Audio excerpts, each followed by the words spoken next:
on the agenda.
Everybody here? President, count of four. Okay, all right, let me go ahead and take roll. Good morning, council's interested parties. We're back on the record in the matter of the state of Georgia versus Khalif Adams et al. In 22 SC 183572. Mr. Stillwell and Mr. Botts, good morning. Say again? We have someone else. Oh, who's that, Mr. Sharp? Okay, oh, okay, yeah, that dude in the back, all right, okay. Morning, Mr. Sharp. All right, Mr. Williams, Mr. Steele, Mr. Adams, and Ms. Renard, good morning. Good morning, sir. Your Honor. All right. Mr. Kendrick and Ms. Hingerty, good morning. Mr. Healy and Mr. Matthews, Jr. and Sr., good morning. All right, Mr. Nichols, Ms. Westmoreland, and Mr. Gardner, good morning. Mr. Ryan and Ms. D. Williams, good morning. All right, Ms. Hilton, good morning.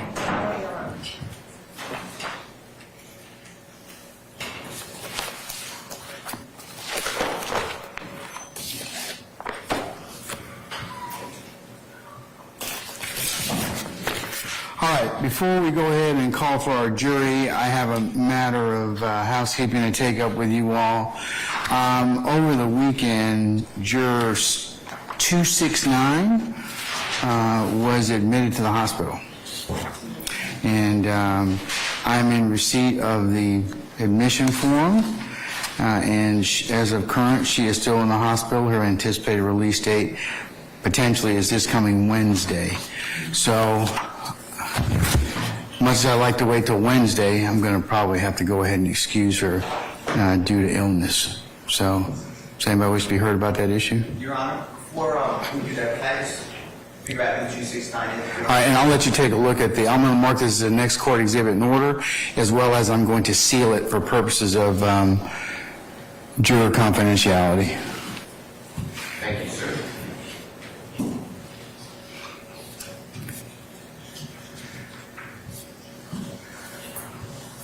Is she number 12? Chris, is she number 12? Yes. Number 12? Yes. Mr. Steele, if it helps you out, it's juror 12. I think it's juror 12. On the list. On the list, On the yeah. list. Thank you, sir. All right. Anybody have any other discussion about juror 269? All right, going once, going twice. All right, summon our jurors for us, please. Let me just check 1 second. Yeah, just a moment, Judge.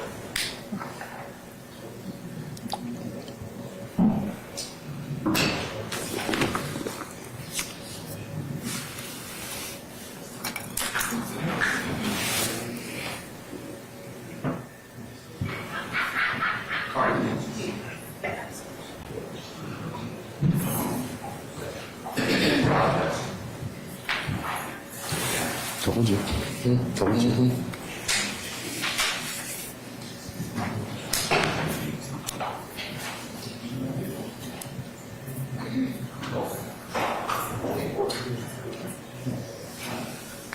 About where? Thank you, sir. All right, anything else, folks?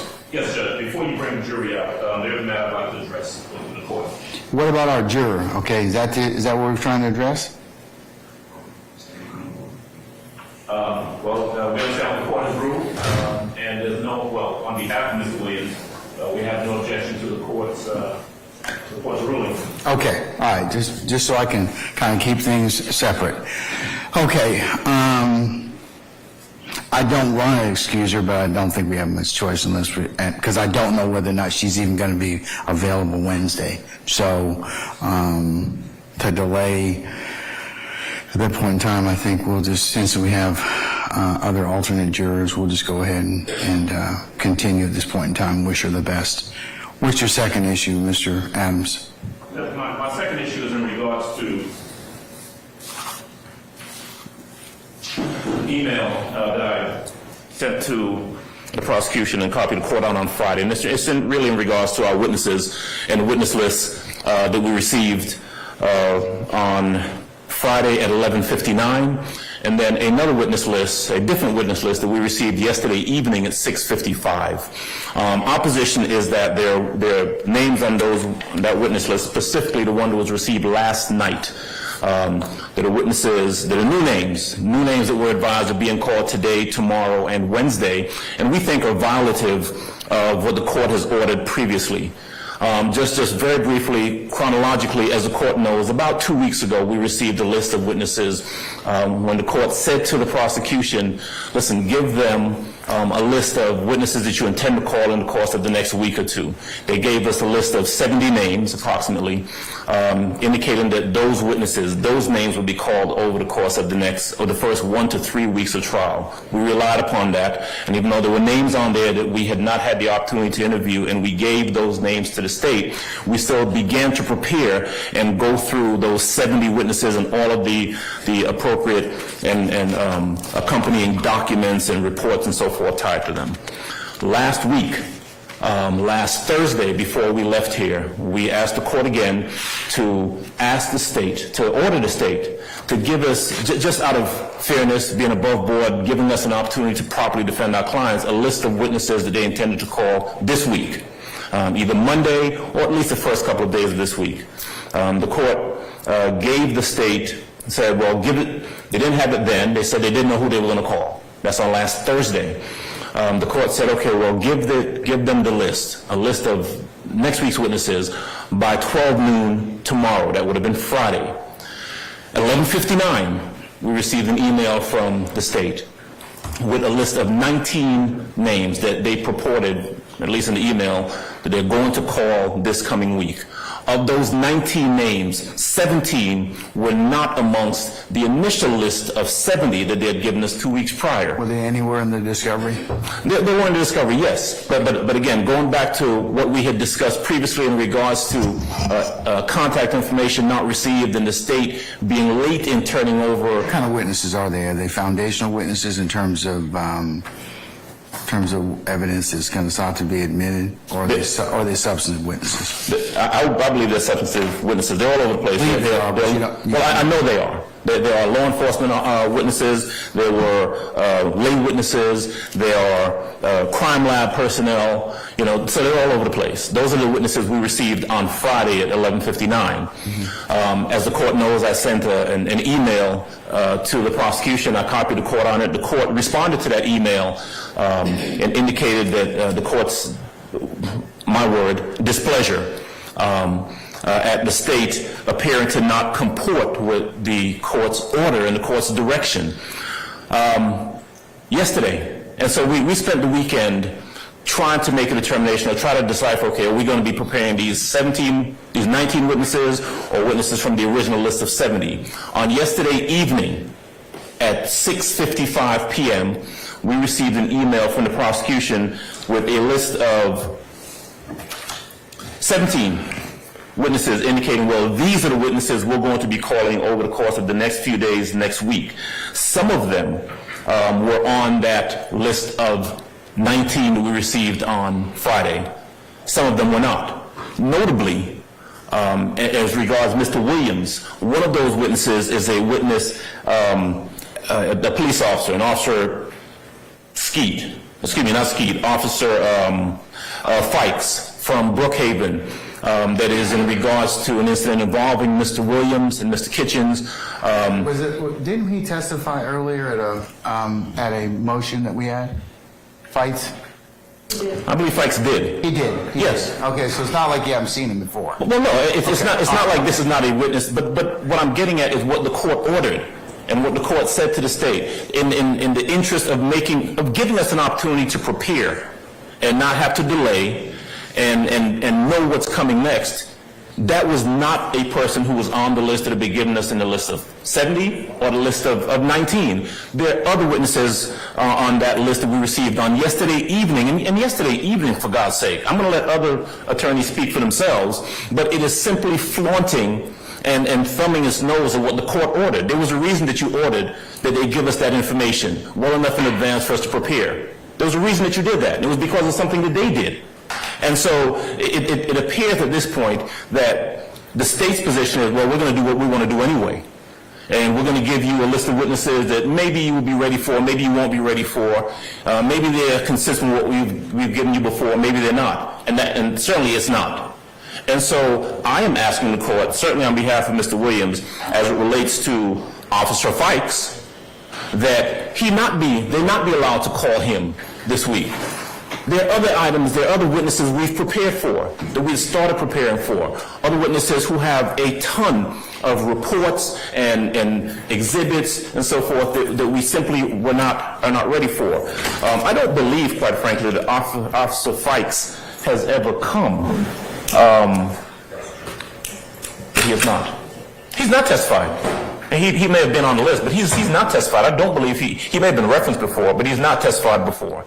And so, Judge, I'm asking the court to preclude them from calling this witness at least this week. And I'll let other attorneys speak for themselves, but I'd ask you to do something.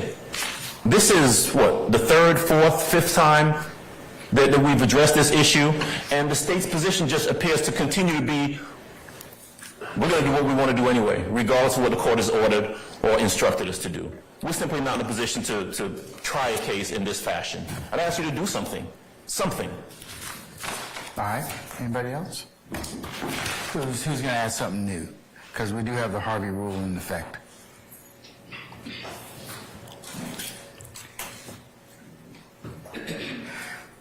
All right. Ms. Hilton, anything? Yes, Your Honor. Good morning, Your Honor. Your Honor, on Friday afternoon at 11:59 p.m., we did submit a list to defense counsel.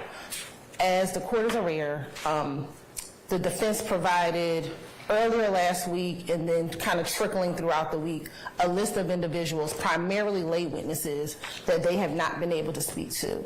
When looking at that list of 70, initial 70, the majority of those individuals was on the defendant's list. Some were lay witnesses, some were law enforcement officers. So in looking at that list and in knowing that we've had some scheduling conflicts, we decided to find cases in which they were pretty quick, where there are law enforcement officers that can be spoken with and we can move forward without delay, giving opportunity for defense counsel to interview those said witnesses. Okay, well then why didn't you tell me Friday? I mean, we were here Friday, and when I started saying, we got the list of 70, you didn't know which ones you were going to call. But it sounds like, you've gone ahead and you went outside the original list of 70 and you picked 19 that weren't even in the round of consideration, nor did you tell the court, hey, Judge, remember I told you, and you've been before me a long time, Ms. Hilton, a forewarned judge is a happy judge. Correct. So if that were the case, then I could have fashioned a remedy at that point in time or gotten involved in, hey, let's just call X, Y, and Z. But what it looks like to me is, as Mr. Adams just said, that you're just kind of saying, hey, well, bump the court. I don't care what you say. We're going to call and we're going to present this case the way we want to, which is your right. But when I get involved in this, you run the risk of, okay, well, my mother used to have a saying, if you can't hear, you feel. So maybe you all need to feel exclusion. Well, can I tell you what the state did this weekend so that we can remedy some of this? So on Saturday, the state called all members of at least one representative from each of the defense counsel to make sure that some of the witnesses who were available for them to speak to. What we know of are the witnesses that are coming today. Most of them, whoever took privilege to speak with those individuals, they were able to speak with and meet with. I know and I believe, and any defense counsel can correct me if I am wrong, they were able to speak with Antonio Skeet, Sergeant Maldonado, Wellington Clark, Officer Kandakai, Joshua Masonek, and this morning we told everyone that Officer Cornelius was available. Not sure if they spoke with him or not, but these individuals we made available, most of them spoke with them via Zoom or FaceTime on Sunday to make sure that they were able to at least get through the witnesses that we were having today. Okay. Last night, we sent the list of who we believe was coming for the rest of the week and advised that we will make them available as soon as they can become available, because we understood that it was of the late hours. So we intentionally reached out to make sure that they could interview and prepare for this upcoming week. And we will continue to do that. So that is what we did so that they could speak to them. And we believe everyone testifying today, they have spoken with. They have had those who wanted to speak to. I can't say that everybody spoke with them, but everyone that definitely is being called today was at least available yesterday. I know Mr. Shard and Mr. Steele talked to people because they were texting me when they could not make contact with them or if they were running late from one interview to the next. So we understand, and we're not trying to delay, but given how the case is moving. We're trying our best. So we gave a list of who we think is going to be called the rest of this week, and we advise that we will continue to develop that list as the week progresses. So they will have the opportunity, or the hope is to have the opportunity so they can speak with each of those witnesses. So for today, those witnesses are available. For Officer Fikes, I believe when we were checking, we definitely know that hearing was held, Your Honor, because the Officer Fikes hearing was on 11/15, was when we believe that he testified. If he did not testify, that was the hearing in which Mr. Williams and Mr. Kitchens were stopped at the airport. And I believe there was a suppression as to the statement of Mr. Williams during that. So I can't recall if he testified or not, but that issue was brought before the court. So as it relates to Fikes, if Fikes is their sole issue, we can attempt to get him available today so they can speak to. I believe Fikes may be coming, if not tomorrow, on Wednesday. I have to look at the schedule to let them know, but we kind of put in order who's coming this week. Not everyone, because that list is going to develop, because we think that we'll get through a number of these witnesses pretty quickly, but we did provide an opportunity for defense counsel to speak to witnesses this weekend, those who are available, and will continue to do so. We are not trying to disrupt the court's order, but we are trying to move this case away in an orderly fashion, and we will continue to do that, Your Honor. But there's no way that we're just trying to subvert the court's remedy. And as we told Mr. Adams and the other counsel, it is our intention to go back to that 70. We have not abandoned that list of 70, Your Honor. It is the state's intention to go back to that 70, but as any trials are fluid, and we're trying our best to move the case along without delay. So we would ask, Your Honor, that you do not exclude Officer Fikes. I will make sure we can get him available at least to speak with them today. Our goal will be today at some point in time. Granted, we are in court, so I know that might be a challenge, but we'll get Officer Fikes in a position to be available, if that is the biggest concern. And then everyone else, as they become available, we will make them available for defense counsel. All right, I'm going to include the email that I received before Friday. This is the one that includes the correspondence through Friday, December the 1st. I didn't get anything else this weekend, but I'll include that correspondence. Counsels, were you given the opportunity to interview those witnesses this weekend as much as you were able to do so? Yeah, yes. Okay, all right. To the extent of the people that were named on Friday at 11 a.m. All right. Well, Your Honor, not completely. So there's one witness, Hilton can assist me with the name of that witness. She just mentioned it. That witness was supposed to be available this morning at 9 a.m. I was here at 8:30. Cornelius. I was here at 8:30. I did not see him. I asked around. I did not see the state, and I still have not seen that witness. Additionally, I advised that she needed to call him at 9, but he would be available at 1. okay, from my understanding, he would be here, and so I would be interviewing him in person. But this is why you just do not do this at the last minute.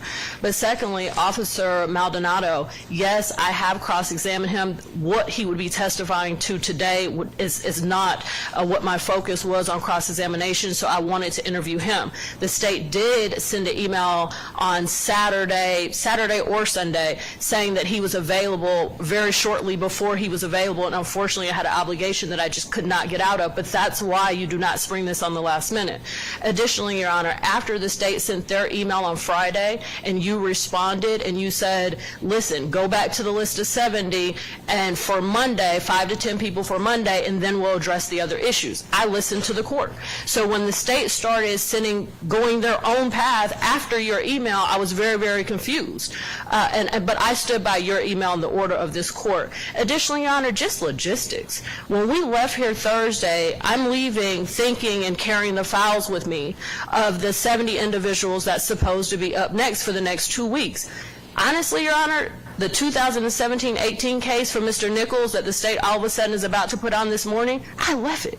I didn't even have it with me. And the courthouse was locked over the weekend. This is why you do not do this. You have a backup file electronically, ma'am? Your Honor, I have a backup file with some of discovery, but not my work product. I had dozens and dozens of pages of notes. Even when I cross-examined these individuals, I had notes in reference to that. So, but my point is this is why you do not do this, and you have been so patient with the state in reference to these last-minute pivots, and I, for the life of me, I cannot understand that after you responded to their email saying go back to the 70 for Monday, I completely do not understand how the state could continue and go the direction that they chose to go after you already said this is what we're doing.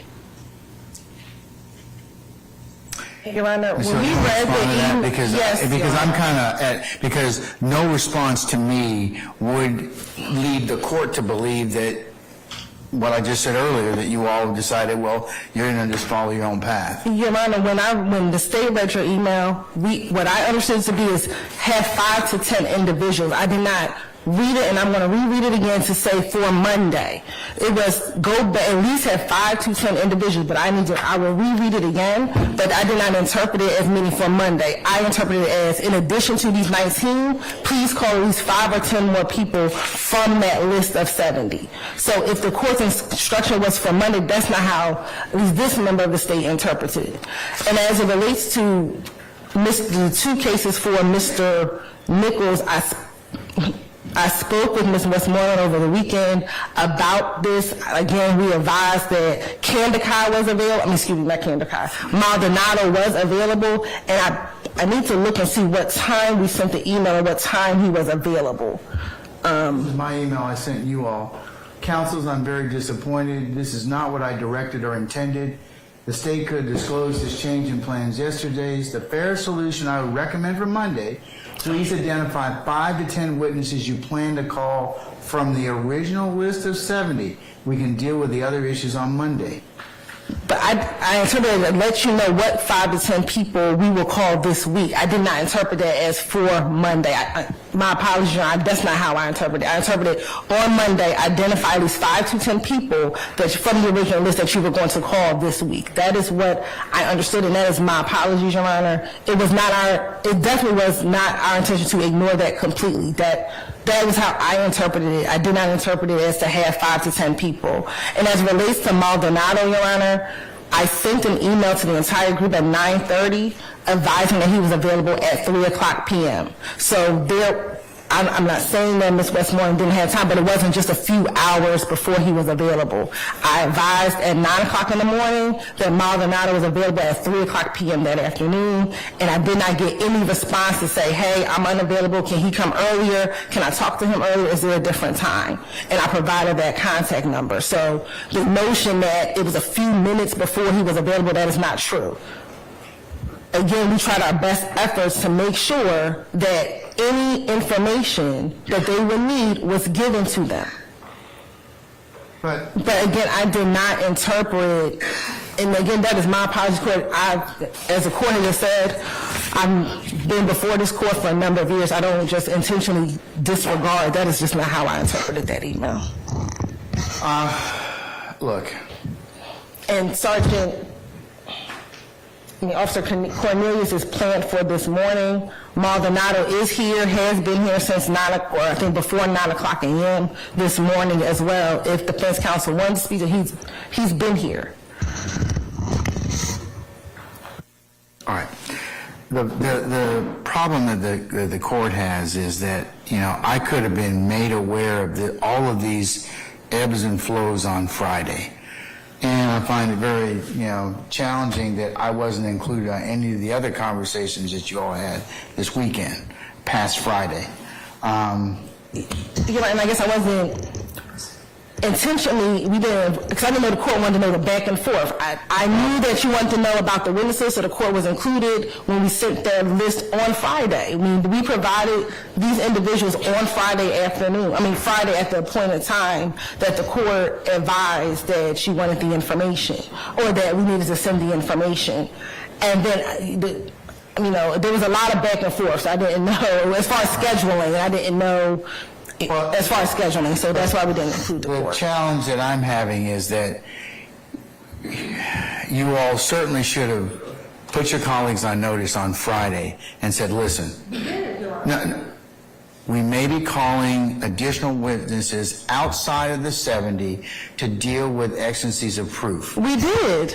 That was our email on Friday, Your Honor. That was the 12 o'clock email, and that's when we listed everyone. See, I didn't get that. Okay. Yeah, that was the initial list, and I believe you were copied on it, Your Honor. That is the list.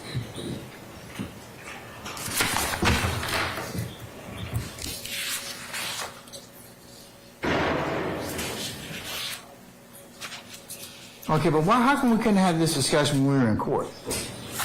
On Thursday. On Thursday. Thursday. How come we couldn't have this discussion on Thursday? I mean, I told you all to kind of, I know you told me, hey, our investigative team lays up our witnesses, and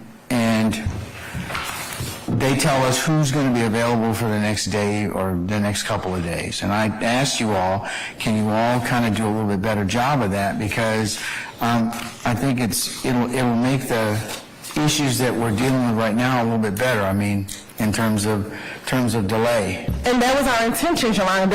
You told us we're not going to take that excuse anymore, and we understood that. That is why we provided that list on on Friday, and then last night we provided an additional witness list for the rest of the week so that it wasn't last minute. So at this point, up and through at least we believe these witnesses will get us till Wednesday. Defense counsel knows who we're calling at least up until Wednesday. And then in my email to the court, in my email to defense counsel yesterday, we told them that we will let them know. My goal is by close of business today who we're calling for the rest of the week. So at this point, the defense counsel knows who we're calling up until Wednesday. Possibly because some people are out of order because Officer Collins can't come until Thursday and Doug Evans can't come until Thursday. But up until Wednesday, that is why we sent the email last night, Your Honor, so we can get to a place where we're being proactive and letting defense counsel know when the witnesses are coming. And our goal is tonight to let them know where we're going for the rest of the week so that there will be no issue. And if there is any concern, we can deal with that as far as providing contact information, whatever other information we need to, so they can be prepared. Okay, I just think, Ms. Hilton, it's an issue of fairness. I mean, you have 8 terabytes worth of documents or whatever, and a lot of people need to print documents or have paper files in order to manipulate them, you all included. And Ms. Westmoreland's challenge is a valid one. I mean, if I'm saying, hey, I'm not going to call these particular individuals, then I'm going to take whatever materials that I need to prepare. So I don't want to have this conversation again. I just don't. It is not our intention for us to have it again. Because I'm going to tell you, I'm becoming very, very skeptical at this point in time, and exclusion would not be a far-reaching remedy for me at this point, because I told you all, see, we spent almost 30 minutes dealing with this issue. 30 minutes that I can't get back, that we could be listening to people testify and presenting the evidence. So I don't want to have to deal with it again. All right, some of our jurors first. Lieutenant? Yes, Your Honor. Thank you.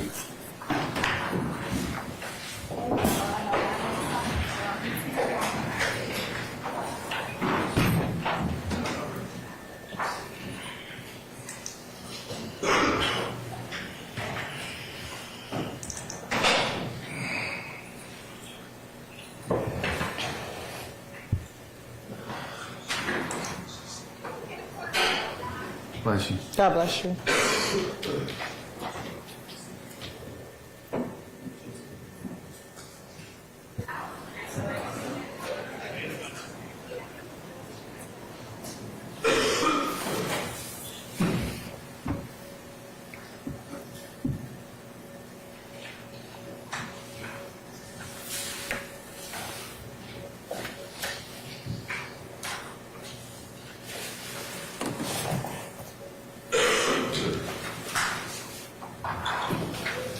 They need 5 minutes.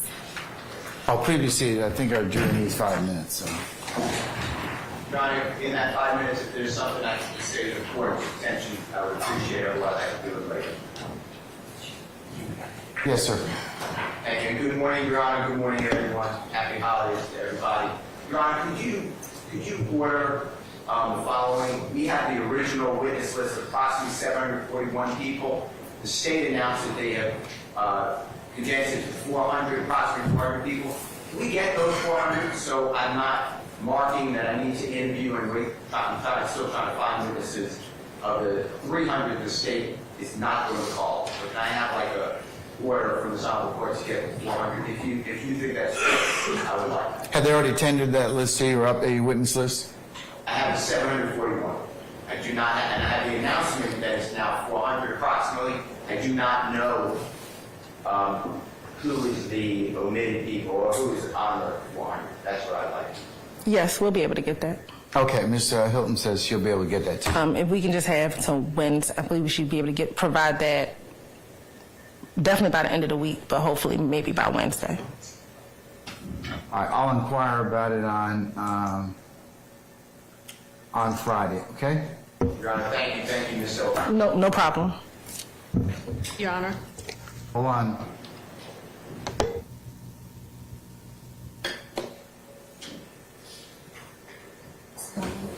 Yes, Ms. Westmoreland. Antonio Skeet. Thank you, Your Honor. I'm not sure who the state is about to call. I don't know if the state is about to call someone from the 70 or someone from the new list. Can the court clarify? Sure. Well, I'm sorry, you said the court. Well, I or can the state or the court in the state? No problem. We are calling Antonio Skeet, Sergeant Maldonado, Antonio Skeet, Wellington Clark, Sergeant Maldonado, and Deputy Kandakai. We believe that should take us to lunch, if not the lunch hour, right after lunch. And then after lunch, it would be Officer Cornelius, Investigator Stancil,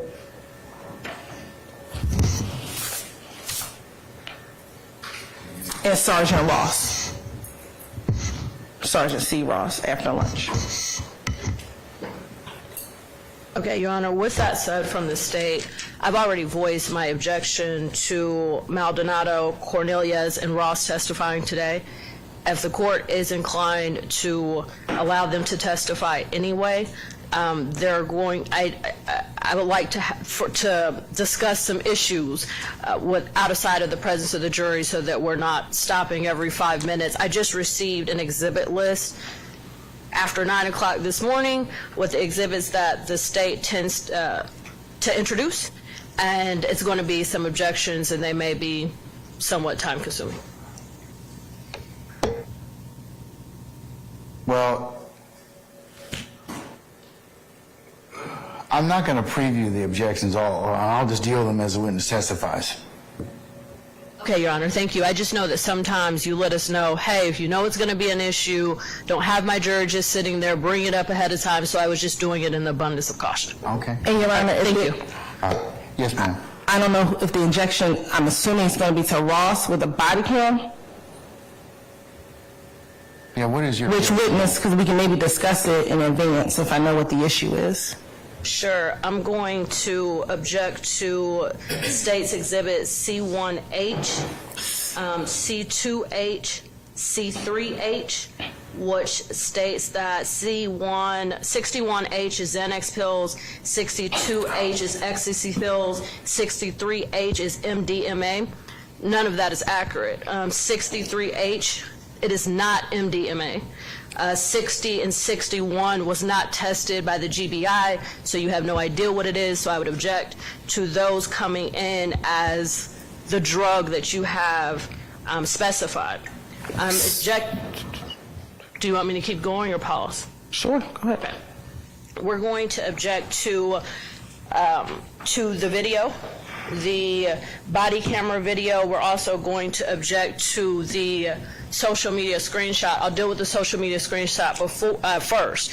We filed a particularized motion to suppress. Your Honor, you started that motion in limine. You started that hearing. Attorney Harvey argued it or started arguing, and the state said, hey, let's just wait. let's deal with that closer to time. And then, as you know, Your Honor, we thought that the first 3 witnesses, that this would not come up until at least 3 weeks or possibly next month. But now it's up today.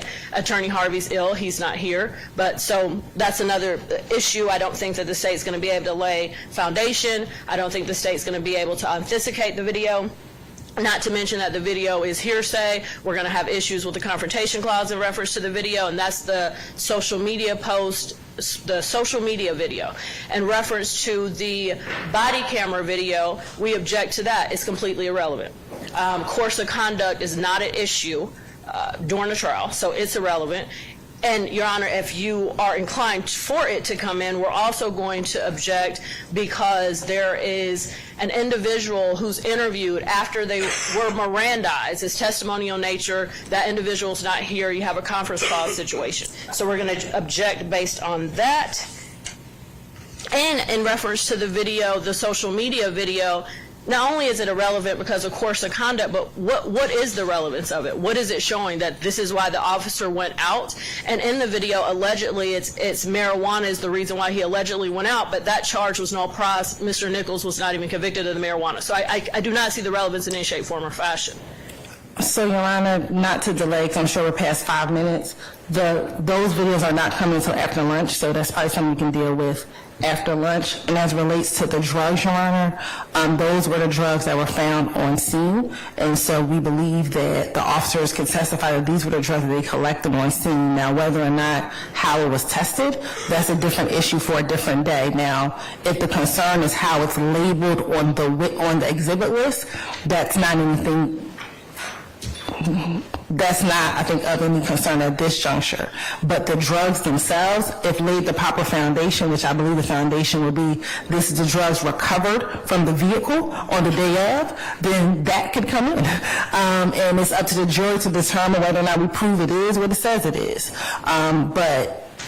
So that's as it relates to the drugs. As it relates to the video, Your Honor, that is something we can take up at a later time, not to delay any further, because that particular video will not be coming up until after lunch. Well, Your Honor?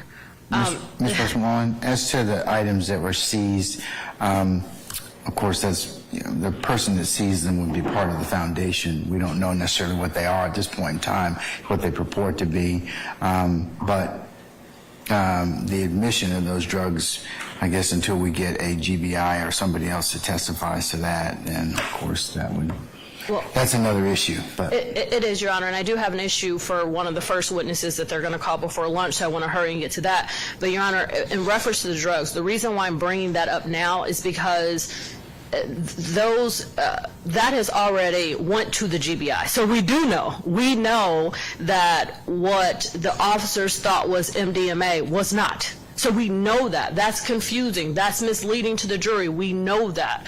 We also know that the pills were not tested. We know that. So we know that this officer and no one else in court today could or should be telling the jury that it's ecstasy pill. We already know that. We know that they shouldn't be able to say that because it wasn't tested. So what I'm asking, Your Honor, is for you to restrict this officer from testifying, I seized ecstasy.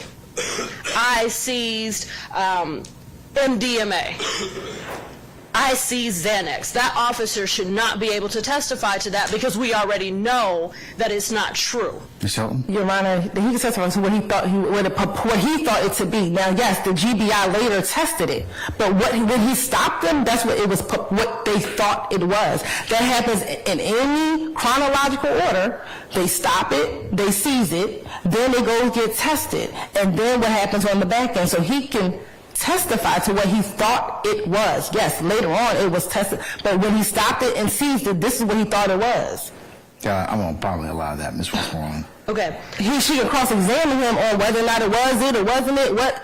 Yeah. That's not the issue. Yeah. So I'll probably allow that. So anyways, what else you have? All right, Your Honor, for Maldonado, Sergeant Maldonado, from my understanding, the state said he will testify before lunch. This was an incident for 2017, a traffic stop for window violation. we would object to Maldonado testifying that Mr. Nichols was also arrested, beside the arrest for this incident, but also arrested for some other warrants. It's highly prejudicial. It's not probative. Those warrants have nothing to do with this indictment, and so we would object to the officer mentioning warrants. All right, Ms. Hilton. I just need to double check if that was the basis for one of the charges of being arrested. I'm sorry, I need to double check.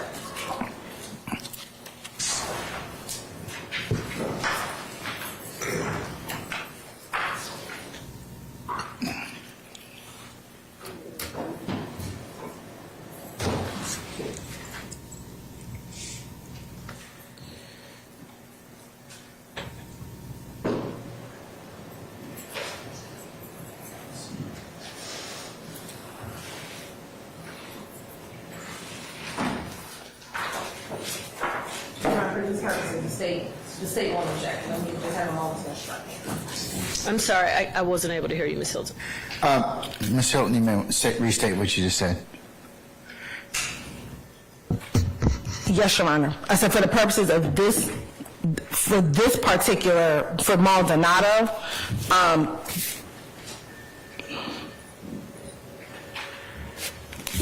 the state, for Maldonado, because I think this will become relevant for the next officer. For the next officer for 2017, I'm not aware of. You gave me a list. I'm thinking through something really quickly. Hold on one second.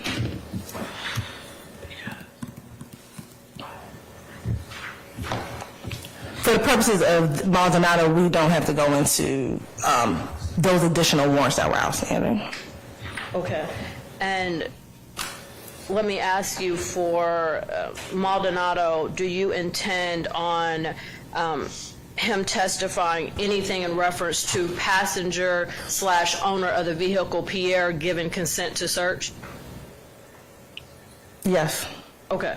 Your Honor, we're going to object. We took up that already. Well, we took that up for a motion to suppress. Yes, we did. We did, but this is now trial, and it's a violation of his confrontational clause. I'll note your objection. Okay. I'll just note your objection. Thank you, Your Fair Honor. enough. Okay. All right. We'll summon our jurors at this point in time. Yes. Lieutenant, thank you, madam.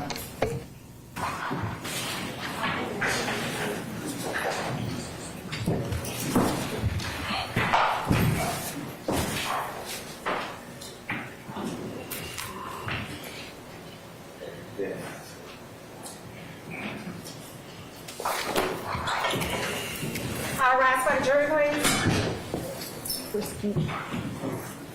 He's right here. Okay.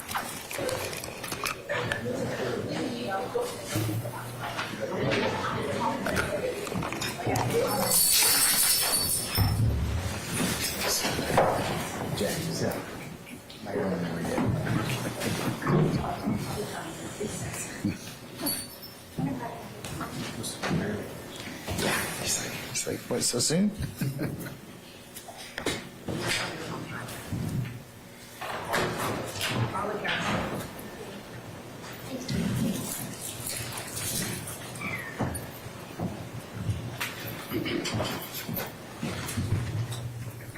Your Honor, all jurors are present and accounted for. All right, thank you, Lieutenant Walker.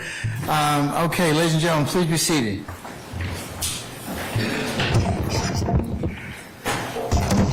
Members of the jury, good morning. Good morning. All right, y'all sound good, sound good. Sound like you're sufficiently sugared and caffeinated.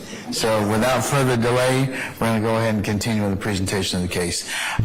Ms. Hilton, call your next witness, madam. Thank you, Your Honor. The state calls Investigator Antonio Skeet to the stand. All right, summon Investigator Skeet, please.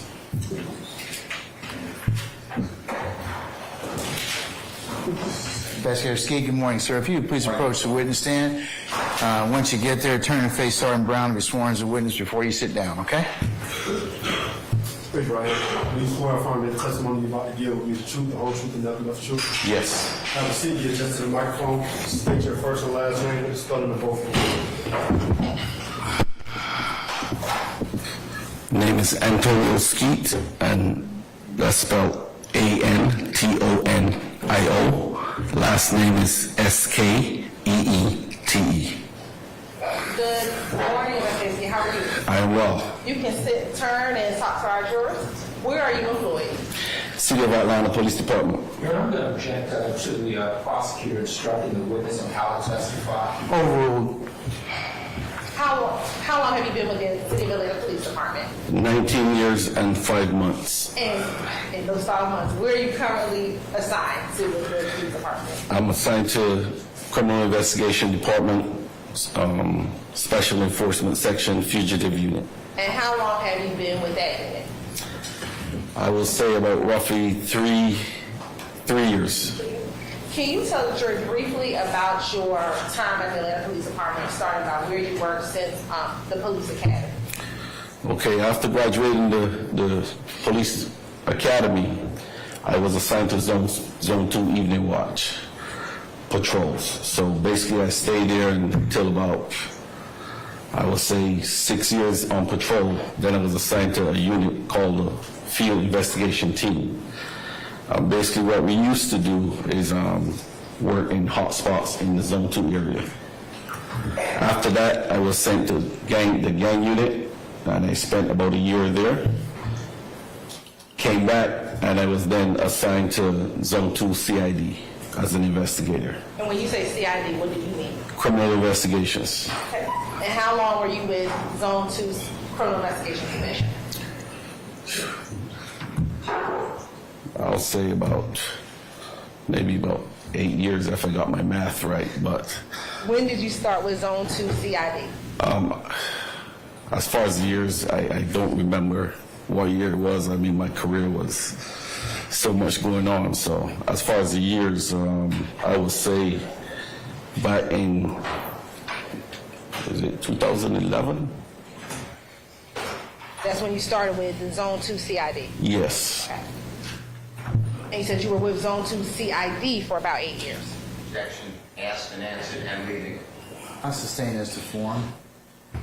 How long were you with Zone 2 CID? Until I came over here to Fugitive Unit, which should be about up to 3 years ago.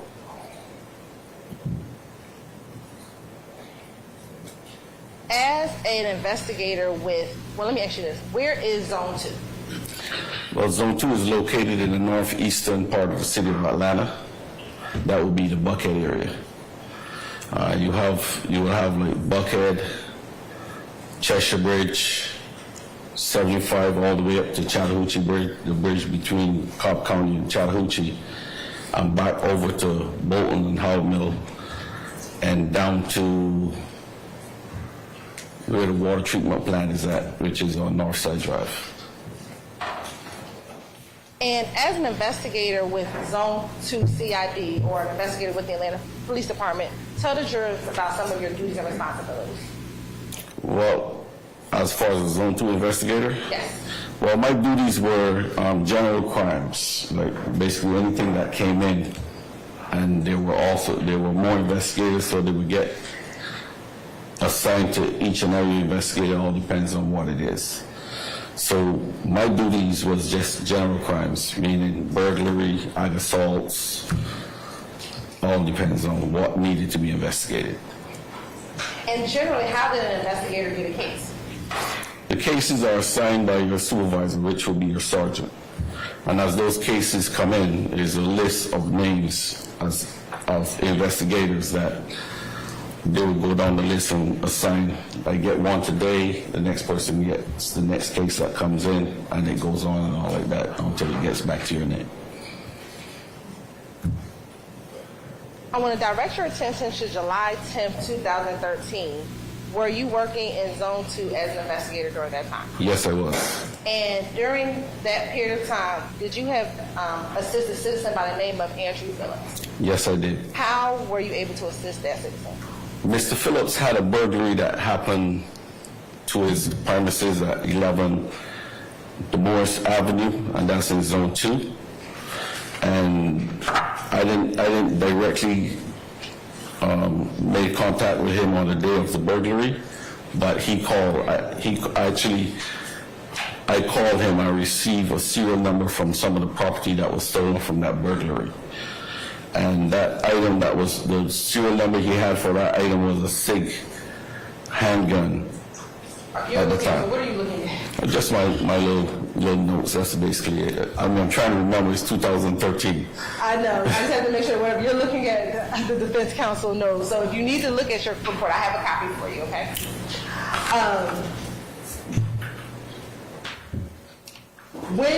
Do you recall when he initially reported the burglary? I think it was 2 days prior to that, if I'm correct.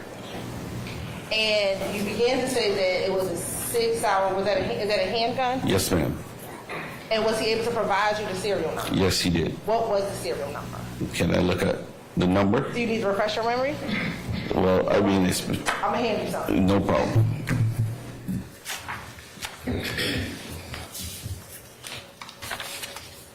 And let me ask you this, did you write a report that had his serial number on there? Yes. And will looking at a copy of that report help refresh your memory as to what the serial number was? Yes. All right.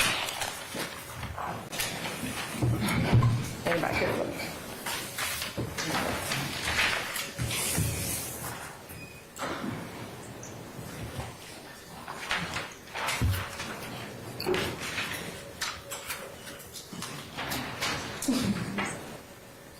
Sure.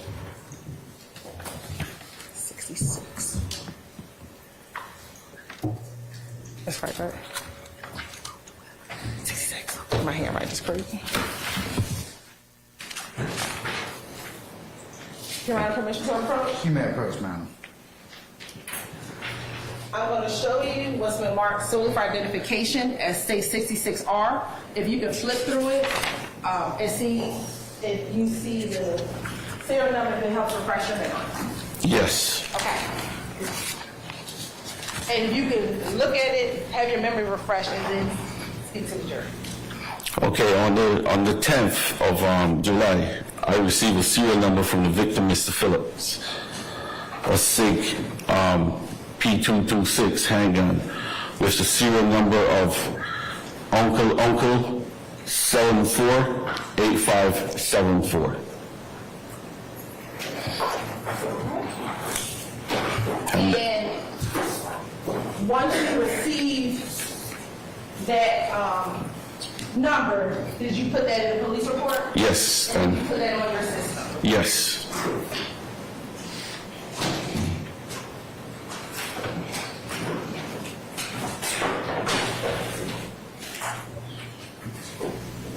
I'm going to show you what's already been admitted as State's Exhibit 12B as in boy. If you can take a moment, look at State's Exhibit 12B, and let me know the serial number that's on State's Exhibit 12B.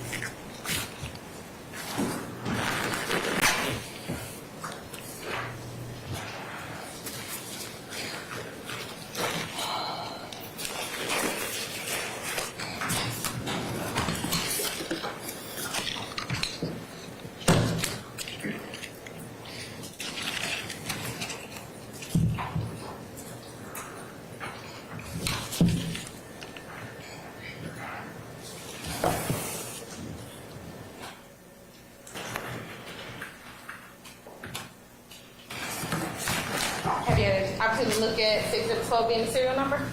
Yes, I did. Was that the serial number on the actual gun, that's the same serial number given to you by Mr. Phillips? Yes. After getting the serial number from Mr. Phillips, and putting the serial number on the system, did that conclude your involvement of the case at that time? No, it didn't. Actually, Mr. Phillips had other items that were missing, but like the shotgun, stuff like that, that he could not locate the serial numbers on. So the case went inactive. And then did there come a point in time when you learned of Mr. Phillips' gun being recovered? Yes. And to your knowledge, do you recall when that date where the gun was recovered? I think it was September the 9th. It was about September the 9th Of that same year? of the same year. Okay. I have no further questions. Cross.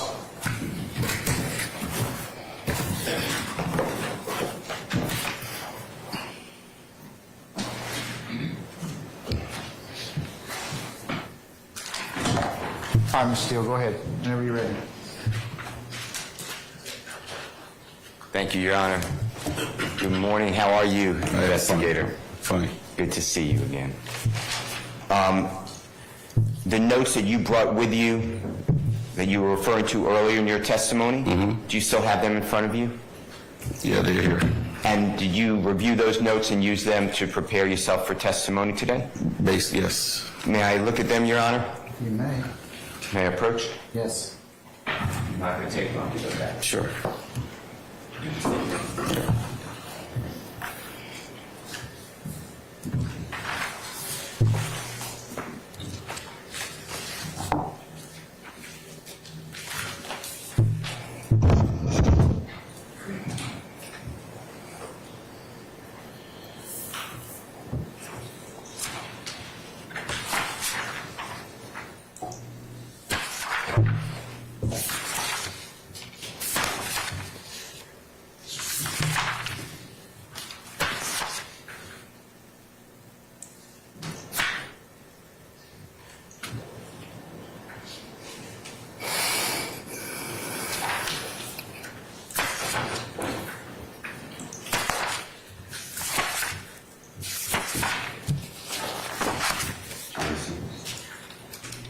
Okay, and thank you very much.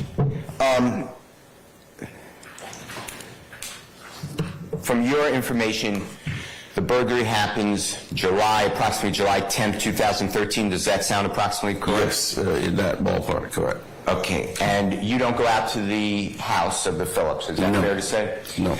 But you receive a call from Miss Phillips or Mr. Phillips? Mr. Phillips. Okay, and you get information to try to learn about what you can do to put the gun or the other property on the system, the computer system. It's fair to say? So, as far as this cases, when most people call, the officer advises them that if they don't have the serial number at that point in time, they can call the investigator that is handling the case to update with the serial numbers. And that's what you did? Yes. And when you received the information on State's Exhibit 12B, which you just looked at and compared to what was given to you, you put that information on a computer system, fair to say? Yes. And approximately 2 months later, we're talking about September 9th, 2013 from July 10th, 2013, so about 2 months later,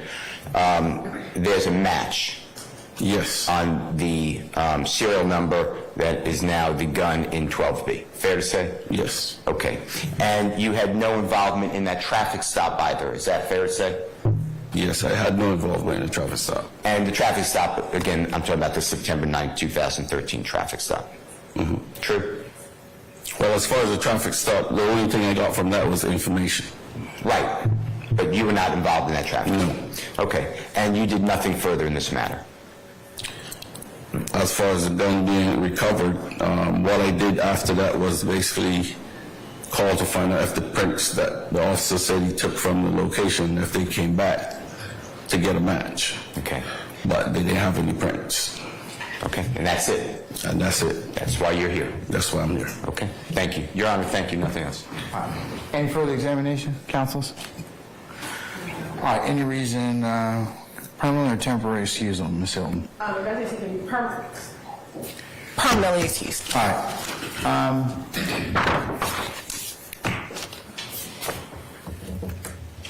Investigator Skeet, I'm going to permanently excuse you as a witness. You're free to go about your usual duties and avocation. Just don't discuss your testimony with anybody except the attorneys in this case, okay? Thank you, Your Honor. Thank you, sir.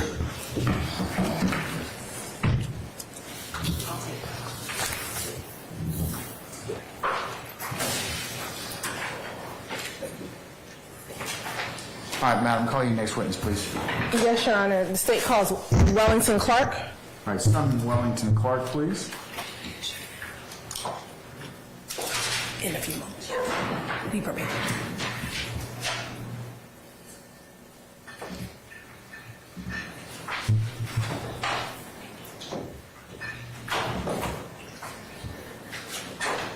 All right, Mr. Clark, good morning, sir. Good morning. Sir, if you would please approach the witness stand. Right. Once you get there, if you'd be so kind to turn and face Deputy Ham, be sworn as a witness before you sit down. Do you swear if I'm telling you about the report the truth, the whole truth, nothing but the truth, something there? I do. May I see if you say your first and last name, what's my name, please?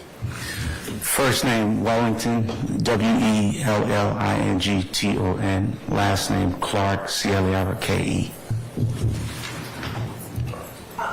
Good morning. How are you? I'm good, and yourself? I'm doing well. Where are you employed? The City of Atlanta Police Department. And how long have you been in the City of Atlanta Police Department? I guess about 20 years now. 20 years. And what is your current assignment? Currently, I work with the License and Permit Unit. Prior to working for licensing division, where were you? Oh, you want a rundown? Or? Yeah, just give me a quick rundown, All right, if you can remember it all. I went from crime scene to crime prevention. I went over to our VIC unit before I moved over to License and Permit. Now, are you a post-certified officer? Yeah. Are you a civilian employee with Yes. APD? Yeah. Tell the jurors, what do you do when you were a crime scene tech? When was that period of time? It's probably, I guess, somewhere from 2005, I think, all the way up to 2013 or somewhere, all around that, a little past that. Tell the jury, what do you do as a crime scene tech? What were your job duties and responsibilities?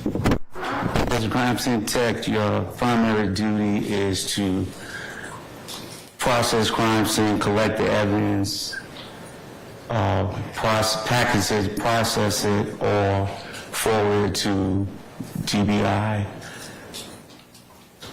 When you were a crime scene tech, did you go out to every crime that was committed in the city of Atlanta or only some? Only some. How was a crime scene tech generally called out to a scene? Usually, well, we worked off what we call detective radio, and most of the specialized units work off detective radio, so whenever something would happen in the zone officer will come on to detective radio and then raise crime scene. And we're going to talk about generally, when you go to a crime scene, tell the jury a little bit about what happens once you actually arrive on a crime scene. Well, usually when you arrive at the crime scene, you start to pretty much visualize what are you looking at, what do you have to do, how are you going to process the scene. And when you say process, what do you mean? Well, as a crime scene, when you first get to the crime scene, we always say you looked at a crime scene, you take photograph, and you process as is before we start to alter it. And when you arrive on the scene, do you generally speak with anyone? Generally, you speak with the beat officer, the investigator, whoever. And why is that? You just want to kind of get a brief idea of, why they call you, what is happening, who has already been in the crime scene. Do you get any direction from either the responding officer or the investigator as to what they're asking of your services? Yes.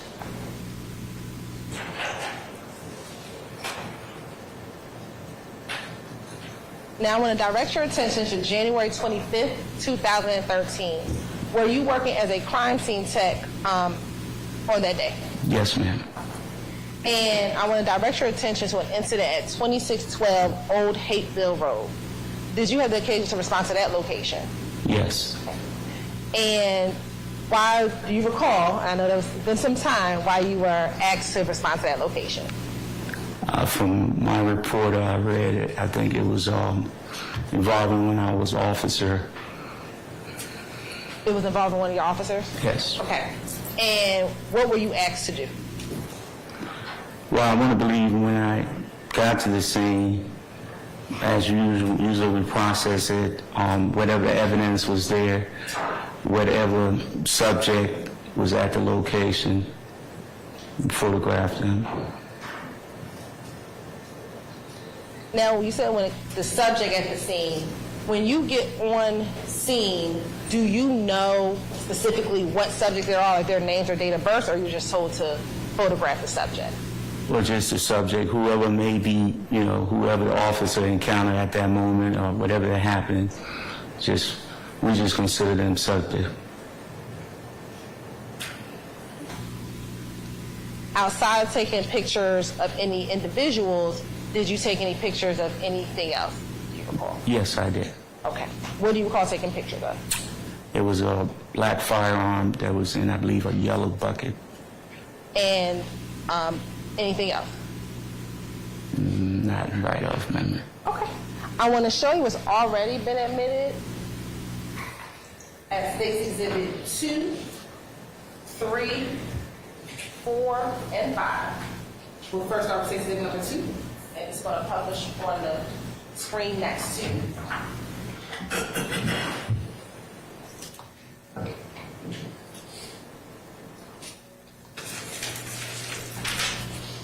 Looking at State's Exhibit number 2, do you recognize State's Exhibit number 2? Yes. And how do you recognize State's Exhibit number 2? That's the photograph that I took at the crime scene. Okay. And now we're going to go next to State's Exhibit number 3. What is that? That's what we call a close-up of the firearm. What's the purpose of taking that close-up picture? Well, we want to get any make, model, or any alteration, anything of that nature. I want to show you what's already been admitted. Oh, excuse me, did you collect that gun? Yes, ma'am.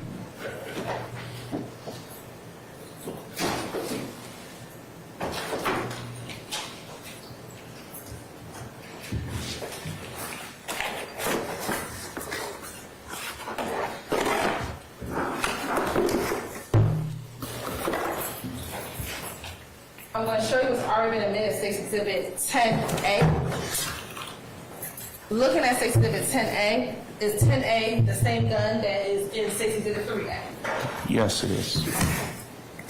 And that's the same gun you collected back in January 2013? Yes.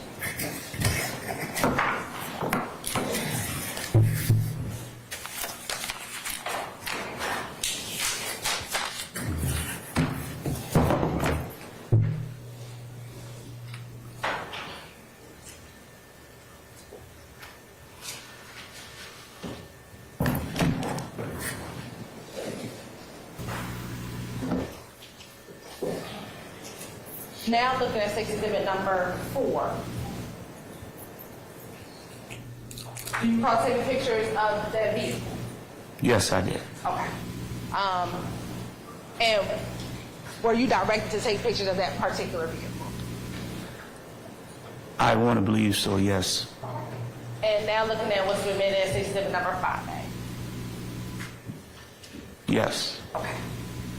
Now I'm going to show you what I've already shown the defense counsel previously, but we'll show it again.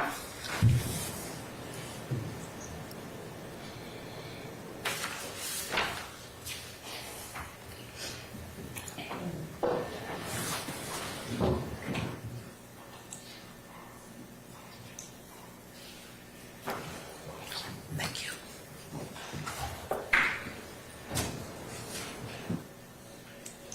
I'm going to show you what's been marked as State's Exhibit 6A as an alpha, 7A, 8A, and 9A. Take a moment and look at those pictures.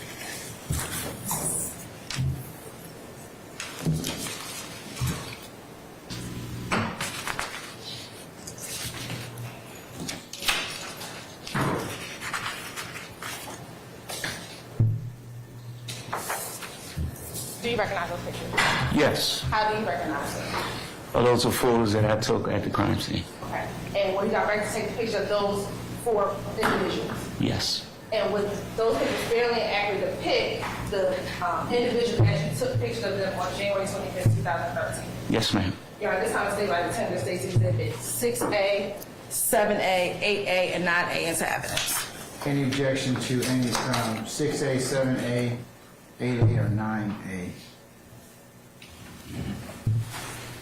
All right, hearing none. 6 alpha, 7 alpha, 8 alpha, 9 alpha are admitted and may be published as you see fit.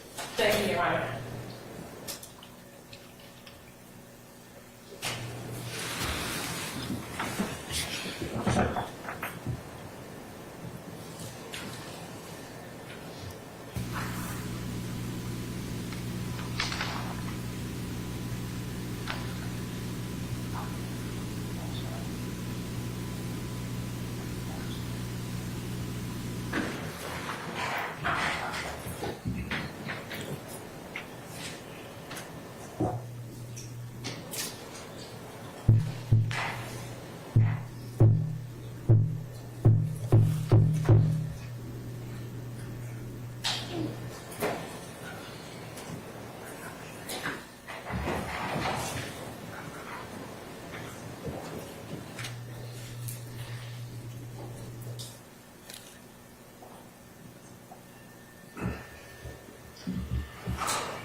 Now, first thing on 626A, do you recall, were you ever given the names of the individuals when you were taking pictures, or were you just told to take the pictures?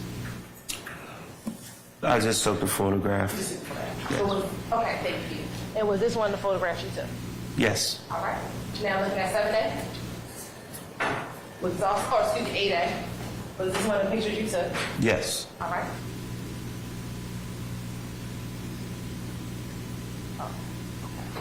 There might be a scrivener's error, so let's look at 8A Yes. and then 9A. Yes, ma'am. Okay. After you took the pictures and collected the evidence, did that include your involvement in the case? Yes. I have no further questions. Cross. All right, no cross? Okay, all right. May we permanently or temporarily excuse Mr. Clark? Permanently excused. All right, Mr. Clark, thank you for your patience with us, sir. I'm going to permanently excuse you as a witness. Don't discuss your testimony with anybody except the attorneys in this case, okay? Thank you, Your Honor. Thank you, sir. All right, call your next witness, please. Yes, Your Honor, the state calls Deputy Kandakai, K-A-N-D-A-K-A-I.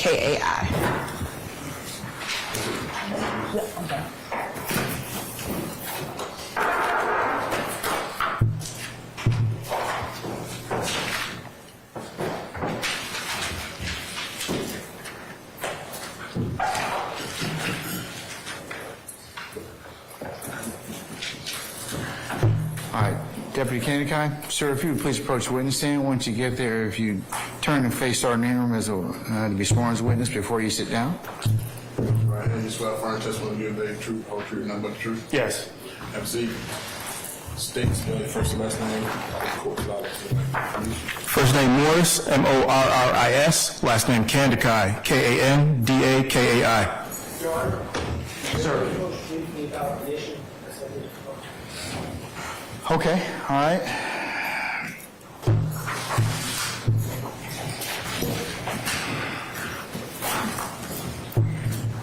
All right.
record what we discussed has been addressed again.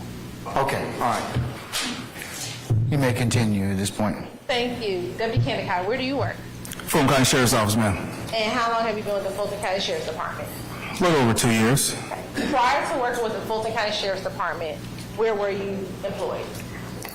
Atlanta Police Department, Roswell Police Department, South Fulton Police Department. Okay. And we're going to specifically talk about your time with the Atlanta Police Department. When did you work for the Atlanta Police Department? I worked for Atlanta Police Department from May 2012 up until October 2015. And are you post-certified? Yes, ma'am. And were you post-certified when you worked for APD? Yes, ma'am. When you worked for APD, the Atlanta Police Department, what did you do? Well, once I came out of the training academy, I was assigned to Zone 3. And where is Zone 3? Zone 3 is in the southeast area of the city of Atlanta. What are some of the major roadways within Zone 3? You got Metropolitan, Cleveland Ave, Ralph David Abernathy, McDonough Boulevard, Lakewood, just to name a few. And what were some of your job duties and responsibilities in Zone 3? As a patrol officer, our primary role and responsibility was answering calls for service. If you had some downtime, you would try to be proactive and, deter crime through traffic stops or addressing 50 suspicious individuals and stuff like that. And when you're assigned to a zone, do you have a particular beat that you're assigned to? At first, you're not assigned a particular beat. When I first came to the zone, I was a roustabout. That just means whatever beat needed filling in for that day, I could be assigned to any beat. But after a while in the zone, I did get assigned to a certain beat, which was 308, the area of Thomasville Heights. And when I say beat, what is beat? Beat is just a particular area of responsibility that officer is responsible for in their shift, answering calls or doing anything that may arise on that area. Now, as a patrol officer, did you have a partner? We weren't necessarily assigned partners. Sometimes we would ride two to a vehicle if we were short on vehicles or if he was training someone.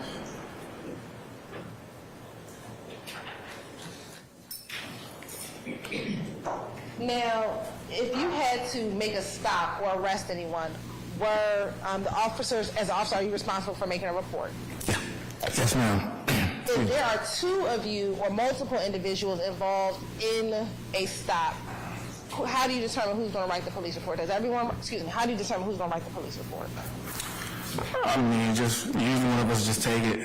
Someone usually writes a report, the other person's writing out tickets, or one person's swearing out the warrants. We share the responsibility. And if you're on the scene and you're not the person writing the report, do you give your input as to what else may have happened on the scene to include in the report? Yes. I want to direct your attention to July 15th, 2015. Were you a patrol officer within Zone 3 of the Atlanta Police Department?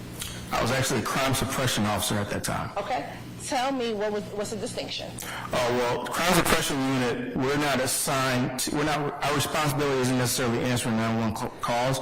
We mainly focus on addressing street level crime, deterrent through traffic stops, undercover work, and things of that nature. While serving in that capacity in July 15, 2015, did you have the occasion to encounter a Honda Civic? Yes, ma'am. Okay. If you can recall, approximately what time of the day was it? I would say it's roughly in the evening, probably around 7 p.m.-ish. Okay. And where did you encounter this vehicle? The traffic stop was conducted at Springside Drive and Macon Drive. And in relation to any of the thoroughfares that we talked about earlier, specifically Cleveland Avenue, how far is that location from Cleveland Avenue? Well, that intersection of Macon and Springside, it's about a quarter mile south from the intersection of Macon and Cleveland. And is that location in Fulton County? Yes, ma'am. how did you first encounter that vehicle? Well, we encountered that vehicle because of the traffic violation. Okay. What was the traffic violation? It failed to stop at the stop sign at Springside Drive in Macon. And where were you? Were you in a patrol car? Yes, ma'am. Were you with anyone else? Yes, I was with Officer Ledesma. Where was the patrol car in relation to, so that you could observe this traffic violation? We were behind the vehicle. And were you in a fully marked vehicle? Yes, ma'am. And when I say fully marked, what does fully marked mean? I mean, it's visibly displays the agency. It has light bars. It has working sirens.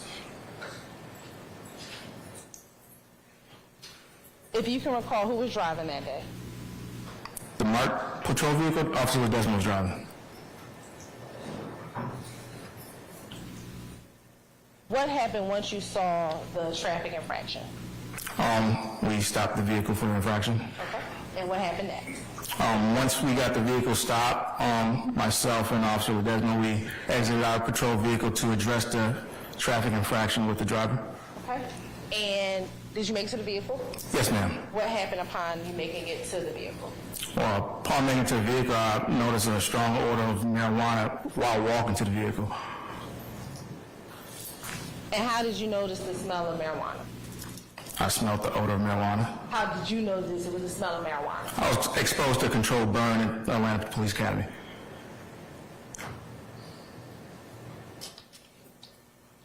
When you approached the car, do you recall if you were on the driver's side or the passenger side? I was on the passenger side.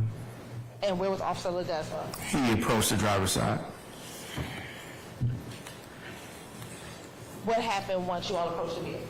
Once I observed the odor of marijuana, I told Officer Ledesma about that, and then he addressed it with the driver.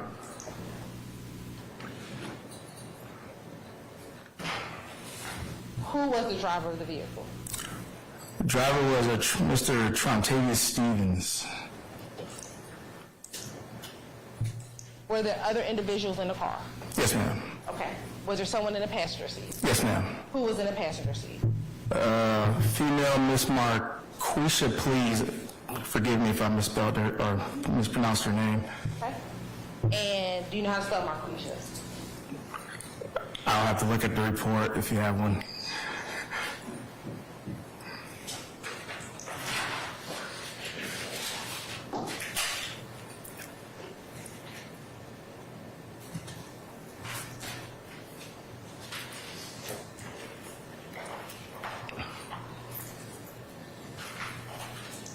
You have permission to approach? You may have. I'm going to show you what's going to mark for identification. Stacey Zimmer, number 67 first. Do you recognize this 67? Yes, ma'am. What is it? This is the Atlanta Police Report. And we're looking at a copy of that police report, help refreshing them as to the spelling of this police name. Yes, ma'am, if I can find it on here. I'm going to direct you to page 4. And the second paragraph, second line from the bottom. All right, located it. You can spell it for the record. That's going to be Marquisia, first name of Marquisia, last name is Please, Pleas. Thank you. Now, you said she was in the front passenger seat. Was there anyone else in the vehicle? Yes, ma'am. How many other people were in the vehicle? It was one other person besides the driver and passenger. And where was that person seated? That person was sitting directly behind the passenger. And what was that? Were you able to identify who that person was? Yes, ma'am. Who? That person was Mr. Shannon Stillwell Jackson.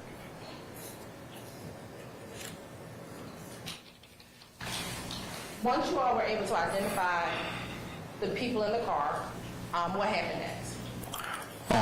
Due to the odor of marijuana, we removed all occupants from the vehicle and began a probable cause search.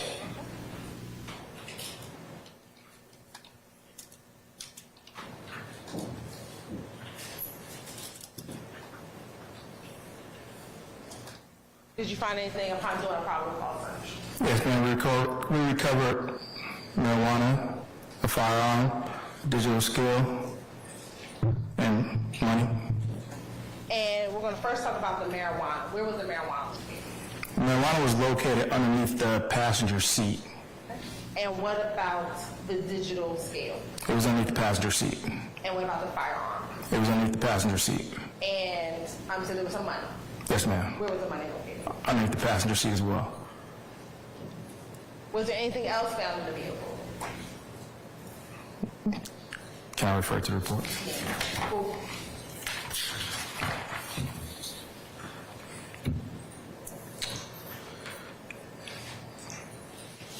I did mention the digital scale, correct? Yes, you did.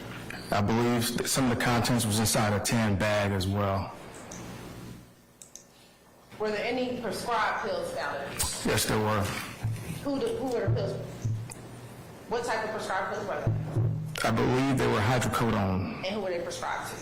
The front passenger, Ms. Please. As it relates to the firearm, was there anything remarkable about the firearm? Yes, the serial number was scratched off and altered.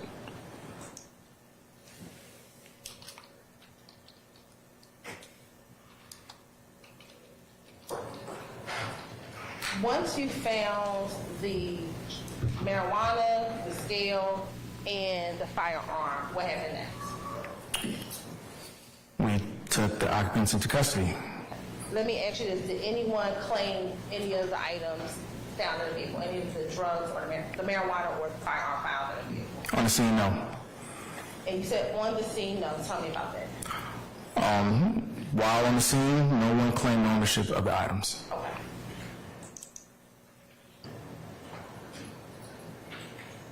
Did someone try to claim it later on? Yes, once paperwork was done and completed, someone did try to claim it. Okay, and who was that? The driver, Mr. Trontavious Stevens, attempted to claim it in hopes of releasing his girlfriend. Objection, Your Honor, also speculation. He's speculating. Did he say that or? Well, I'll sustain this to form, rephrase if you like. Sure. Did you have any conversation with Mr. Stevens as to why he wants to claim it? Well, I don't want to say... Well, he stated, but not verbatim, "Officer, you can let my girl go. You know it's not hers. I'll take ownership of it." Not verbatim, though, but something similar.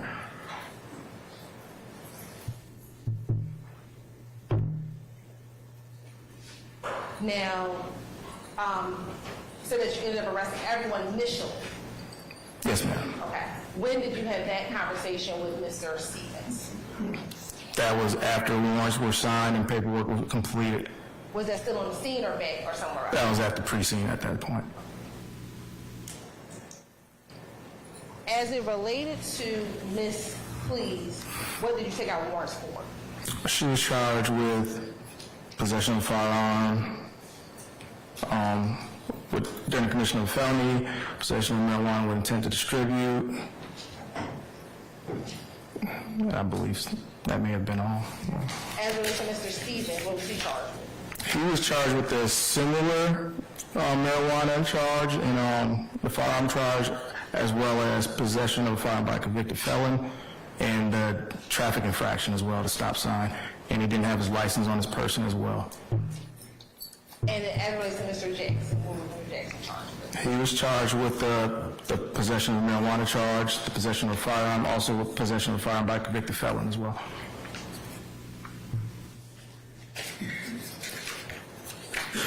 Now, as it relates to the firearm, were there any notifications made to any other agencies as it relates to the firearm? My sergeant at the time, Sergeant Medina, advised he was going to notify the ATF, alcohol, tobacco, and firearm, reference to the firearm, because it was, like I said, the serial number was scratched off.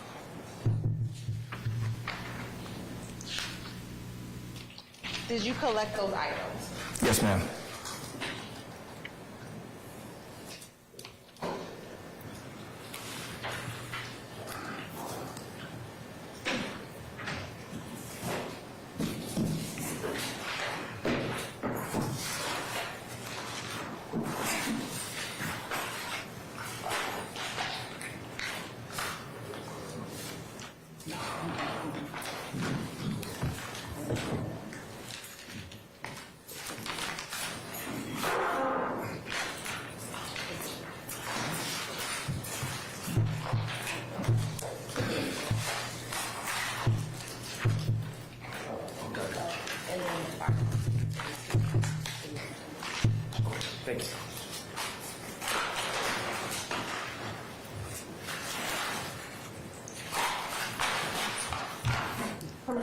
course, Your Honor? You may not.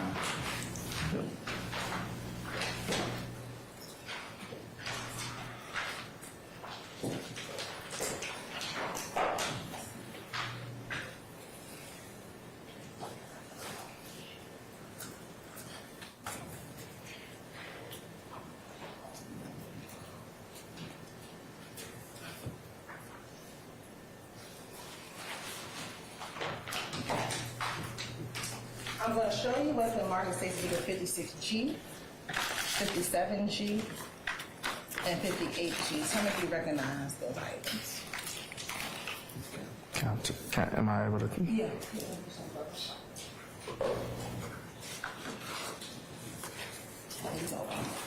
I can open them.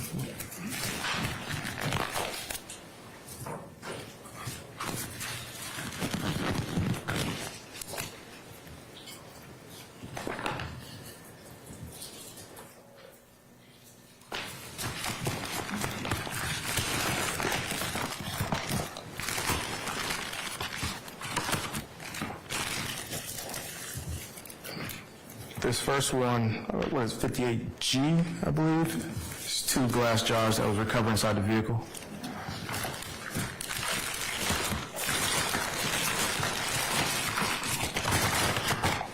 Do you recall where in your vehicle those 2 jars were? It should have been underneath the passenger seat. 56G is the marijuana recovered from within the vehicle.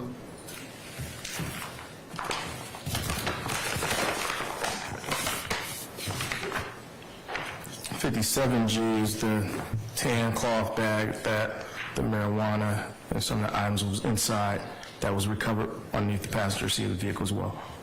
And those 3 exhibits appear to be the exhibits that you collected the advance of Yes, ma'am. Your Honor, this time seems like the 10 States Exhibit 56G, 57G, and 58G into evidence. Any objection? No objection, Your Honor. All right, anybody else? All right, hearing no objection, states 56G, 57G, and 58G are admitted.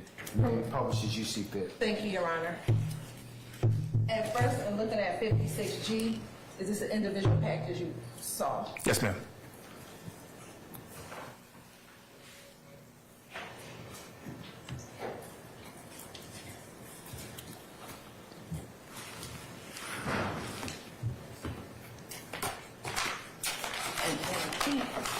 Were they all inside this bag? Yes, ma'am.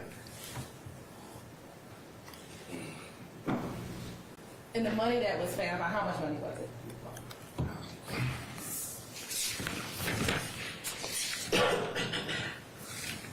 It was $19 in cash in different denominations. And was that found in this bag as well? I believe so. Okay.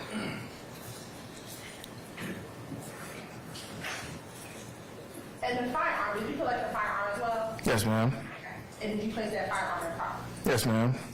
By chance, do you know the day where that firearm was? No.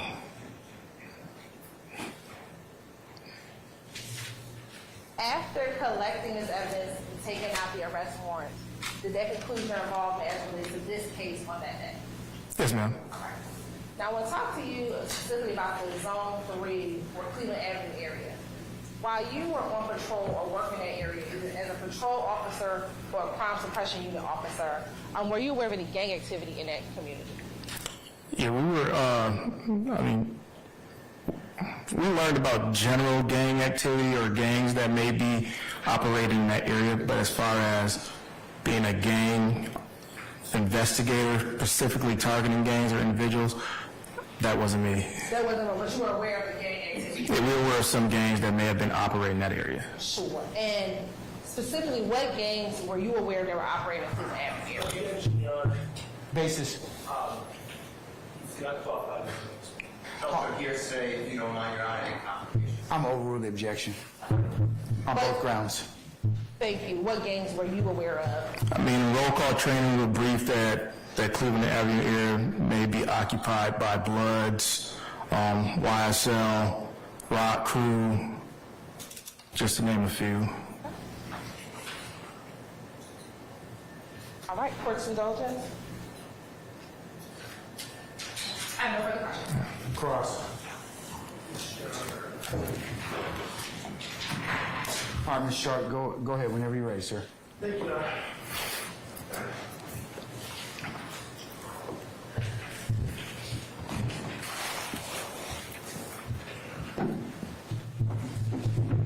Deputy Kendall. Hey, how you doing? How you doing, sir? I'm great. How are you? I'm good. All right. As you know, I represent Shannon Stillwell. Okay? Yes, sir. All right. First of all, I just want to ask, during this encounter, during this police stop, was Shannon Stillwell cooperative? Was he a gentleman? I didn't have any issues with him. Thank you. Now, the marijuana, the items that were found in the car, I want to talk to you a little bit. Could I'm not going to say to borrow. Could I have a glove? So there's an extra one up here if you want it. We're talking about pills that were in a pill bottle, correct? Yes. Prescribed to Marquisha Please. Yes. And Marquisha Please, you learned, was the girlfriend of Trontavia Stevens. Yes. Okay. And the pills that were prescribed to Marquisha Please were in this brown sack, correct? I believe so. Okay. Also in this brown sack was the marijuana in the glass jars, correct? Yes. Okay. And the money was also in this brown sack, correct? Yes. All under the front passenger seat. Passenger seat. Gotcha. Under the passenger seat. Yes. Yes. Okay. Now the firearm, do you recall, and I understand this is, we're talking about 8 years ago. Do you recall if the firearm was in this bag or not? I can't recall if it was in the bag, but I know it was underneath the seat as well. Okay, it was underneath the seat. You're not sure if it was in the same bag as the pills that were prescribed to Trontavia Stevens' girlfriend? No.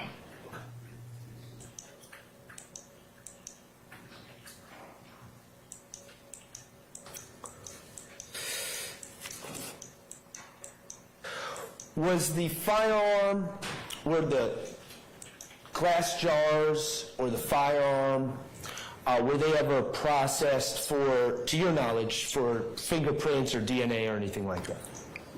To my knowledge, I'm not aware. Once we place it in property, the property officers, they handle that. Okay.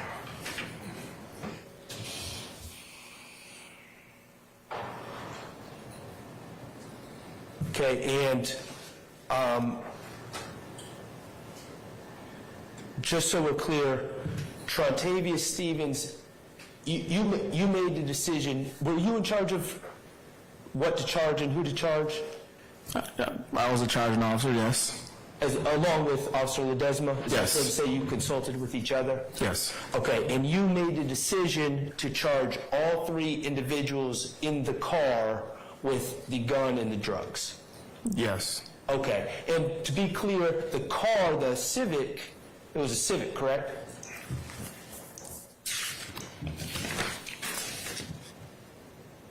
Yes, it was. Okay, the Civic what belonged to Miss Marquisha Please? Yes, she was a registered owner. Okay, and her boyfriend, Trontavia Stevens, was driving?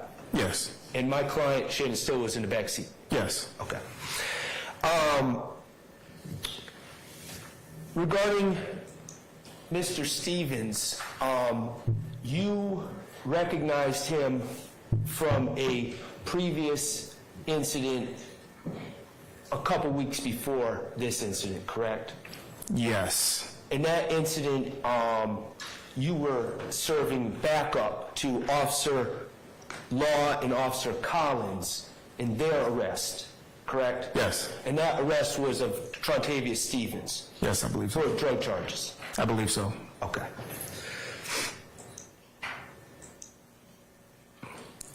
And Trontavia Stevens, in this case, after you made those charging decisions to charge all three individuals with both the gun and the drugs, he claimed the items, or he attempted to claim the items? Yes. Okay. In the search of the car, you took part in the search of the car? Yes. Okay, in the search of the car, did you note any gang-related paraphernalia or anything inside the car? No, I didn't document any gang paraphernalia. Okay, and in your charging decisions that you and Officer Desmond made, did you charge any of the individuals in the car with violation of the Gang Act, the Georgia Gang Act? No. Okay. I have no further questions. Thank you. Any further cross counsels? Anyone? Any redirect? Yes, Your Honor. Okay. First, do you see Mr. Shannon Stillwell in the courtroom today? Yes, ma'am. If you can identify him by article of clothing, can you identify him by article of clothing he's wearing? It's going to be the gentleman wearing the brown blazer with the black turtleneck in the far back left corner of the courtroom. Your Honor, please let the record reflect that Deputy Kennicott has identified Mr. Stillwell.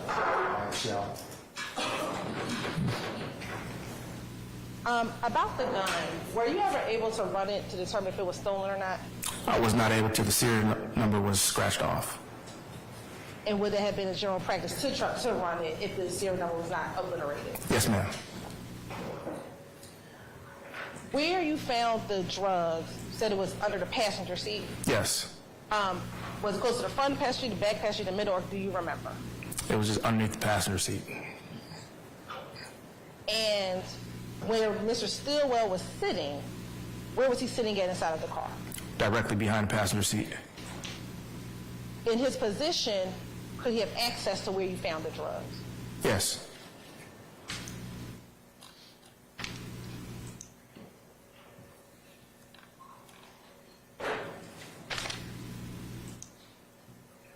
And when you spoke to Mr. Stevens about the claiming, this was after the fact? Yes.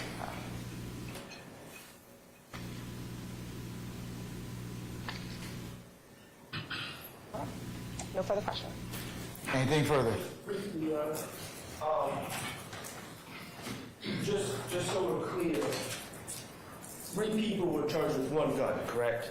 Yes. Okay, and the location where ultimately the stop took place was at Trontavia Stevens' grandmother's house, correct? Well, the violation occurred at Macon and Springside, but the final stop of the vehicle was at his grandmother's house. And how far was that from the spot of the violation? Could have been 4 or 5 houses down from it. Okay, thank you. Anything further? Actually, yes, Judge. There's a couple questions if I can. Deputy Kennicott, I heard you, a little while ago, you identified Shannon Stillwell in the court. You don't see Trontavia Stevens, do you? No, sir. Okay. $19 was how much was recovered from the car? 19 bucks? Yes. That was in the same bag, right, with the marijuana and the pills prescribed to Ms. Please? Yes, I believe so. And the marijuana was, what, like a misdemeanor amount of marijuana, is that right? No, with the way it was baggaged and with the money and the skill, it was felony amount of marijuana. The amount, the weight was how much? Approximately 16 grams, but due to it being bagged in individual plastic baggies, the digital skill and the currency that was consistent with intent to distribute. Right. Which made it a felony. Yeah, that was my question. My question was the amount. The amount of marijuana is what, 16 grams? Yes. So it's an ounce, right? It's less than an ounce, yes. Okay, got you. Less than an ounce of marijuana is a misdemeanor amount of marijuana. By itself, yes. Okay, got you. And the money that you're talking about that you say went to your consideration was 19 bucks. Yes. Yeah. Okay. I heard you say something earlier at the beginning. This stop came about as a result of a traffic violation, right? Yes. You weren't called to the scene saying that anybody was doing anything, right? No. You weren't called to the scene because you suspected anybody was about to engage in any sort of racketeering activity or anything like that, did you? Objection, Your Honor. I'll sustain the objection. All right. You stopped the car because you were patrolling, and lo and behold, it's a red light violation, and bam, that gave you authority to stop the car. Stop sign violation. Stop sign, red light, stop sign. Okay, traffic infraction is what you referred to. Yes, sir. Okay, got you. And then we go from there to, I think you said, what, smell of marijuana? Yes, sir. And search of the car, you find the stuff, and everyone gets arrested, right? Yes, sir. And then later on, Stevens tells you something to the effect of, you don't remember exactly, you can let my girlfriend go. You know it ain't hers. It's my stuff. He said something like that, right? Yeah, to the effect, yes. Well, three of them still went to jail, though, right? Paperwork was already completed. And once the paperwork's done, they go in jail. Well, he had the opportunity to tell me that at the beginning. Yeah, but he did at some point, right? After the fact that the warrants were signed and the judges were notified and we was en route to the jail. Right. So regardless of what you found out after that, paperwork's done, they go in jail. At that point, yeah, the decision was made, yes, sir. All right. That's all I got. Thank you. Anybody else? Anything further from the state? That $19, it was not found in a wallet or anything, it was found in a bag next to the marijuana? Yes, ma'am. And underneath the seat with the car and the marijuana? Yes, ma'am. No further questions. Anything further? All right, may we permanently or temporarily excuse Officer Kandakai? He can be permanently excused, Your All Honor. right, Officer Kandakai, thank you for your patience with us. I'm going to permanently excuse you as a witness. Don't discuss your testimony with anybody except the attorneys in this case, okay? Yes, sir. All right, thank you, sir. Ms. Hill, do you?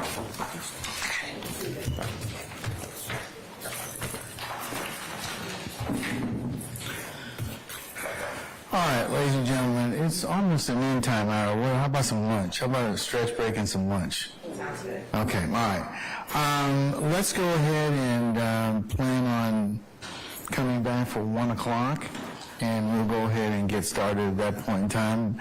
We'll see where the afternoon leads us at that point. Remember, the admonitions that the court has given you, you're still bound by them. If you should decide to step outside your headquarters, leave your notepads in the basket and come on back ready and prepared for 1 o'clock, okay? All right, anything from me? Okay, all right, unless we have anything, ladies and gentlemen, enjoy your lunch. We'll see you at 1 o'clock. All rise.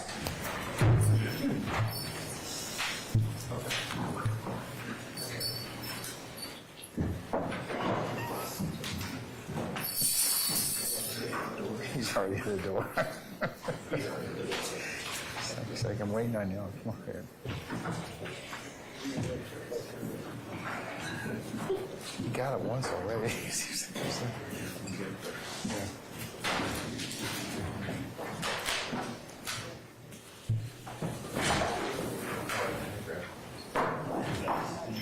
Okay, ladies and gentlemen, please be seated. Our jury has left us.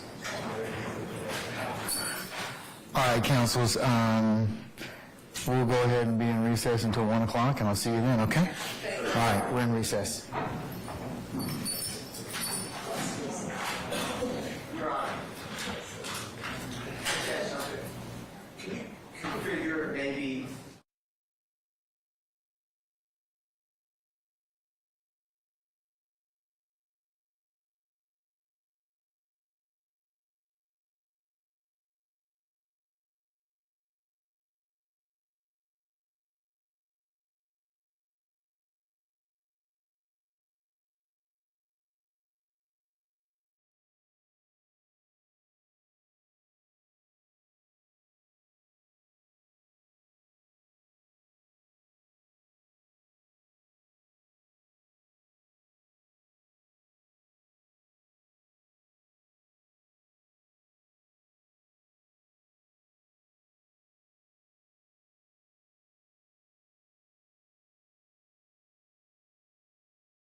Yes, ma'am.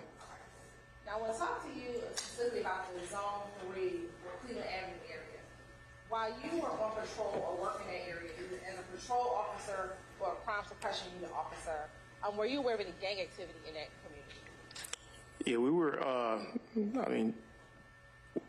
we learned about general gang activity or gangs that may be operating in that area, but as far as being a gang investigator, specifically targeting gangs or individuals, that wasn't me. That wasn't, but you were aware of the gang activity? Yeah, we were aware of some gangs that may have been operating in that area. Sure. And specifically, what gangs were you aware that were operating in Cleveland Avenue? Basis. Hearsay, if you don't mind, Your Honor, any complications? I'm overrule the objection on both grounds.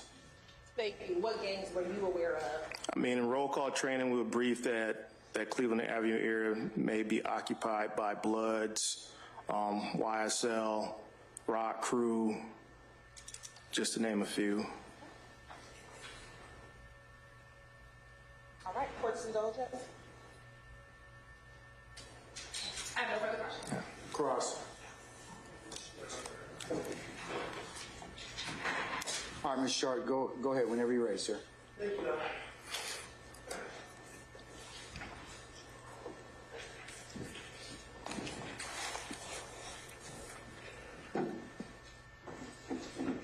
Deputy Kandikar. Hey, Good morning. How you doing, sir? Great. How are you? I'm good. All right. As you know, I represent Shannon Stillwell. Okay? Yes, sir. All right. First of all, I just want to ask, during this encounter, during this police stop, was Shannon Stillwell cooperative? Was he a gentleman? I didn't have any issues with him. Thank you. Now, the marijuana, the items that were found in the car, I want to talk to you a little bit. Could I, I'm not going to say borrow, could I have a glove? It's an extra one up here if you want it. We're talking about pills that were in a pill bottle, correct? Yes. Prescribed to Marquisha Please. Yes. And Marquisha Please, you learned, was the girlfriend of Trontavia Stevens. Yes. Okay. And the pills that were prescribed to Marquisha Please were in this brown sack, correct? I believe so. Okay. Also in this brown sack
Good afternoon and welcome to Law&Crime. I'm Terry Austin and thanks for joining us. I'll be with you for the next 3 hours breaking down the racketeering case against famed rapper Young Thug. The artist, whose real name is Jeffery Williams, is on trial for participation in a criminal street gang called Young Slime Life, or YSL. Thug was arrested in May 2022 along with 27 others, although many of them have since been severed from this case or they've taken pleas. Now, the prosecution theorizes that YSL is responsible for violent crimes such as murders and carjacking. However, the defense team claims that YSL is simply the name of Young Thug's record label. The Atlanta courtroom is on their lunch break, so we'll take this time to answer viewer questions. So please remember, submit them on social media and in the YouTube chat, and we will try to get to as many as we can. I am so lucky today to have in the studio with me the one and only Brian Buckmeyer, who former criminal defense attorney, and our legal analyst, Richard Schoenstein. You are a litigator. So we have many questions here. I'm going to start at the top.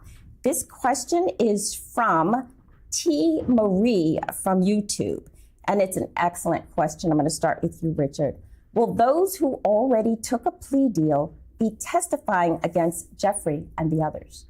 I assume that's part of the plea deal. I mean, that's part of why you reach a deal if you're the prosecution, is to get them to give testimony at trial. So I would expect that to be the case, but it remains to be seen. Now, Brian, what happens, this is my question, if they get up on the stand and take the fifth? So they're allowed to take the fifth. There might be some back and forth as to whether or not their plea agreement covers that actual testimony. So, for example, if they go up and ask the question, is YSL a record label or a gang, I would anticipate that they would say gang based on their plea agreement. But it doesn't mean that they have to violate their own constitutional rights and say, well, in fact, I didn't plead guilty to this, but I did shoot and kill this person. I did do that. So I think it really depends on their individual agreement, but I do expect them to be pleading the fifth to some statements. Oh, it's going to be interesting to see who actually gets up there on that stand. All right, this question is from Kenneth Williams from YouTube. Richard, this is going to you. How much is the state depending on witness testimony to prove YSL is a gang? Well, I think probably a lot. I mean, that to me is ultimately what they have to put on to show it. You know, they started the trial, and I thought very smartly, educating the jury on what a gang is, to give them and us some background and some parameters for what kind of activity would be gang activity. But I think they're very much going to have to rely on witness testimony to prove that YSL is in fact a gang and not just a record label. Well, the other thing, after these witnesses got on the stand, these expert witnesses, then when you see photos and they're actually doing the signs, it does make that connection for the jury, right? That's right. That was the point of putting on the experts first, so that everything else the jury sees, they will look through that lens. Normally you would put on experts at the end of the case, but I think this made a lot of sense here. I do too. I've learned a lot actually from those experts. Okay, Brian, this one is for you. Real with Robo, and this is from YouTube. This case seems to be messy because a few charges they'll need to prove before testifying with RICO. How are they going to do all of that together?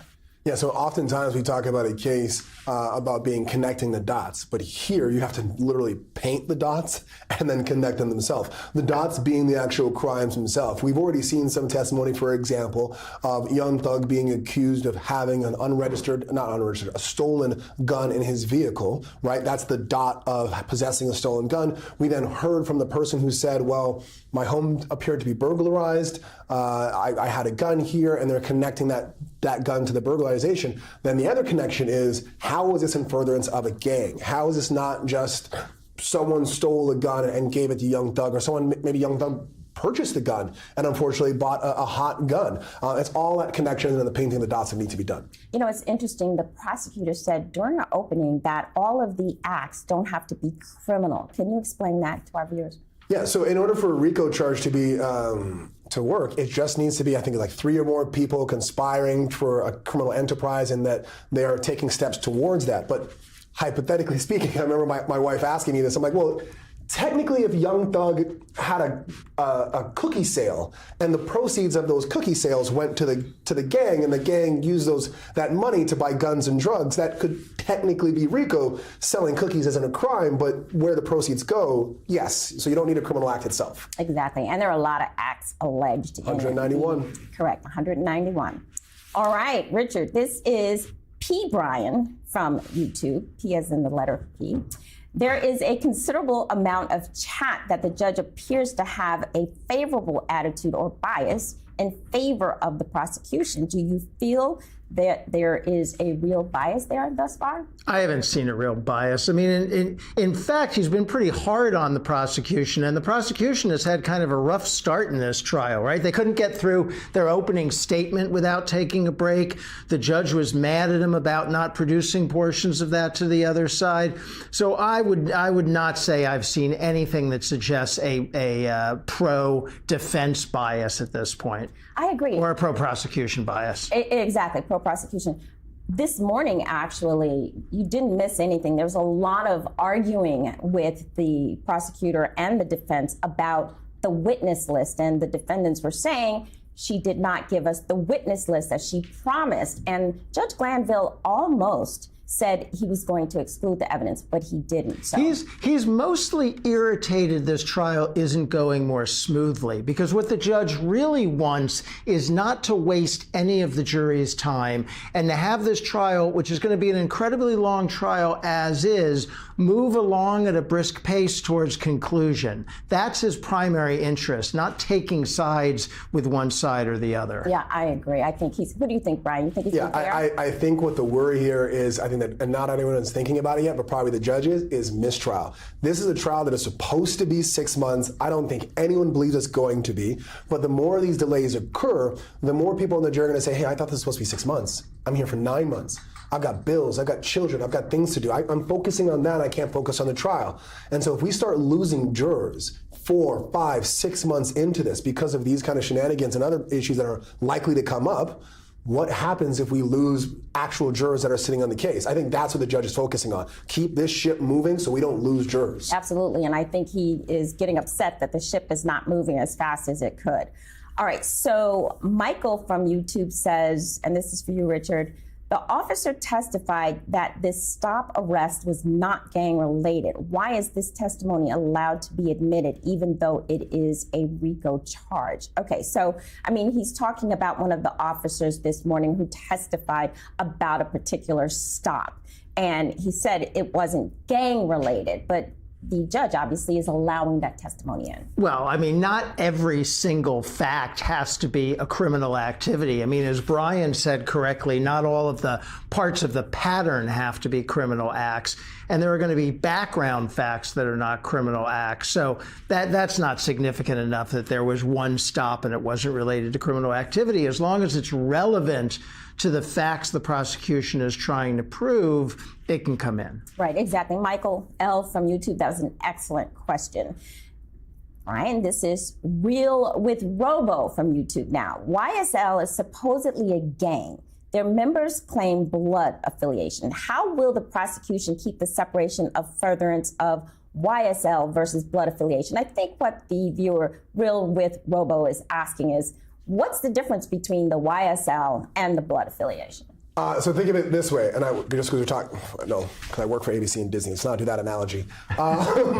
Let's say, oh, here we go. I'm Canadian, right? That are the Bloods, but I am originally from Toronto, Canada. Toronto is YSL. So Toronto being a smaller subset of Canada, YSL is a smaller subset of the Bloods. So technically, I don't think you really need to parse them, because if I do something good for Toronto, I do something good for Canada.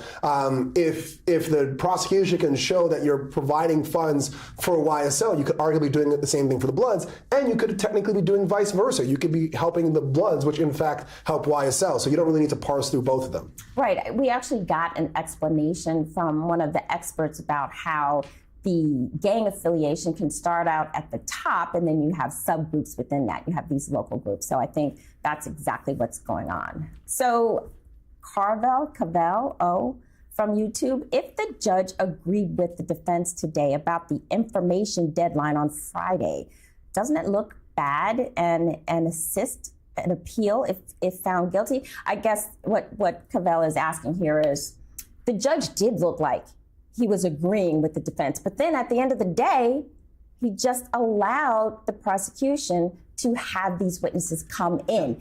Is that a ground for appeal? It probably not, because these issues about running the courtroom, deadlines on when evidence has to be shared or when demonstrative exhibits have to be given to one side, those are set at the discretion of the court.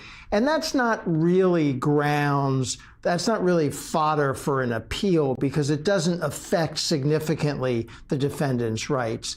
The only thing I'll say about that is, if you could string enough of them together and make an argument on appeal that the prosecution routinely flouted the judge's instructions to do things on a timely basis and kept evidence away from the defense, maybe you could add it up to be an appeal point. But missing some deadline the judge set, standing alone, doesn't seem like much of an appeal. Exactly. What were you going to say, I'll Brian? add to that very quickly. Welcome to the frustration of being a defense attorney and why my cabinet always has Woodford Reserve in it.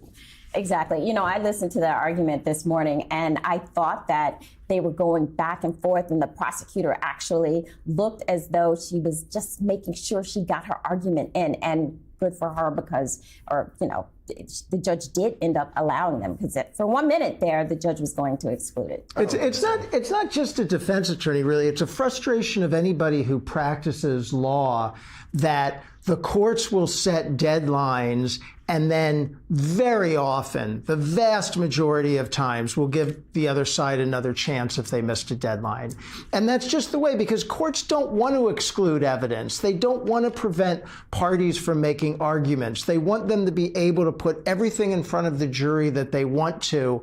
And so they do bend over backwards to work with those deadlines. And It can be frustrating. Yeah, and they don't want to be appealed either. All right, we're going to take a quick break. Stay with us. We'll have more for you on the Young Thug trial, including a hit from our local reporter. Stay with us.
Welcome back to Law and Crime. If you're just joining us, I'm Terry Austin. We've been following day 5 of the RICO trial for rapper Jeffery Williams, or Young Thug. The artist and 5 co-defendants are on trial for charges such as racketeering and participation in a criminal street gang.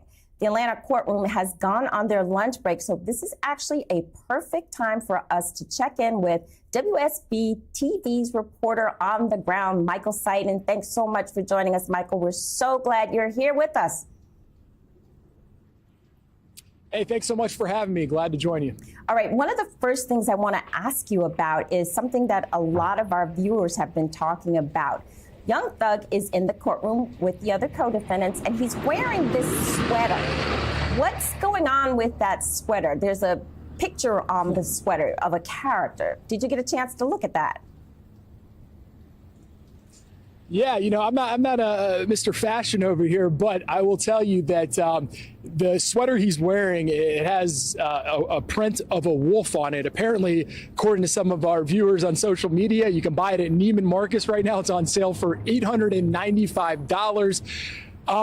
What is this? What is he wearing? Is it a coincidence? I was hoping to ask his attorneys about that, but if you remember back in opening statements, prosecutors, they read a poem from the Jungle Book 2 about wolves, and prosecutor Adrian Love accused Young Thug, Jeffery Williams, of being the head of his wolf pack, referring to YSL as an alleged criminal street gang. So again, not sure if this is a coincidence or not. I was hoping to get that from his attorneys, but it's definitely creating a lot of chatter on social media. Michael, that is such a great observation, tying it back to what the prosecution actually did say during the opening. Good job there. All right, this morning also started out with a juror being dismissed from their duties after hospitalization. What can you tell us about that situation?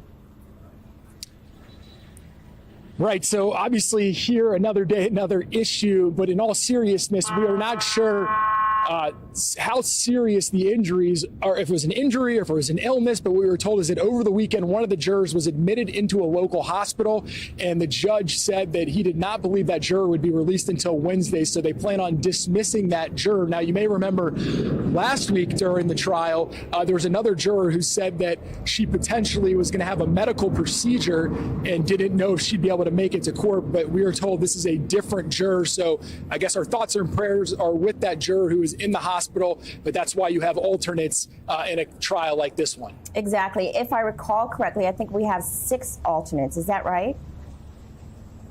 Yeah, I think that number's correct, yes. Okay. All right. So after that, there was some discussion about a new set of witnesses the state wants to call. Can you bring us up to speed on what's going on with that situation? Right. So this has really been ongoing, and this is when Judge Glanville really laid in to prosecutors, because his whole thing is, let's get this trial done. Let's get it done right. Let's let it be smooth. But we keep having all these pauses. For example, we were delayed almost 45 minutes today. That's because the prosecutors initially had around 741 potential witnesses that they could call to testify. Well, that list has now been cut down to a little more than 400. So here's the issue now. Some of the defense attorneys were claiming, look, you're about to call certain witnesses that we didn't even know were on the list. There seems to be some miscommunication here. But let's be clear here. Judge Glanville has ordered that the prosecutors and the defense come together and tell each other who the witnesses are that are going to be testifying on each side. And for some reason, this isn't getting done. I know at one point, the prosecutor claimed that they had sent some of those witnesses over at like 9 o'clock at night or at the last minute. And the defense is saying, you know, that's not acceptable. So obviously they need to get on the same page. And Judge Glanville, one more thing in closing, made it very clear that if you guys don't get on the same page, we're going to start excluding testimony from some of these witnesses. I heard him say that as well. I do think, listening to both sides, that both the defense and the prosecution actually have decent arguments. I mean, you don't want to be surprised, but at the same time, it does take time to cull through all of those witnesses. You know, the other thing is, we're not seeing the law enforcement witnesses on camera. What's going on with that? Is that going to continue because of Judge Glanville? Yeah, so we're trying to figure that out. Last week, you may remember when a pool camera mistakenly showed the faces of some of the jurors. Obviously, it became a real security issue. And so what happened was, at that point, the judge did ask for cameras not to show investigators' faces. But I will say one more thing. I've talked to multiple sources over at the Atlanta Police Department, and we know that during some of this testimony, when we were showing faces, that the addresses of some of the officers were being posted online. There's been some threats also. I'm not sure if they're credible or not, but as you can imagine, the last thing they want to do is put these witnesses' lives in danger. So that could potentially be playing a role in them not letting us show the faces. But again, we're still working to find out the exact answer from the judge. All right, so the judge basically is asking everyone in the courtroom, the reporters, to just not show those witnesses. Hopefully we'll get the cameras back up with the other witnesses. All right, what are you expecting to happen after the lunch break? We've gone through a number of witnesses. Some of the witnesses were victims of crime. Some of the witnesses were these law enforcement officers. What do you expect that the prosecution will do after the lunch break? So if they go as planned, it sounds like we're going to hear from about 4 more law enforcement witnesses who will testify about 1 o'clock Eastern time when they return from lunch. We're also being told that there could be some body camera footage, maybe from a traffic stop. So it sounds like we're going to hear a lot of law enforcement for the rest of the afternoon. But of course, there's been some things that have stalled out testimony, been some delays, some objections. So, the plan is 4, but you never know. All right, you have been wonderful. That is Michael Seiden from WSB TV on the ground for us. Please stay tuned. We're going to take a quick break. And when we come back, keep writing those questions. We will take all of the viewer questions that we possibly can. We'll be right back.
to our live analysis here at Law&Crime. Our coverage remains focused on the racketeering case against rapper Jeffery Williams, better known as Young Thug. Williams and 5 other co-defendants are on trial for participation in a criminal street gang called Young Slime Life. The Atlanta courtroom is on their lunch break, so we're going to get to your viewer questions right now. Remember, submit them on YouTube and social media for a chance to have them answered. I have with me in the studio Brian Buckmeyer, Richard Schoenstein, both litigators, criminal defense attorneys. They know all the answers. I'm going to go to one of those questions now from our viewers. And this viewer actually submitted another question. Cavell O from YouTube. Cavell, hold on. Before I get to you, we wanted to talk a little bit about that jury. And we heard from our reporter that one of the jurors was hospitalized. The judge may, in fact, end up excusing that juror. We only have 6 alternates. Would we have a problem, particularly in light of the length of this trial? Yeah, we would potentially have a problem. You need 12 jurors. And the reason you have alternates is in case you lose a juror, then you still have enough. But 6 for a 6-month trial, that's a little thin. And what people have to understand is once you're off the jury, there's no coming back. So if you have to go in the hospital for a day or you miss a day, there's no makeup test. You don't get to return. You are gone from the jury. And if that happens 6 times, we're okay. But if it happens a 7th time, it's a mistrial. And we're talking about a 6-month trial, and I think Brian thinks it's going to be longer than that. So it's a little thin. Oh, well, Brian, then let me ask you, if you were the judge, if you were Judge Glanville in this case, what we have is 12 jurors, 6 alternates. What would you have chosen as far as the number of alternates? Like 9. I think at least 9. I think just looking at what is day 4 or 5 now, and we've had 4 or 5 witnesses come and testify. I think we've maybe gotten to the 2nd or 3rd count in the indictment in terms of the overt acts. So by my count, we've got at least 185 more overt acts. So I don't know, do the math. 5 times 185, it's going to be a while. I agree. It's going to be a very long time. And how many people can take all of that time off if any of them are actually working? They're getting permission to stay off. Cavell O, again, another great question from YouTube. Will the absence of the lead prosecutor today and the fiasco of handling of files play a role with the jury? And how do you think the jury will feel? Richard, I'm going to ask you that. So today, this morning, the lead prosecutor, Love, was not there. The other prosecutor was there. And I think she did a good argument, but do you think that that's going to have an effect on the jury? She didn't speak in front of the jury. So just for our viewer, just Cavell, just so you know, that argument was done outside of the jury. But do you think that a jury is looking at who is actually doing the prosecution of the case? Well, I don't know about that. Lead prosecutor not there, not for one day in what we're just saying is, a 6-month or longer trial. Who's there on any particular day? It'd be nice to have the lead prosecutor there for closing arguments, for examination of important witnesses. But I don't think it's a big deal if they miss a day. Yeah, I agree. I actually was trying to see if she was in the courtroom somewhere. I didn't see her, but maybe she's back at the office trying to prepare for the case further. So, all right, Georgia Guardian from YouTube. Why are we only looking at Jeffery Williams during live testimony when 5 other people are on trial? Brian, what do you think about that? If Jeffery Williams wasn't on trial, would anyone be watching? I mean, that's the reality of it, right? He's also King Slime. It's like talking about a gang case involving El Chapo and not focusing on El Chapo. He is, at least in the prosecution's mind, the kingpin of this gang, and he is the largest name, especially when we talk about the use of rap lyrics coming into the case as well. This case started off as Young Thug and Gunna. Sergio Kitchens took a plea, and now there are only being 6 of the 28, with 9 taking a plea, 1 in the wind, and 12 waiting. Young Thug is the biggest name there. Exactly, and I do think that that's why people are very interested. Georgia Guardian asks another question from YouTube, and we talked about this earlier, but we can talk about it some more for sure. Does the jury pay attention, Richard, to the sweater that Young Thug is wearing? And remember, the prosecutor, very good observation, Georgia Guardian. the prosecutor called him a wolf in opening statements. I think this is very interesting. I'm sure that Steele knew what he was going to wear that day. Do you think they had a conversation? Maybe he did know what he was going to wear. If he knew, would he have said, don't do it? Or do you think it's a good statement to make, if in fact that is the statement being made? Yeah, well, okay, so the viewer's question is, does the jury pay attention? And I would say to that question, the jury pays attention to everything. You know, the jury is always watching whether you're on the stand or off the stand, and how you conduct yourself in the courtroom for a defendant is very important. If my client wanted to show up at a trial wearing a sweater to make some kind of statement, I would say, forget it. Don't do it. It can backfire with the jury. It'll be misinterpreted by the press. I wouldn't want my client showing up in anything, especially if it really is to show up the prosecutor for what she said in opening argument. I don't think that's a good idea. I would have said no, thank you. I would have said no, thank you as well. You never know how a juror is going to interpret that. So Brian Steele is also an excellent attorney based on what I've seen thus far. So I think if he had known, he probably would have said, no, don't wear that. Put your suit back on. All right, Kimberly M. from YouTube. Brian, has the prosecution presented any smoking gun evidence thus far? And do you think that right now, where we are in this trial, that they have proven that there is a RICO conspiracy? No, I would say no to both of them for a number of reasons. At best, we've seen individual crimes of theft of a gun where we actually don't know who stole the gun. We only know where the gun ended up.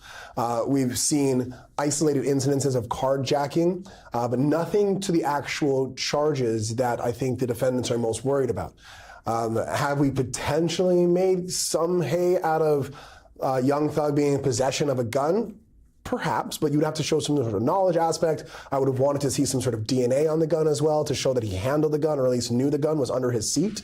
But past that, I think at best, it's the foundation. But it's like asking you, Brian, has the prosecution made a houses yet? And I was like, no, there's just foundation. But I can see where they would build upon that. We just got to wait and see. Exactly. Richard, this is a related question. Joseph Reeves from YouTube says, why is the state not linking these crimes to a conspiracy to show the furtherance of a gang or any RICO standard? Well, give him a little bit of time. I mean, we're really just at the beginning. You know, we're still talking about Rudyard Kipling. Let's get this trial moving. It's so hard to prove any kind of crime at trial. And this crime, a RICO conspiracy and a pattern of racketeering, I mean, that's exceptionally hard to prove. It's going to require and you have to do it one witness at a time, right? So give him time. It's going to play out. All right, Joseph Reeves. Richard said to be patient. It'll play out. We'll see. Cavell, thank you so much. Again, I think this is question number 3 from Cavell O from YouTube. Is the state so far linking these old crimes to RICO? All right, similar question. Brian, do you think even one of these activities or overt acts or crimes has been linked at all whatsoever? No. Nothing yet. At best, I see a carjacking, a possession of a gun. I haven't seen anything that furthers the gang. Now, can you tell me, in the ether, does a gang member possessing a gun further the strength of the gang? Absolutely. But that seems too vague for me to be. I mean, technically, young thug having money in his pockets could then further the gang just because he's a gang member who has money. But you have to show me what that gun does, what that money does, in a way that it benefits the gang, and I haven't seen that yet. That's interesting. I think this morning he had $19 that was recovered from one of the cars that apparently had, other evidence in it. But I was thinking to myself, well, $19 is not that much. All right, Richard, Kimberly M. from YouTube, similar but different question. Even if they prove YSL is a gang, like a gang, is that enough for a conviction? No. Because you have to prove that the defendants were involved, and I think the main theory here is conspired to commit these crimes. So you have to prove at least that they had some agreement to do it or took acts in furtherance of the conspiracy. So just proving that it's a gang and not a music label is a step in the right direction, but it doesn't get you all the way there. Correct. And you can be in a gang. I mean, some of the viewers have asked, is it illegal to be in a gang? I mean, you could have a gang but not committing criminal activities. You could have a gang and you could be doing community service. Right. Yeah, we're in the LC gang. It's the First Amendment. We have the right to associate with law and crime. Let's speak for yourself. All right, I have another question for you, Brian. Joseph Reeves from YouTube. How many of the state witnesses do you think were reliable witnesses so far? Ooh. I think they're all reliable. And if you're asking about credibility, whether or not I believe them, then yes, there's nothing that I saw on direct examination or cross-examination to make me think that they were not credible or unbelievable. However, I think the more exact question might be is, do you think that information furthers the concept of there being a gang tie or a gang conspiracy like RICO? One of the witnesses that I had problems with were the officer who said, yeah, they were throwing up gang signs.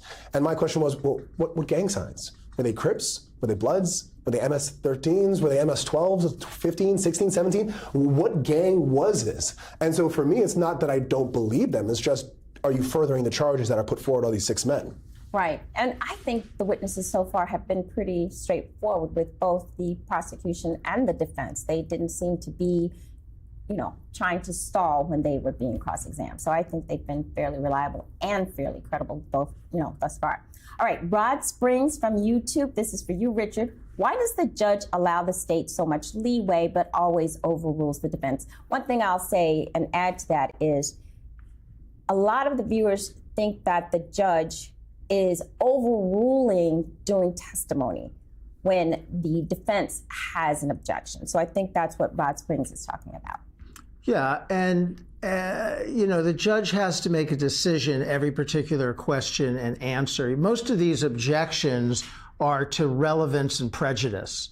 The evidence is either not relevant to the crimes or it's only tangentially relevant, but it's really prejudicial.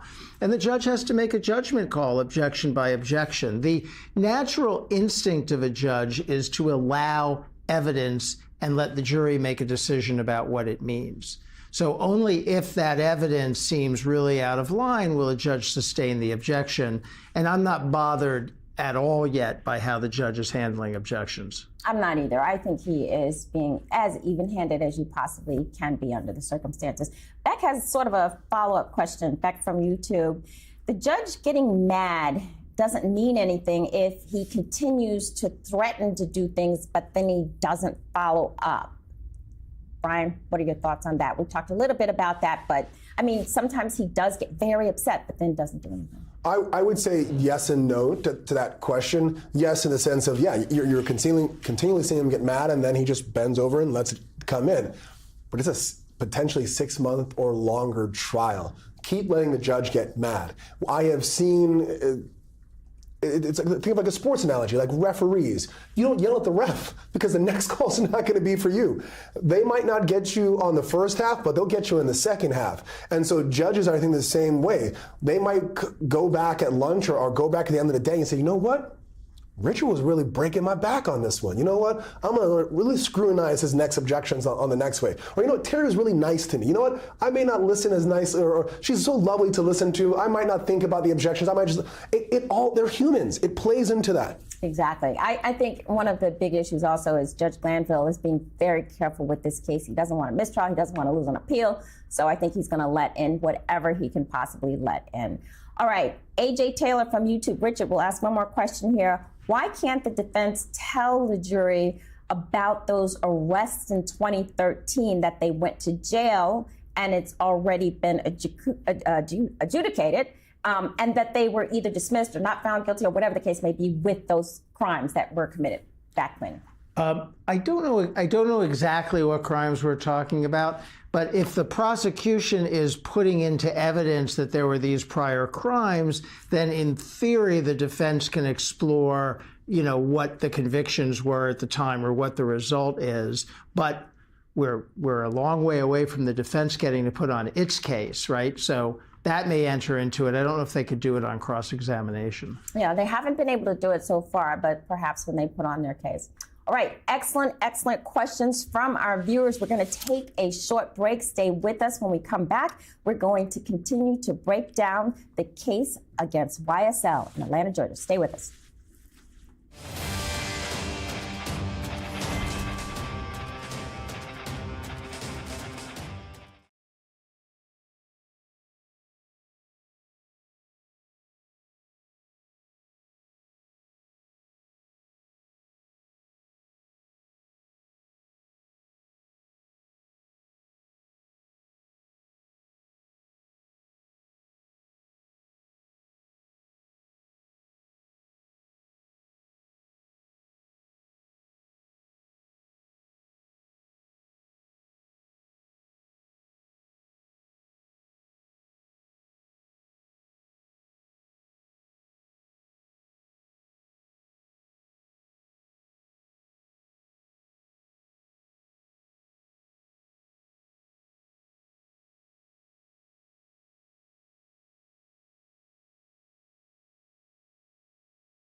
Thanks for tuning in to Law&Crime. I'm Terry Austin. The Atlanta courtroom is currently on their lunch break in the Young Thug RICO trial. And we're here taking viewer questions about the case. So please continue to submit your questions. You've been submitting some great questions on YouTube, and we will get to them as soon as we can, and as many of them as we can. I have with me Brian Buckbeyer, Richard Schoenstein, and you all have been excellent with these questions. And Real with Robo from YouTube has asked a second question here. What are the parts that need to be proven in a RICO? So basically, Richard, if you could just break down, what is a RICO case?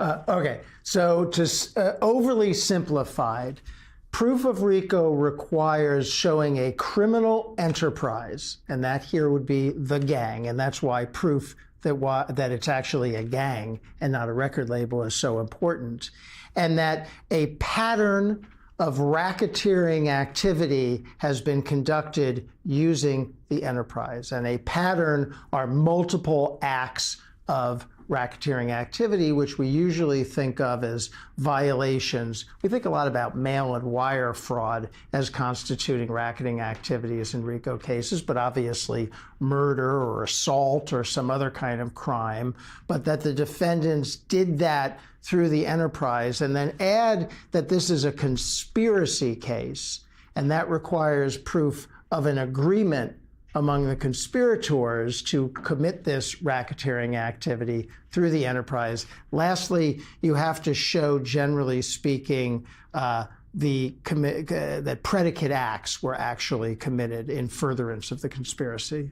And as you said before, we have to be patient because they have to lay all of that out. We're not seeing all those dots being connected just yet. No, give it time. Yes, give it time. Jennifer Winkler from YouTube asks sort of a follow-up question. Doesn't it seem odd, Brian, that the prosecution started with petty crimes instead of trying to prove the more serious crimes first, like murder crimes?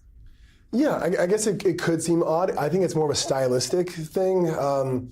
It's like starting a movie where you start with the climax. Have I seen movies that do that? They do like the whole like look back and then build up as to you got there. Do I also see movies that have like a very long, slow intro that kind of crescendos into the climax? Yes.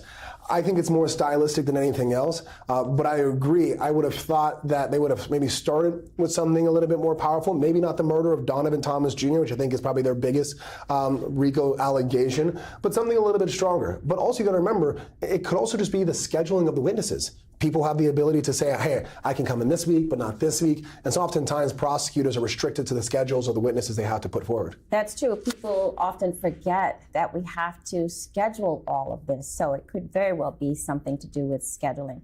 All right, Tall Glass from YouTube, Richard.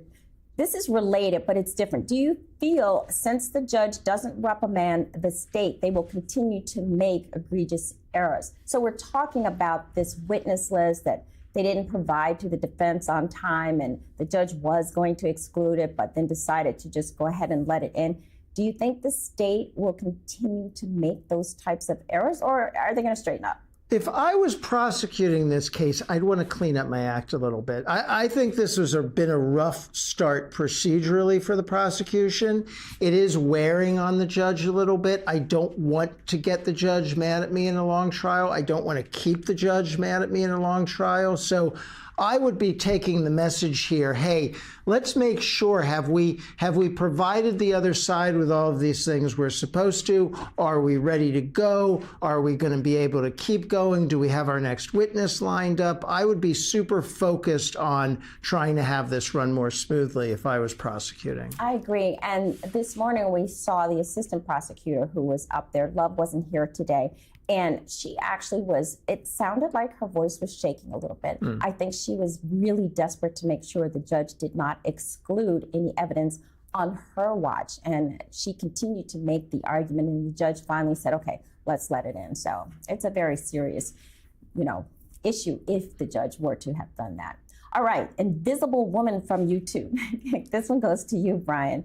Do you think the jury will forget about the witness testimony that we're hearing today because of the lack of evidence? Meaning, we just had people get up and talk, but we really didn't hear a lot about, documents and evidence and guns, and there was not a lot of physical documentation.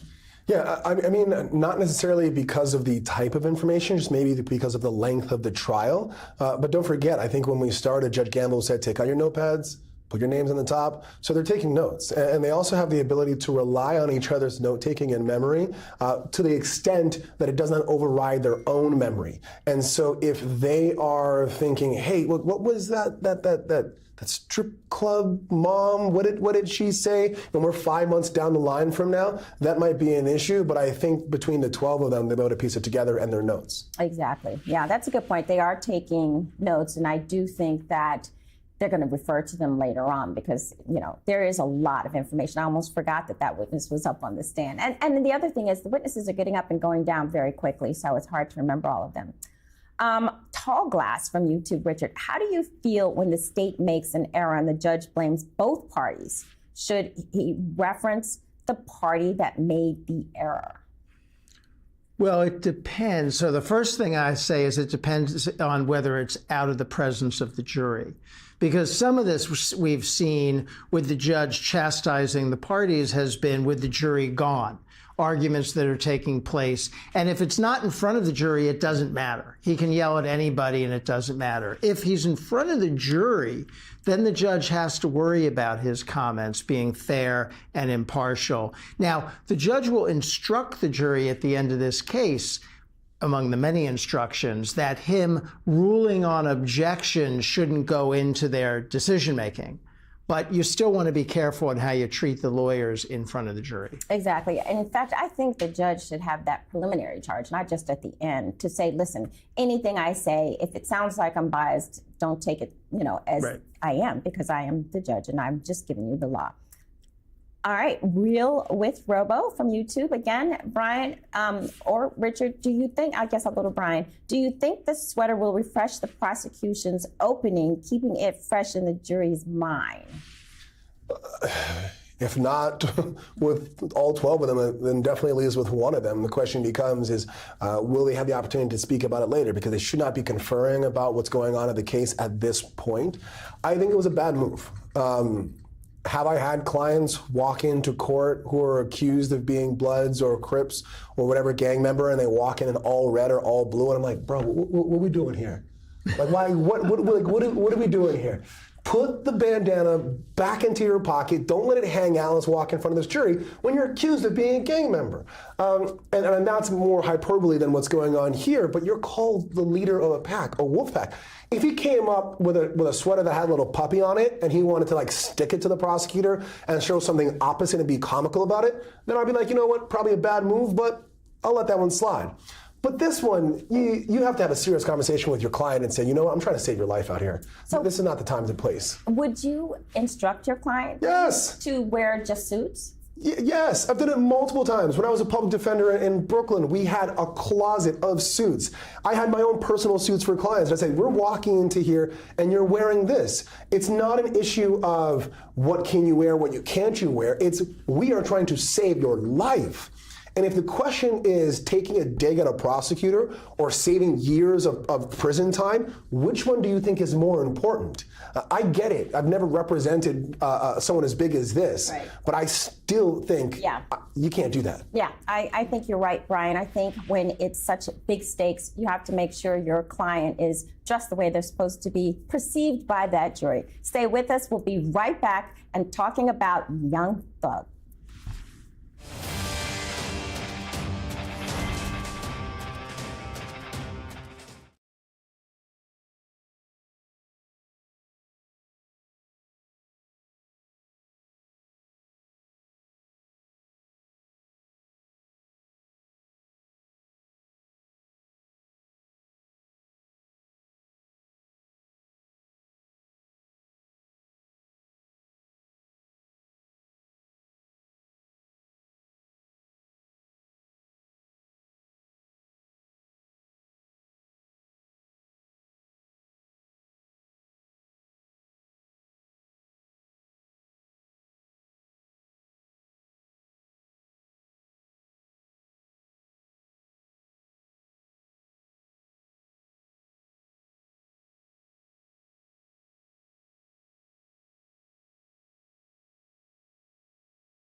that YSL is responsible for a violent street crime. Let's take a moment to talk about the presiding judge, Judge Glanville. Now, he has charisma in that courtroom. He's a no-nonsense type of judge, and he's not afraid to assert his authority. But we've also seen his lighter side. Take a look at this moment from Thursday. Is there anything else at this point in time? Your Honor, did juror number 39... Yo, would you stay out of my business, Miss Love? Oh, well. Stay out of my business. Judge, Look, I'm sorry. I've been doing this a long time. Yes, I have, yes. And if you really must know, she's going to reschedule her appointment to the week of the King holiday. You happy? No, you're not happy. But anyways, that's the explanation you're going to get. I'm on top of it. Okay. All right. All right. Brian Buckmeyer, our legal analyst, and litigator Richard Schoenstein are here with me to discuss. So is this normal behavior from a judge? How would you characterize the professionalism of this exchange, Brian? Is that what you normally see? This is very normal. I think what people sometimes forget from all the trials that we watch is that oftentimes, especially judge and prosecutor, if this is a trial judge and this is a trial prosecutor who often shows up before him, they're seeing each other a lot. We also go to bar association events with each other. We also go out and have drinks at these events as attorneys, because judges are attorneys first and foremost. We have personal relationships with them. And so, yes, when the jury is there and your client is there and we're performing in this adversarial setting, that is not what you're going to see. But I've also had judges be like, yo, Brian, come on now. You know you can't be making. And yes, we do have that kind of back and forth, jovial kind of relationship, depending on who the judge is and depending on your relationship with them. But it's never in front of the jury. It's always outside. Yeah, right. I think, Richard, do you think that that could have been misconstrued either by the state thinking that the judge is upset with her, or by the defense thinking, you're being awfully friendly, Judge Glanville? No, I agree with everything Brian just said. And also, when you're on trial, everybody in that room has a relationship together, right? Think about it. The judge and the lawyers are working together on something for months, and have been for a long time before the case ever got to trial, because there are all these preliminary hearings and the like. So you do develop a relationship, and, you know, a judge may like all the lawyers on the case. No matter who he thinks is winning or losing, may have, personal feelings, and it's fine. It's fine. They can have a relationship. They can be human beings. Exactly. It is fine. And I actually thought that by now the state and the defense would be human beings by now and would be cooperating, but they're still sort of attacking each other. So we'll see where that goes. All right. There are also definitely some moments where Judge Glanville gets pretty testy. Let's look at some of those moments right now. Here's what I told you was going to happen. I've got a jury that's out right now that's being interrupted. And Mr. Williams, you should have made your motion or should have told me about that an hour ago or when you found out about it. Not hijack me at the bench about that. You did what you had to do, but I'm not happy about that. I'm not happy about any of this. Because this is stuff we can take care of before our jury comes in. And that makes you all, lessen your ability as advocates and lessen our ability for this jury to go ahead and get this case seamlessly. This is what I told you all was going to happen. You videotaped our proceedings. It was just a brazen violation of these particular proceedings. I told you not to. If you just left your purse in your pocket, you would have not even put yourself in this particular predicament. Right, but there was so much going on. That doesn't excuse your behavior, and doesn't give you. I didn't hear every. Madam, that does not excuse your behavior, and it doesn't provide it's an excuse for behavior, because there is no reason you couldn't have taken your phone and put it in your purse when we told you to do that, right? Correct. Instead, you took your purse out. You had to go through several manipulations to turn on the video feature for you to go ahead and videotape these proceedings. Is that right? It just didn't come on by itself, right? Yes, sir. So that's willful. Well, I'll put it this way. As long as you write it yourself and it is completed in the format as dictated, APA, at least 10 primary and 10 secondary sources, that will satisfy the contempt. I mean, I'm going to read it, and if I don't find it to be of of suitable quality, you'll redo it. But the other thing is, if you don't do it, the other option I have is to jail you for 20 days because it's not satisfactory. So I would suggest that you write it in a satisfactory manner. You decided, well, hey, I'm not going to show up. That's why I'm annoyed. Do you get it? Yes. Okay. Here's what I'm going to do. I'm going to find you in willful contempt. When we start this trial, you're going to come for the first 5 days of trial. You can take leave, you can take vacation, whatever. So when this case starts, you'll come or else I'll jail you for 20 days. Choice is yours. No, I'm just, please, just sit down, Mr. Sharp. Just sit down. Okay. Just sit down. Thank you.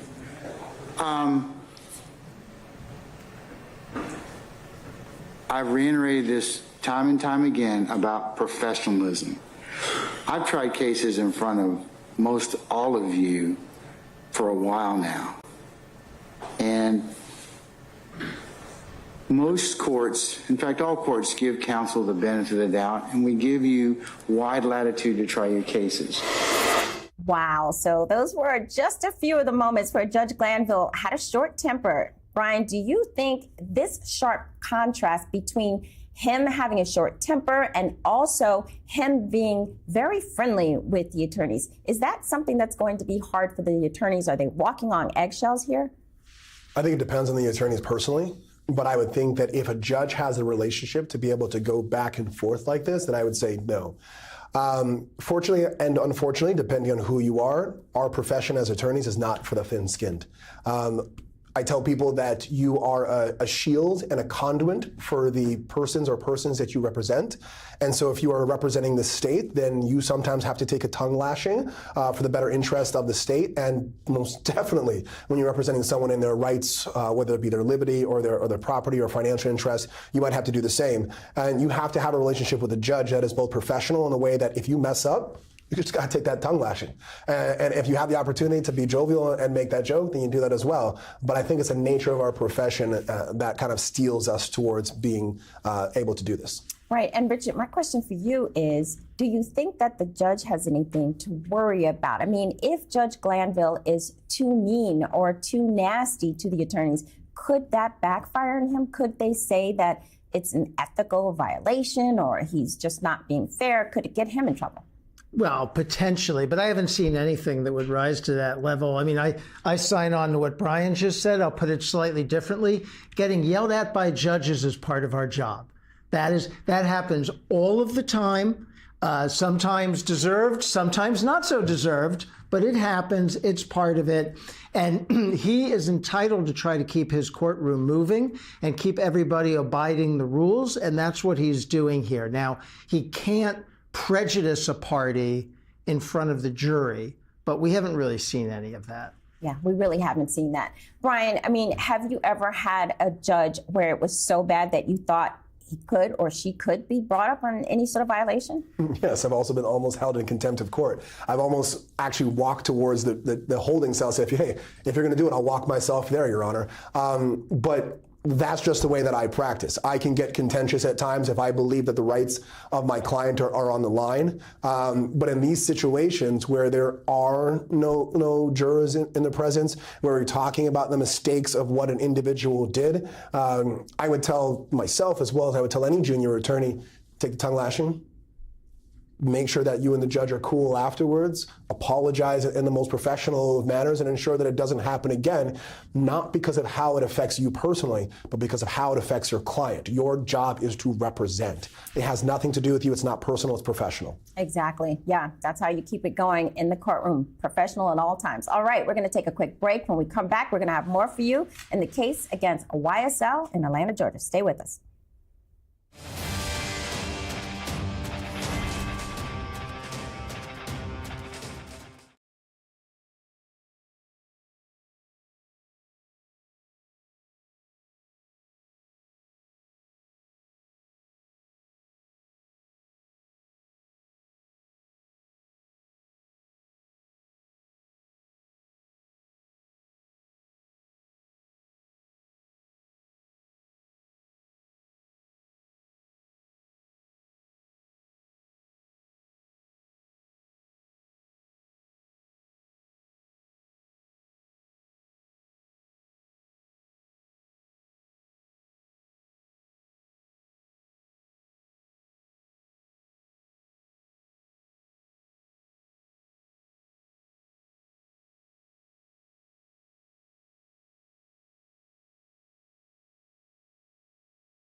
Thanks for tuning in to Law&Crime. The YSL case out in Atlanta is currently on their lunch break. And so we're going to continue taking viewer questions about the case. So please continue to submit your questions on YouTube, and we'll get to as many as we can. I have with me Brian Buckmeyer, Richard Schoenstein. Richard, I'll start with you.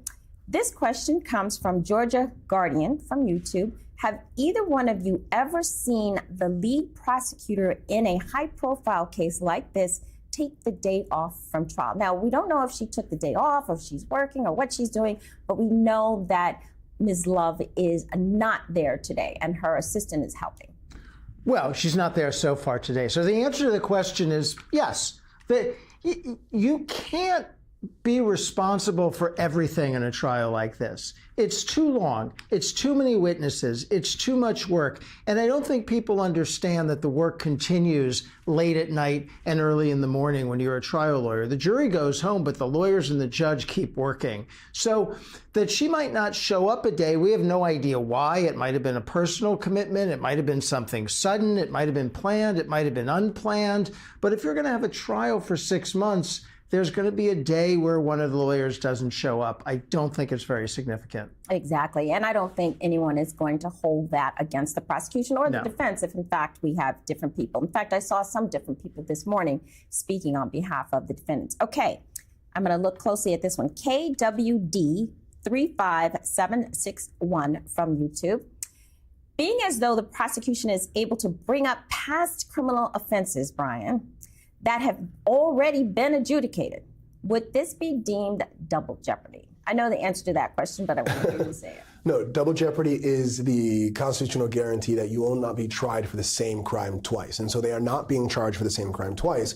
What is happening is the facts of one bad act or bad crime, because if they're not convicted and just arrested, that would be a bad act. The accused accusation that they did something illegal. A bad crime would be the actual conviction itself. That is being used to charge for a unique crime, that being RICO, and so a double jeopardy would not apply.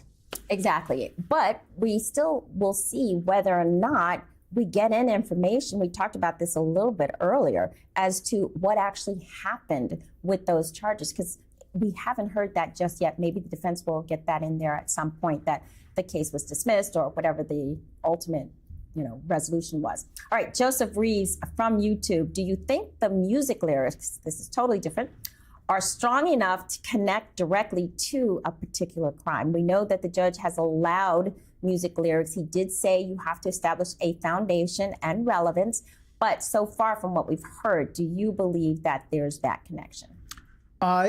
I haven't parsed all of the music lyrics with all of the allegations, but that's definitely what I would be looking for.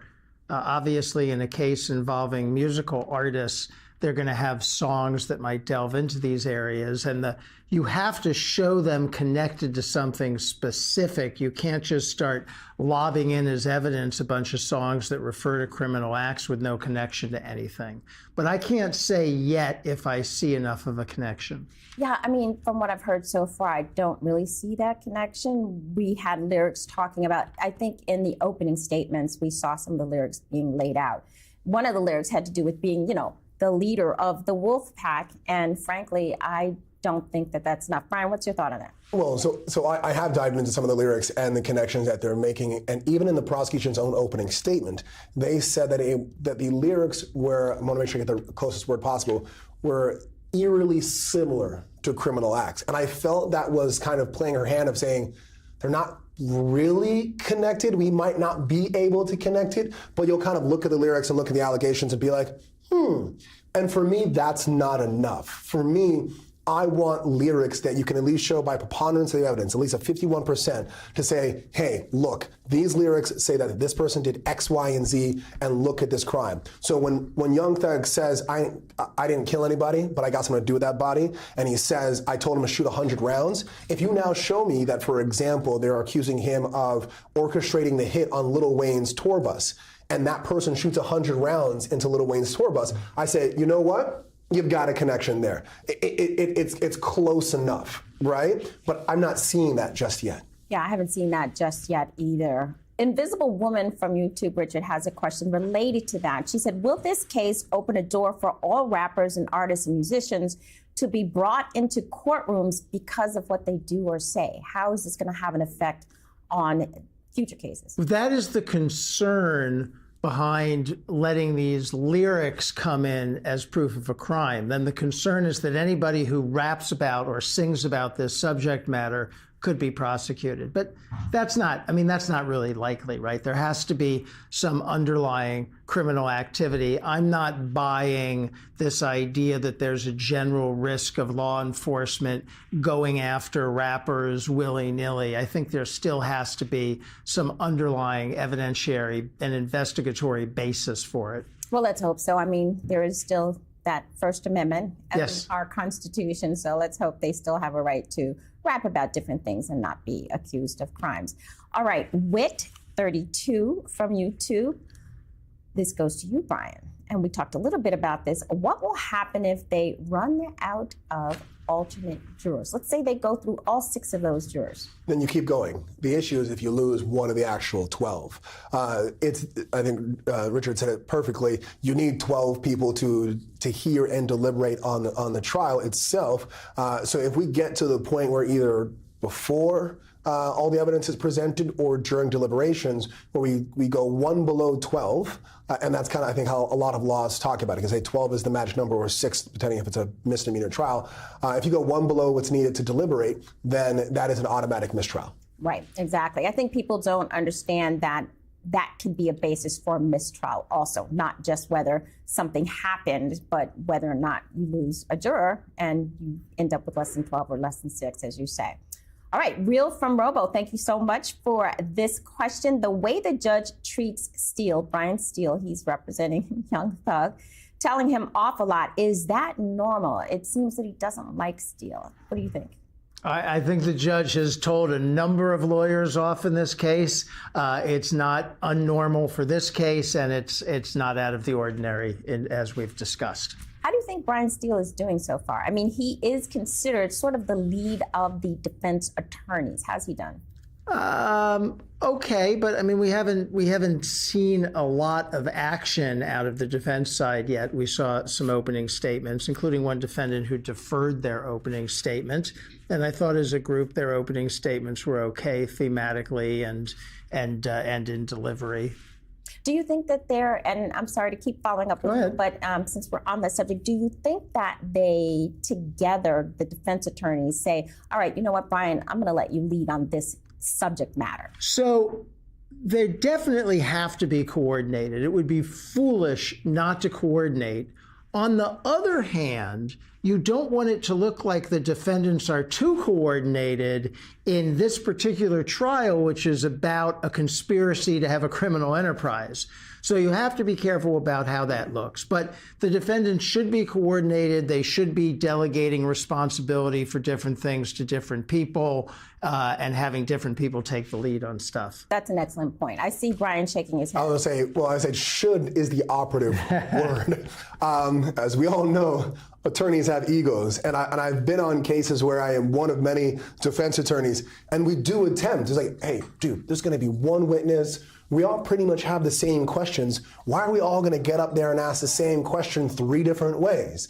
What about if I just attack this area, you attack this area, and we can make it so we tell the jury, not that we're like collaborating, but just we want to make life easier for you. And you got this guy where you're like, no, I don't like the way you ask those questions. I'm going to ask it myself. And so I think you are correct. That is what we want. But oftentimes, egos will prevail, and you'll see people stepping on each other's toes. That's interesting, because one of the things I think we saw with the one defense attorney who didn't do an opening is just the opposite, letting all of the other attorneys go up. Maybe the jury won't even remember who his client is. That's a tactic as well. All right, Richard, ASGEIR, as a Gur, P from YouTube.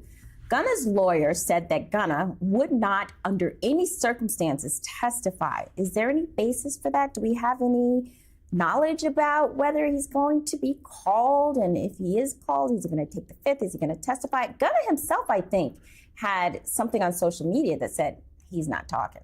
I don't have any inside information to offer on that. We'll see when he's called whether he would testify, whether they can subpoena him, whether he would take the fifth. I don't know the answer. Right. Brian, you have any thoughts on that? So I know what you're talking about in terms of the social media post, but he did have a plea agreement with the prosecutor where he said he would testify truthfully, but not to any specific facts. I think the only thing in his plea allocution that really might bear on this case is that he said YSL is a gang, and that's going to be big for the prosecution. But it's not the winning, because we already talked about it. It's legal to be part of a gang under the First Amendment. And if that sounds crazy to you, think of the KKK. It's legal to participate in the KKK so long as you don't do anything criminal from it. But in terms of him testifying, I think that his rap career and his street cred overcome any legal ramification. And I'm going to expect to be hearing a lot of plead the fifths in terms of what the prosecution's asking for. And then Richard's correct as to everything he just said. We don't have a looking glass. We just know he's on the list. Or sorry, not looking glass. Is it a ball glass? I'm not sure which one it is. Okay. We have no idea as to whether or not he'll testify. Correct, yeah. Go ahead. Can I follow up one point? So I'm interested in this idea that it's not enough to prove that it's a gang. That's true. However, if you have a group of defendants whose main defense is that it isn't a gang, that's such a hit to the credibility of the defense if you convince the jury it is a crime, it is a gang. It's going to make the jury a lot more willing to be convinced that there were crimes committed. Right, exactly. Yeah. Good points, both of you. Thank you so much. We're going to take a quick break. Please stay with us. We have so much to break down, and keep sending those viewer questions. We'll get to as many of them as we can.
Law&Crime. I'm Terry Austin. We are waiting for that Atlanta courtroom to start back up again for the RICO trial against rapper Young Thug. The artist, whose real name is Jeffery Williams, is on trial along with 5 co-defendants. Now, while we wait for proceedings to continue, we're taking viewer questions from YouTube. So let's get right back into it. I have with me Brian Buckmeyer, Richard Schoenstein, 2 great legal analysis here. All right, Chad's House from YouTube. I'll give this to you, Brian. Do you think the defense will put forth evidence of their own? Will they call witnesses? Will they have people come to the stand? Yes. I think the difficulty here is whether or not it's going to be character evidence. I think there's going to be people who come on and say, you know what, I know YSL. I stepped into this organization and all I've been doing is making music. There is no gang affiliation. There's no one asking me to go sell nickel bags at the corner or doing a gun run here. YSL is Young Stoner Life, not Young Slime Life. They got to walk the tightrope, though, of not getting to character evidence of Young Thug would never hurt a fly, because when you open that door, then the prosecution gets to have the opportunity to confront that with other evidence that they might not have been able to bring in themselves. I'm not sure if they're going to relitigate the individual crimes themselves. We've already hinted at the fact that some of these are arrests, not convictions. They may find witnesses to be able to testify to that effect. So, for example, maybe someone comes in and says, yeah, Young Thug had a gun in his car. You know what? I put that gun there, and he had nothing to do with it. And he didn't tell me that this was in furtherance of a gang or whatever it may be. There may be those types of witnesses. We just got to wait and see. And I'm going to ask a related question to you, Richard. Would you bring witnesses, and would you ever have your own client, one of the defendants, get on that stand? So I probably would bring witnesses. I agree with Brian on some of the points that could be made. Now, if I was not the lead defendant here, I might try to fade into the background. I might try and hope my client's name is never mentioned or mentioned very little, and then I might stand up in closing argument and say, you haven't heard anything about my client. I don't know what you're going to do with the other people. I might try to hide, but if my client is named, then whether or not I put him on the stand is going to come down to the same old decision. Do I think he can survive being put up for cross-examination? Do I think he can compel a jury? I'm going to be very surprised to see the defendants testify in this case, but that's what I would be looking for. I agree with that, Richard. I think if one of the defendants actually gets up on that stand, it will be very surprising. Brian, I want you to explain Real with Robo. He's obviously from YouTube. If you're found not guilty of charges or they're dropped, why are they being used in this trial? Explain when a prior bad act can come in. Yeah, so don't forget this is RICO, correct? So we're talking about this under the umbrella of RICO charges, where RICO says that any act can be, as Richard pointed it out, can be used in furtherance of the criminal enterprise itself. So you don't need to be convicted of that crime. It can be simply that you were associated with this crime, that you participated in the actions, and we separate this in a legal standpoint of prior bad acts and prior bad crimes. The crimes where convictions occur, bad acts would be something like, for example, Young Thug and the gun inside of his car, or as he's being accused of, Young Thug and the multiple phone calls to one of the named defendants in and around the time that Lil Wayne's tour bus was shot at, right? They're not necessarily crimes or convictions, but they're coming in because this is my impression. At the time, and we've heard testimony to this effect, they didn't believe that those were gang-related. Now the prosecutor's making the argument of, hey, now that we can step back and see this from a 30,000-foot view, we can see how these individual events that we didn't know were connected are in fact interconnected to the gang, and I think that's probably the strongest argument to bring it in.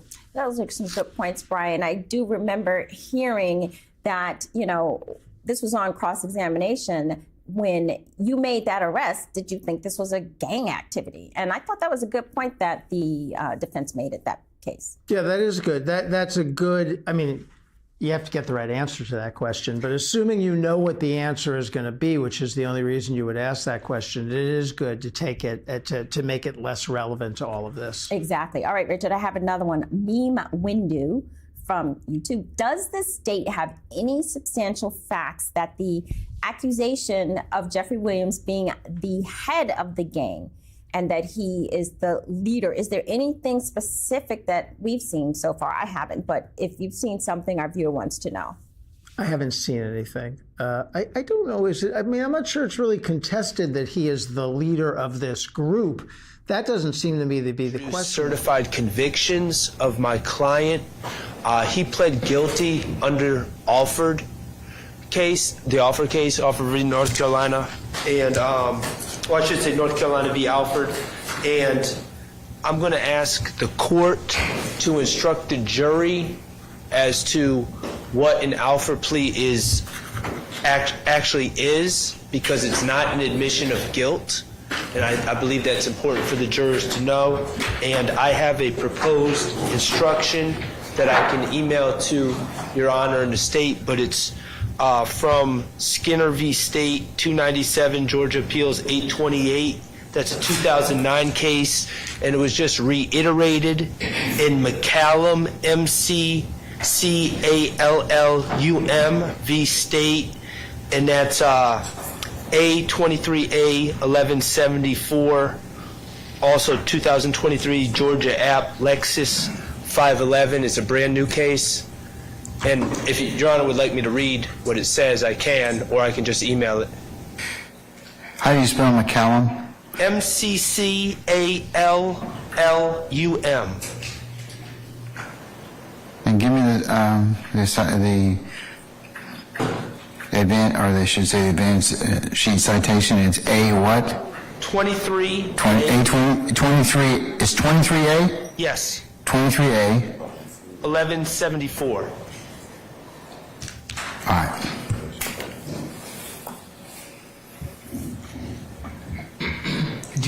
Can you email everybody the proposed instruction, please? Yes.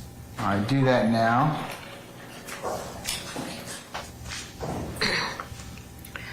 Your Honor, Westmoreland, on behalf of Nichols, we are asking for the same instruction for 2017 and 2018 conviction that I anticipate that the state will try to introduce today. Both of those cases were Alford pleas.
Ms. Hill.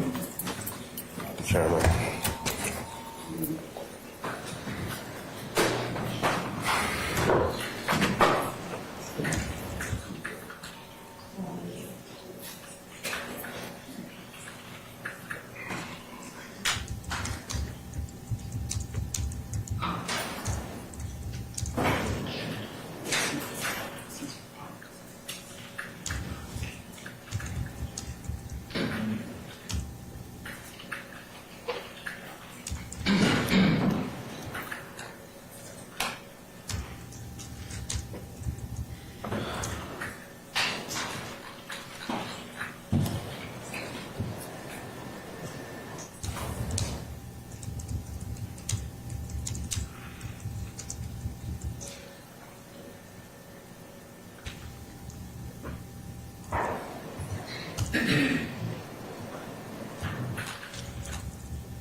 Mr. Shard, have you sent that to the court already? Yes, Your Honor. This one received. I got it. I haven't received it.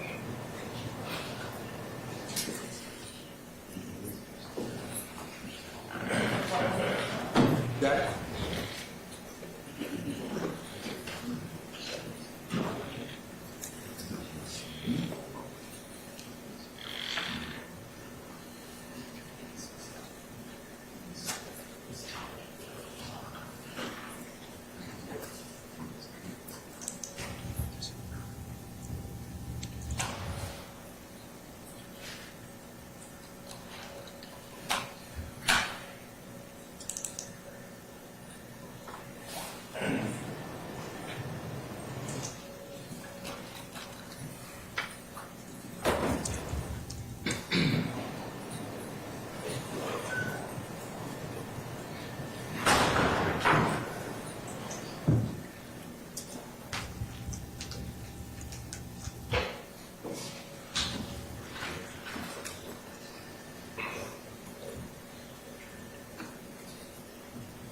What's the state's position on the, I'd omit the, of course, the case and the citation, so.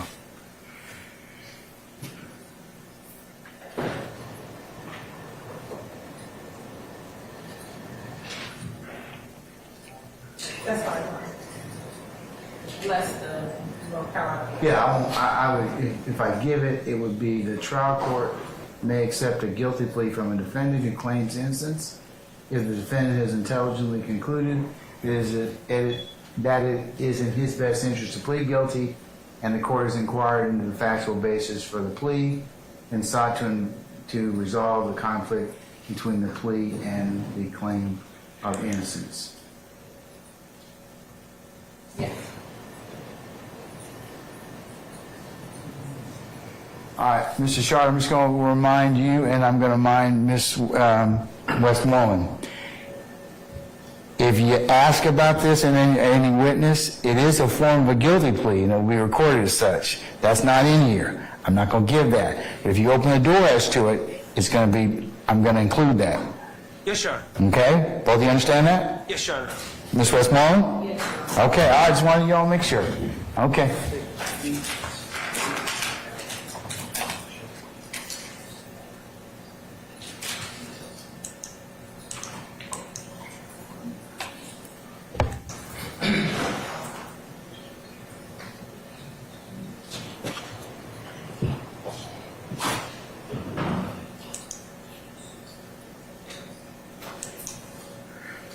Can Ms. Hilton, if you'll just let me know before that, if that is, Your Honor, actually, the state intends to start with the introduction of certified copy of conviction for. I'm sorry, Ms. Hilton, microphone, please. Oh, sorry. Your Honor, the state intends to start with the introduction of the certified copy of conviction for Trontavia Stevens, 2 for Mr. Stevens and 1 for Mr.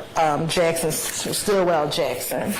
okay, so who, madam? Yes, so for Trontavia Stevens, in indictment 13 SC 116787. Okay, I need to know their names. Trontavia Stevens. Mr. Stevens? Yes, Your Honor. Okay, who else? And then there'll be a second certified copy for Trontavia Stevens as well, under indictment 15 SC 140132, as well as for Mr. Shannon Jackson under that same indictment number. And I would just ask that when we introduce the conviction for Mr. Stillwell, we introduce it as a guilty plea under offer instead of just guilty. So it gives context to the judge's instruction, Your Honor's instruction. That's fine, Your Honor.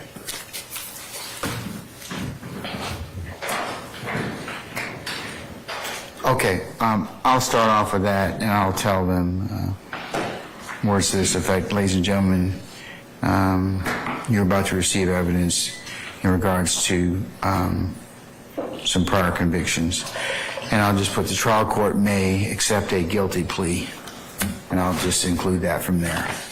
Okay?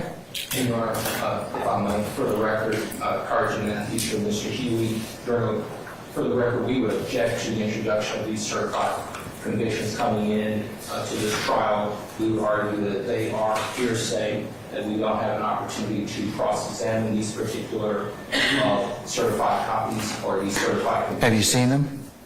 I have seen them. Okay, all right. And with respect to that, Your Honor, I would argue that under Stafford versus the state,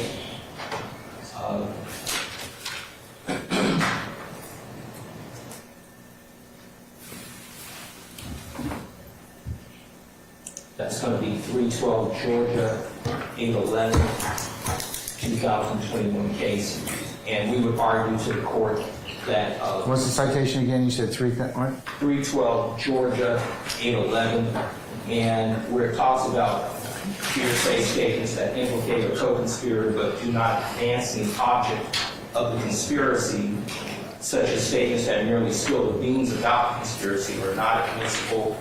So we argue that it's the Sixth Amendment confrontation clause issue as well, and on that basis, Your Honor, we would object to these convictions coming in at this trial, Judge.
State want to be heard on any of the issue before I rule?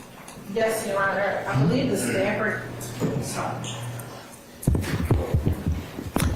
case, Your Honor, is talking about co-conspirator statements. This isn't a statement. This is a certified copy of Mr. Stevens' conviction in this case, which is proof of the underlying crimes, which is a part of the overall RICO conspiracy, Your Honor. So I don't believe that Stafford applies in this case and in this instance, Your Honor. Judge, we would just argue to the court that the convictions were prepared or done in a courtroom setting. So we would argue that we don't have the opportunity to cross-examine any of that conviction, any of the policy, any of what went into that particular plea. All right. Thank you, Mr. Matthews. I'm going to deny your motion. And I'm surprised you didn't let Mr. Steele argue that since it's his case. Your Honor. But anyways, sir. And I heard the ruling last week, Your Honor, in the State versus Jefferson. Yes, sir. Again, we have a continuing objection. You may, sir. Thank you very much, Your You Honor. may, sir. Likewise. All right. Okay.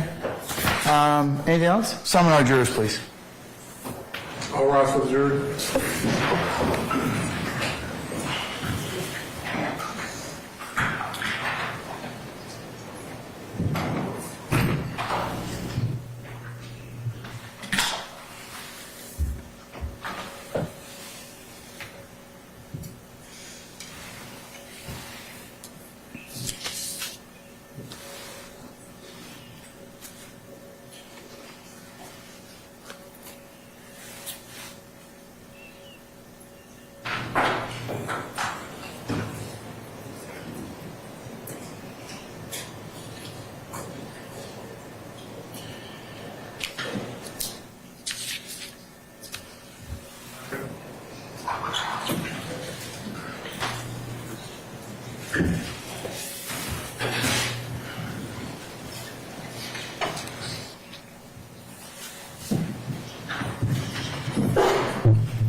Ladies and gentlemen, please be seated. Do me a favor. Remove one of those chairs and move everybody over one. Back to the... Yeah. Like that right now? Yes, sir. Okay. All right, you want this chair? I'm fine. If y'all slide this way.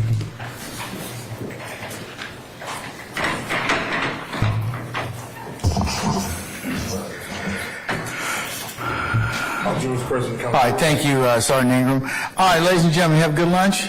Yes. All right, excellent. Okay, ladies and gentlemen, you are about to receive some certified convictions in evidence. A trial court, I'm just going to give you a preliminary instruction as to how you should consider those.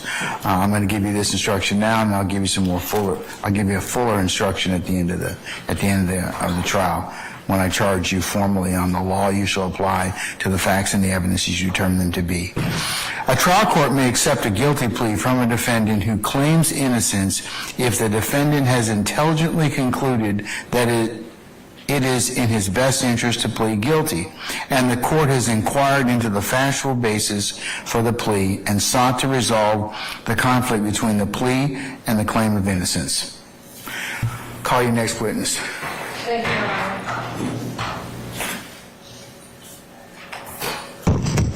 At this time, Your Honor, the state would like to enter State's Exhibit 11A pursuant to 24-9-901 subsection 1, which is a certified copy of the conviction of Trontavious Stevens in case number 13SC 116787, where he pled guilty to aggravated assault with a deadly weapon and possession of a firearm during the commission of a felony. This is State's 11A, is that correct? 11A, yes, Your Honor. You saying it was an offered plea, is that correct? This was not an offered plea, Your Honor. Okay, all right. He received 10 years to serve 60 days commuted time served. His balance was on probation. And this is for the January 25th, 2013 aggravated assault with Captain Reginald Pettis.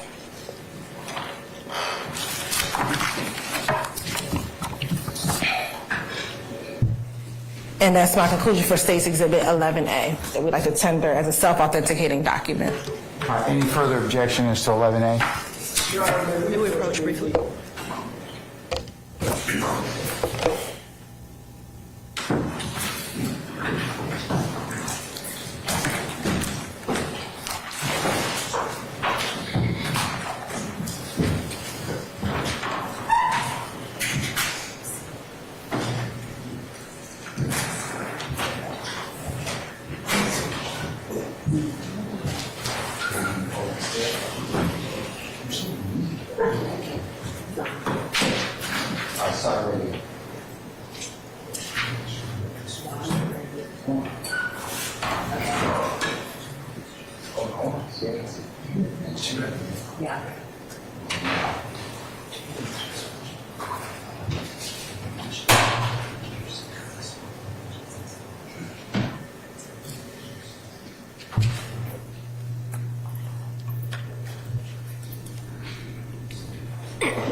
Thank you.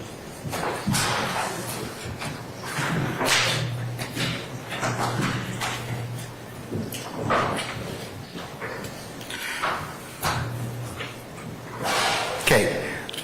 Ladies and gentlemen, you remember what I just instructed you as in terms of what a trial court may accept a guilty plea from a defendant who claims innocence if the defendant has intelligently concluded that it is in his best interest to plead guilty, and the court has inquired into the factual basis for the plea and sought to resolve the conflict between the plea and the claim of innocence. This is called an Alford plea. Okay?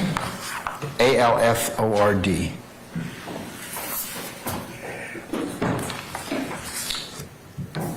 May I continue, Your Honor? Yes, you may. States 11. Any further objections, States 11A? No, Your Honor. Okay, States 11A is admitted.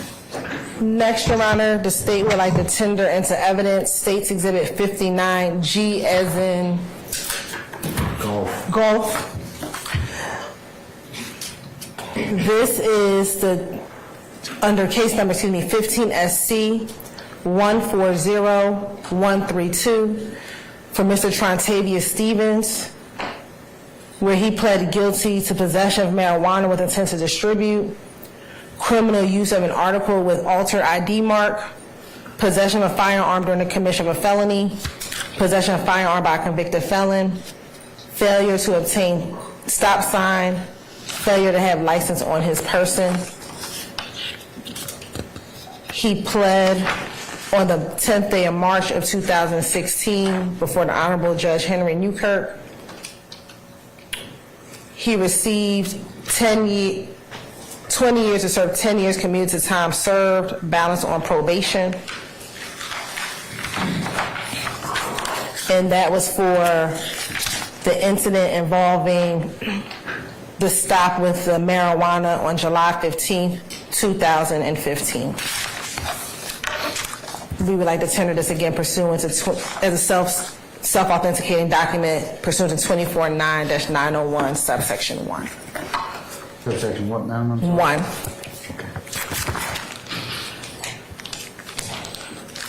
And then last, Your Honor, Any objection to 59G, sir? Or madam? Okay, all right. I'll note your continuing objection, and it's admitted over objection. And last, for this particular portion, Your Honor, we have under the same indictment number, 15 SC 140132, the certified copy of the conviction involving Mr. Shannon Jackson, where he pled guilty under Alford to possession of marijuana with intent to distribute, criminal use of an article with altered ID mark, possession of a firearm during the commission of a felony, and possession of a firearm by a convicted felon, where he received 10 years to serve 3 years, balanced on probation. And that is also for the incident involving the stop on July 15, 2015. And this is States what number? 60G.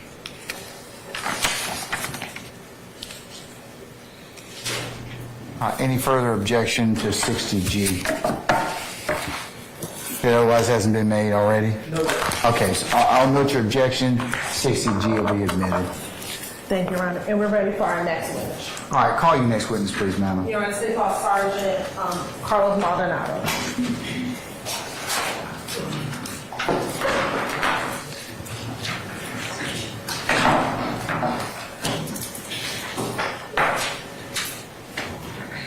Sergeant Maldonado, good afternoon, sir. Sir, if you would please approach the witness stand.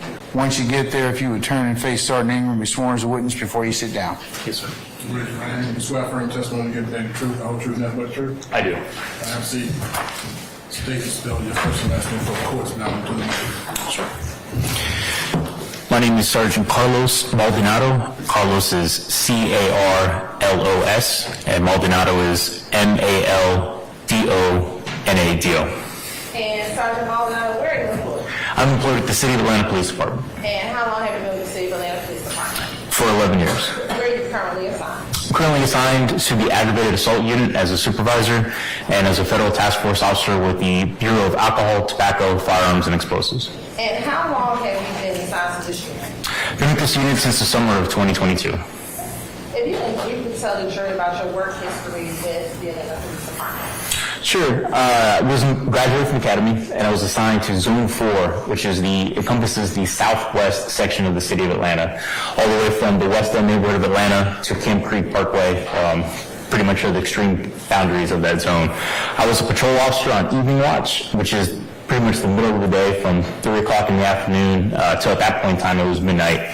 And then following my time on patrol, I went to the Zone 4 Field Investigations Team, and I was assigned to target patrol and do target enforcement for areas following certain crime trends. For example, if there was a string of robberies in the area or burglaries, we were assigned to go and tackle that problem in that area.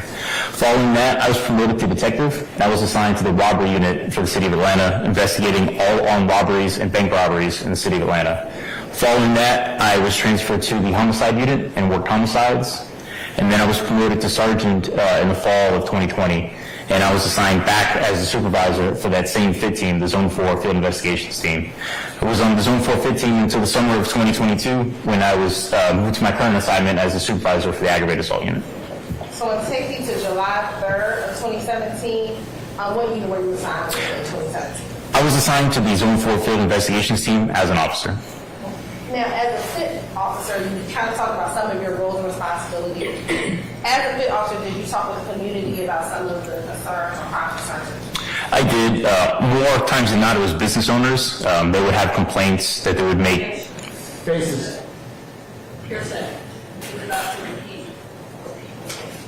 I'll sustain objections to form. You can go ahead and rephrase. Would you speak with the community members? I would. Okay. And was it about crime? Yes. And what were you talked generally about what the FIT team, what were some of your job duties and responsibilities? Sure. Like I said, we were basically anytime that there was an issue going on within our zone, we were assigned to tackle that problem. Unlike a regular patrol officer who's just handling 911 calls or just doing their own self-initiated patrol, we didn't answer any sort of 911 calls. So if there was, say, as I stated previously, a rash of burglaries ongoing in a certain part of the zone, we were tasked with coming up for like a plan to help suppress those burglaries or whatever crime trend that it was. Typically, Zone 4 FIT, we would do traffic stops as well as suspicious person stops, actually stop vehicles or stop people. We also operated in undercover capacity as well, so where we could just go out there, not readily identifiable as police, and be able to put eyes on the community in a sense when they weren't expecting to see police. And you just talked a little bit about some members were undercover, where there some people operating plainclothes as well as uniform. Yeah, so those are the three facets that we operated. One is an undercover capacity, which, as I stated, is when you're not readily identifiable as police, driving regular vehicles and wearing regular clothes. We also operated in a plainclothes capacity, which is where we're not wearing a uniform, but we are readily identifiable as police.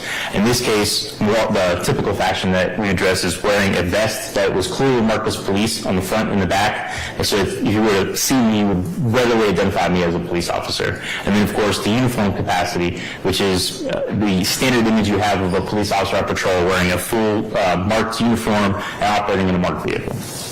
Now, as a part of FIT team, when you went out to go into the community, were you by yourself or did you work with teams? So on the Zone 4 FIT team, like I said, it's a team environment.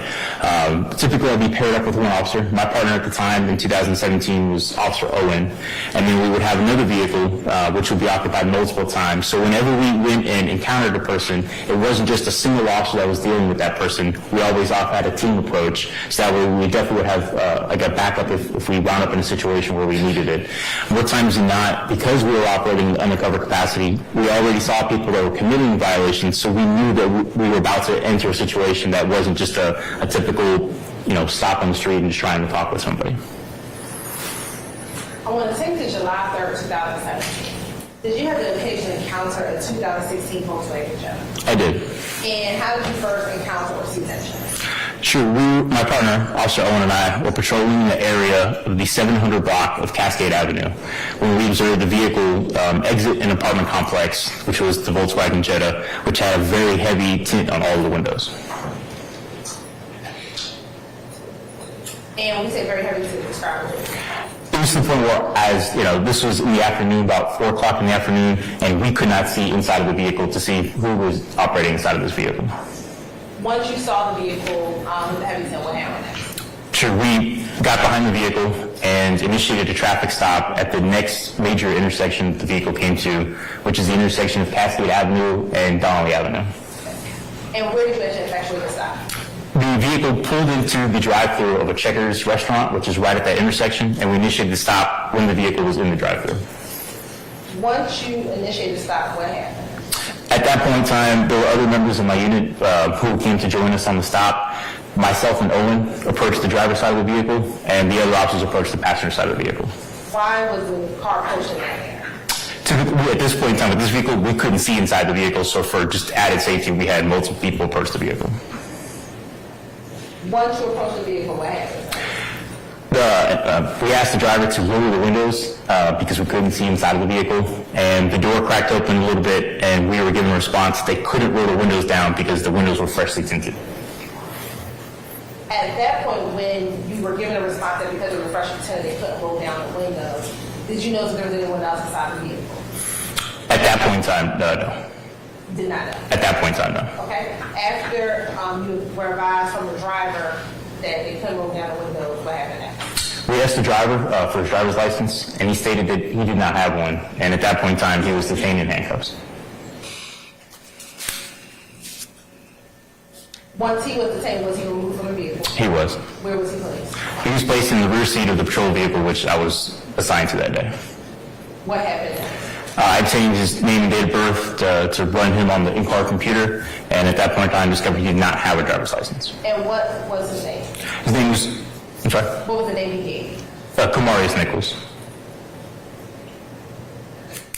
Once you ran, he came back unlicensed. What happened next? I had stepped out of the vehicle, and at that point in time, I was told by another member of my team, Officer Chisholm, that we had received consent to search the vehicle.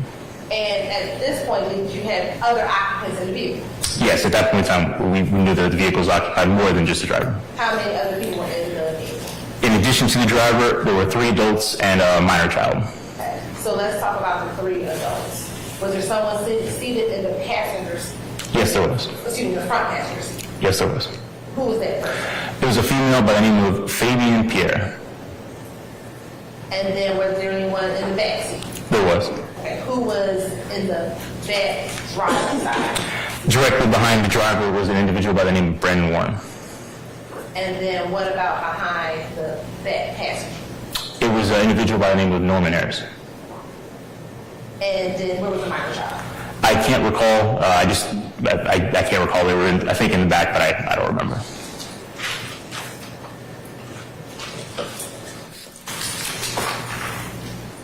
What happened once you all received consent to search the vehicle? Myself and other members of the team proceeded to search the vehicle. And what, if anything, did you find? Sure. In the center console, we located a bag of suspected powder MDMA. We also found a pill bottle which contained 6 suspected pills of what was known as alprazolam. It goes by the brand name of Xanax, and a single suspected pill of ecstasy. Next to the pill bottle, there were several other glassine baggies, which are commonly used in narcotic sales. Faces. Overruled. Which are commonly used to you would place narcotics in the bag and then distribute them when you sell them. In addition to that, a loaded 9mm handgun was located underneath the driver's seat. And I know you just said, but if you say it again, where were the suspected drugs or narcotics? They were in the center console.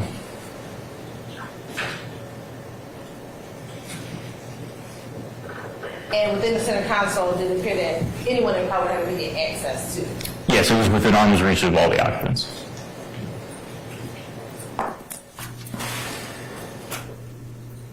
Now, I know you said you received consent. Was that from the driver? Was that from the owner? It was. Basis. Hearsay in violation of confrontation clause for the Georgia confrontation clause and the United States confrontation clause. He did not receive consent. I'll overrule the objection. Note your objection. Continue objection for the record, madam. And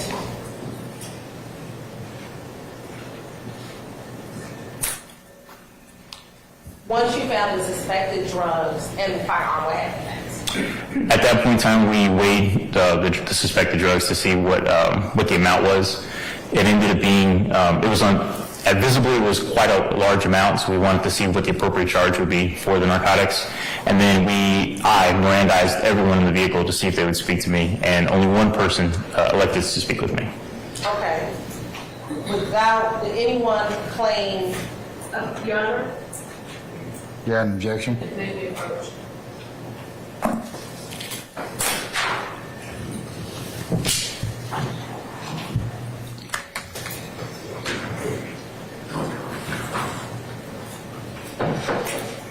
All right, talk radio.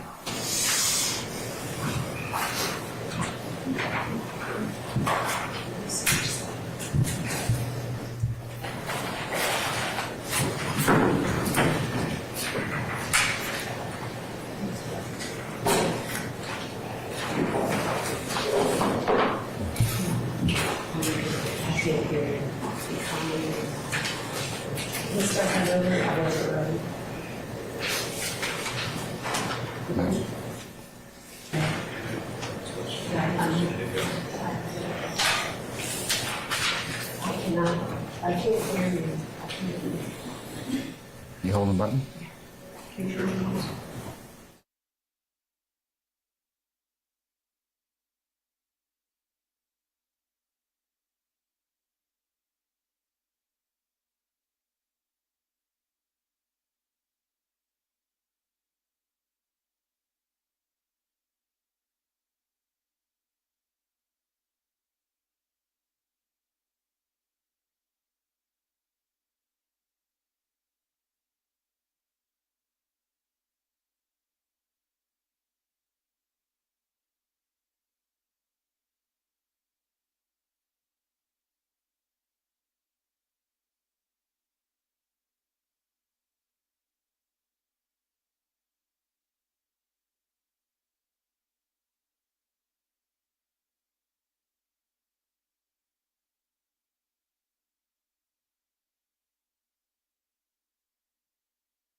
You want to advise your officer not to say anything else about anybody else?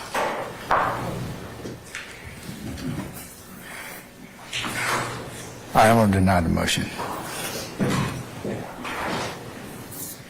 Permission for Yes, please.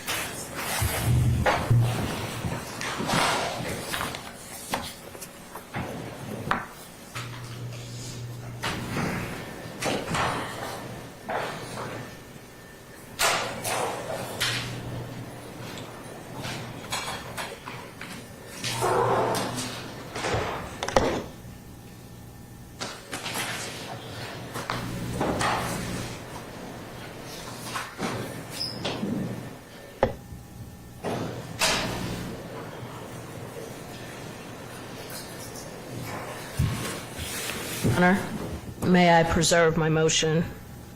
Yes, For the I've record. already noted for that for the record, madam. Thank you, Your Honor. Okay.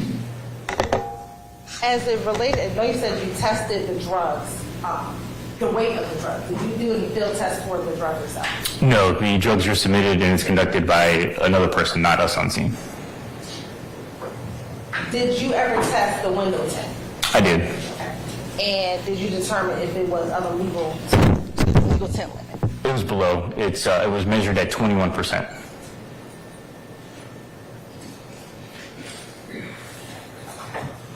And on that evening, was anyone arrested? Yes. Who? all the occupants of the vehicle.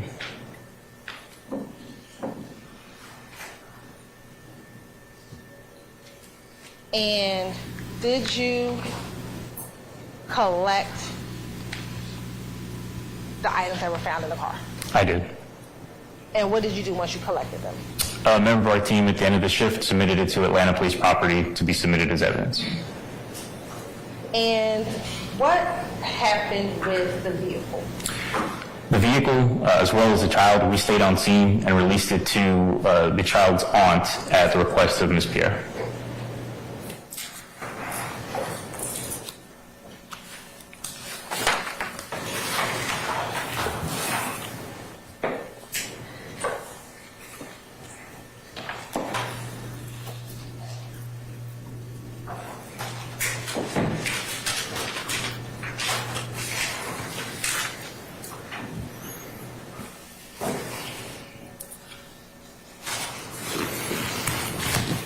Got permission to approach? Yes. I'm first showing you what's been marked as 61, 62, and 63H. Tell me if you recognize 61, 62, and 63H.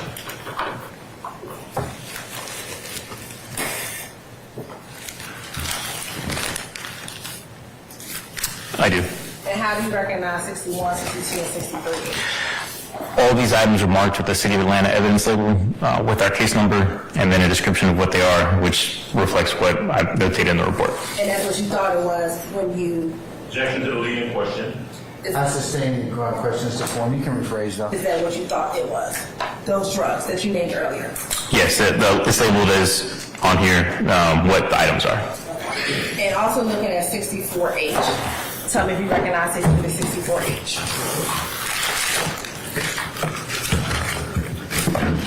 Yes, I do. And how do you recognize 64H? This is the firearm which we retrieved from the vehicle, and it's accurately labeled like the previous items with an Atlanta Police evidence label that has our case number.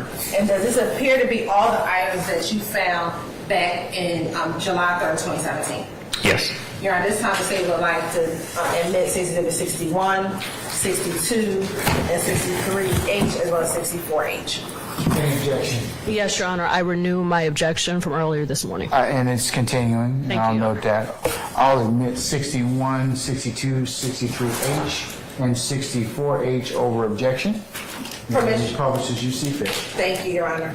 First, looking at 61H, if we could tell the jurors what you thought this was. Sure. It's going to be 6 pills of suspected alprazolam, which, as I stated before, Approach.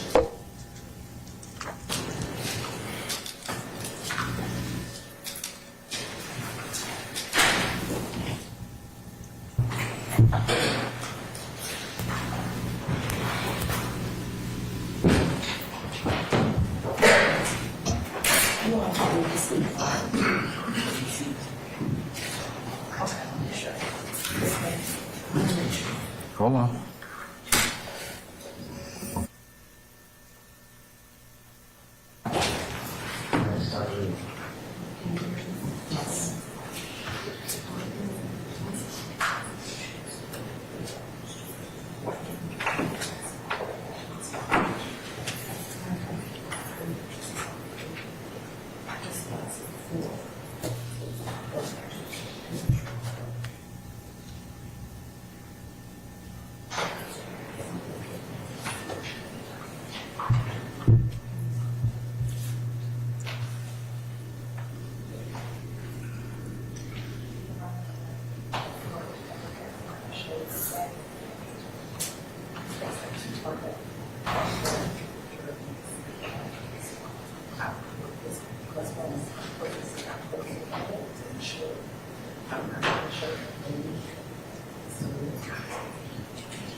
So first look at 61H. What's 61H? Sure, there's 6 suspected pills of alprazolam, which goes by the common name of Xanax. And looking at 62H. And that is a single suspected pill of ecstasy.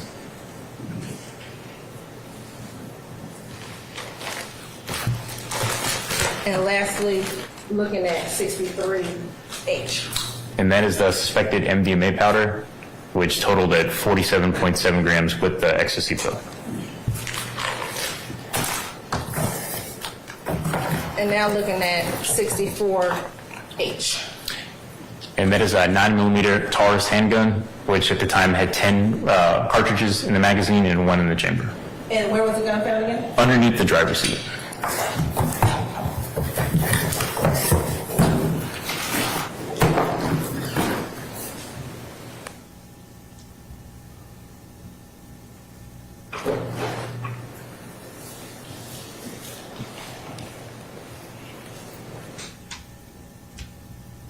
Now, after collecting the evidence,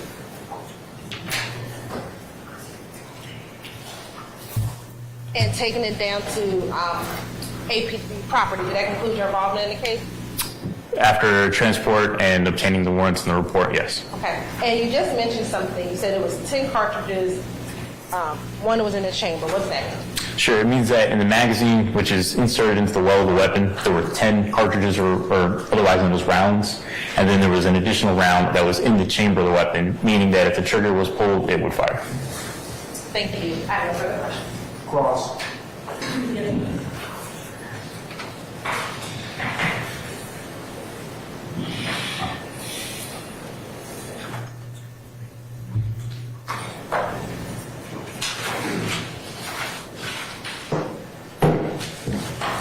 Good afternoon, Sergeant Minato. Afternoon. All right, so you just explained to us that you were a member of the FIT team, correct? That is During correct. 2017. And it would be fair to say that one of the differences between the FIT team and a regular street patrol team is to target high-level crimes? That is correct. Okay. And during this time period, you were following the trend of robberies, that's fair? That is correct. Okay. And when you saw this vehicle, you did not suspect this vehicle as being a participant in any type of robbery, correct? No, that is correct. Okay. You saw car window tints, and that is the sole reason you pulled this car over. That's your testimony, right? That is correct. Okay. And you explained that you had several FIT members with you, correct? Correct. You plus 4 more. I think it was myself, Owen, and yes, myself and 4 more. All right. And the FIT team, you were in 2 separate vehicles that day, correct? That is correct. And you saw this vehicle, you pulled this vehicle over, and all of the FIT team approached the vehicle, correct? That is correct. Now, it is general practice for the FIT team to all get out of the vehicles and approach a vehicle at the same time, right? It is. All right, so it wasn't just the window tint. That wasn't the reason that that all of the FIT team approached the vehicle. You always all approach the vehicle, generally speaking, correct? Correct. All right. So you had the vehicle surrounded, 3 officers on one side, 2 officers on the other, correct? Correct. And Officer Owens actually went to the driver's side where Mr. Nichols was sitting, right? Correct. I was next to him. Okay. All right. So Officer Owens, from your understanding, asked Mr. Nichols to roll down his windows. Correct. All right. And Mr. Nichols said, hey, I can't roll down the windows, and opened the door to comply. Correct. All right. And then Mr. Nichols was asked for identification. Correct. He explained that he didn't have any. Correct. Up until this point, Mr. Nichols is being cooperative with you, fair? He was. Now, inside of the vehicle, you listed some passengers, 3 black males. Including the driver. Including the driver, 1 black female. Correct. And a child. Correct.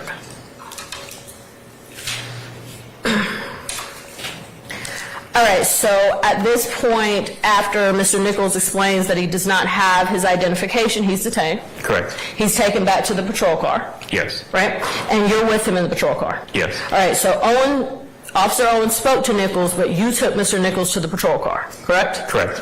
All right, and you asked Mr. Nichols for his identifying information, correct? Yes. And he gave it to you? He did. He gave you his real name, correct? Yes. All right. Now, while you were in the car, there was another officer with you, Officer Chisholm? Correct. Is that correct? And Officer Chisholm, from your understanding, separated the female passenger from her child and the other occupants in the car, correct? She asked you to step out. Yes, and she had a private conversation? Yes. One that you weren't privy to? That is correct. Okay, let me ask you about that. Body cameras, it was body footage of this traffic stop, right? Yes. Okay, and body footage lasts for 5 years? Depending on the case, yes. Depending on the case, but in this case, the body camera footage was supposed to be retained for 5 years, correct? Correct. All right, so when this case was originally indicted May 9th of 2022, and remember, this incident happened July 3rd of 17, that was within the 5 years. Correct. Did you receive any type of notification or instruction from the government to say, hey, retain this body camera footage? I did not. Okay. Do you know if any other members of the FIT team, and this is just to your knowledge, do you know if they were told, hey, retain this footage? To my knowledge, no. All right, so the car was searched. Yes. And you have testified that you found some pills, correct? Yes. 2 pills, and that you found 2 baggies of some type of solid substance. Correct. And you have testified suspected substance because you don't know, right? You're not the GBI. Correct. You didn't test these things. No. All right. All right, now, several individuals were arrested, right? All of the adult passengers. Correct. All right, let's talk about that a little bit. Miss Pierre, she was the registered owner of the car, correct? All right. And Miss Pierre was arrested that day for the suspected 2 baggies, right? Correct. All right, so she was arrested for trafficking with that. She was also arrested for the pills. Correct. Okay. And she was also arrested of a drug-related object, right? That is correct. Okay. All right, and Mr. Norman Harris, he was arrested, correct?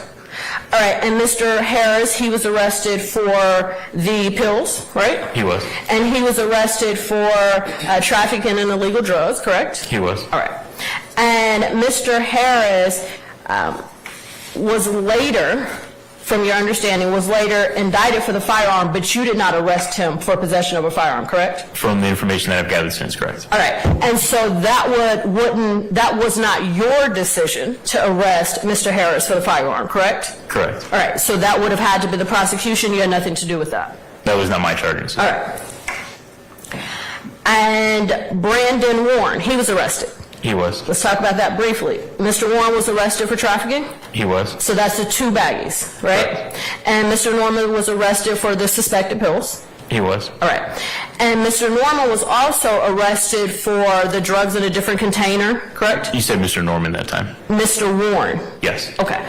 And Mr. Warren was also arrested for possession of a firearm? He was. Okay. And then Mr. Nichols was arrested? He was. Okay. Now, officer, let me ask you this. You did not arrest Mr. Nichols for anything gang-related, correct? I did not. You did not. And you did not arrest any of the individuals in this vehicle with any gang charges, right? I did not. Okay.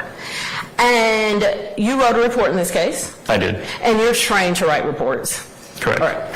And you're trained that if you need to supplement a report, that you can supplement a report, correct? That is correct. All right. And you're trained on how to write an affidavit for a warrant, correct? And you are trained to how to write a citation, correct? I am. All right. So in this case, you wrote pretty much the list that I just gave you, right? That is correct. All right. And in any of the reports or any of the lists that I just gave you, you did not report anything in reference to any type of gang activity with this traffic stop, correct? I did not know. All right. And you didn't report anything in reference to any type of gang activity in reference to what you seized, correct? Correct. All right. So gang just wasn't mentioned, correct? All right.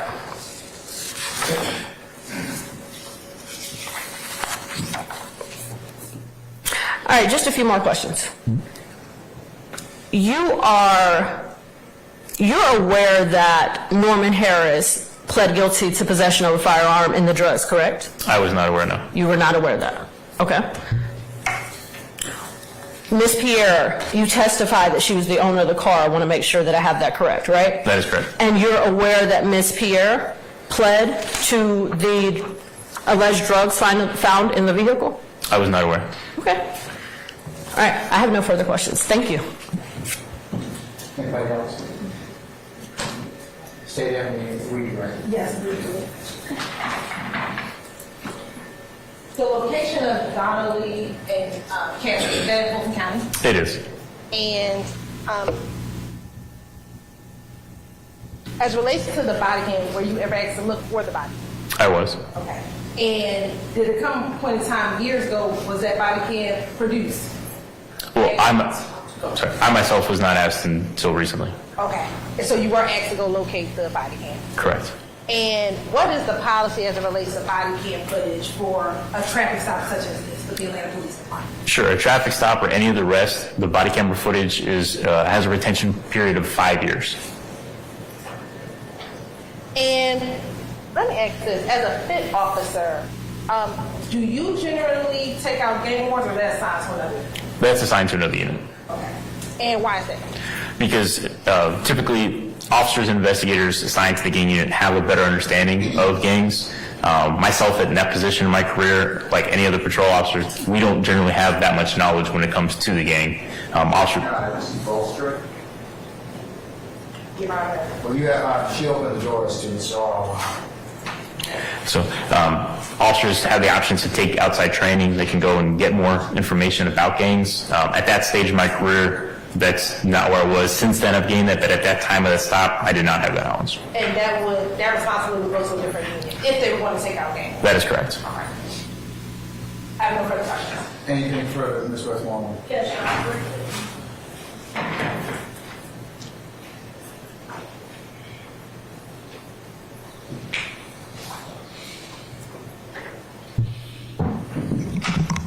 Sergeant Minato. Yes, ma'am. If you would have observed what you thought was gang activity on July 3rd, 2017, you would have reported it, correct? If I would have had the knowledge of it, yes. No further questions. Anything further, just Ms. Hilton? Just briefly, Judge. All right.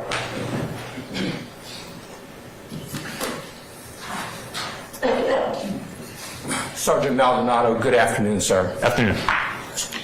Sergeant Maldonado, you are familiar with APD SOP 3067 gang data reporting? Not off the top of my head, no. Okay. So if I showed you the document, do you think it would refresh your recollection?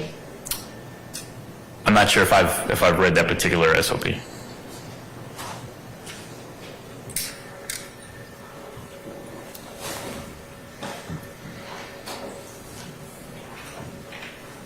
Are you going to show it to him, sir? Yeah, approach on. I would object if he said he's not aware of it. He said I think he stated that if he saw it, he may or may not be aware of it. He said, I'm not sure if I read that particular SOP. All right. So perhaps if I could show it to him, see if he's read it. That's fine. You have to mark it as, let's put DH1 for identification.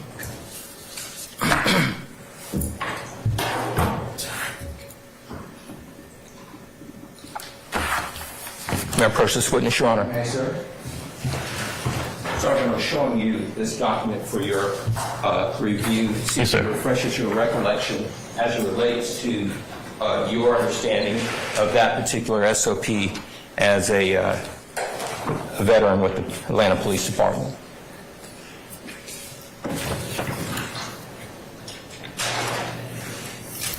Sure. This particular SOP, it does not ring a bell to me, no, sir. So then it doesn't ring a bell, but as an Atlanta Police Department officer, you then don't know or have not been familiar with the fact that responding officers have a responsibility to collect and record any evidence that tends to indicate gang involvement? Through regular training, but as far as reading that in the SOP, no, sir. Okay. Are you required as a sergeant with APD to be familiar and abreast of the various SOPs within your agency? I am. And this one you're not? That is correct. Okay. No further questions. Can I see the SOP for a moment? And did you admit it? Or- It's just been identified. 2 seconds.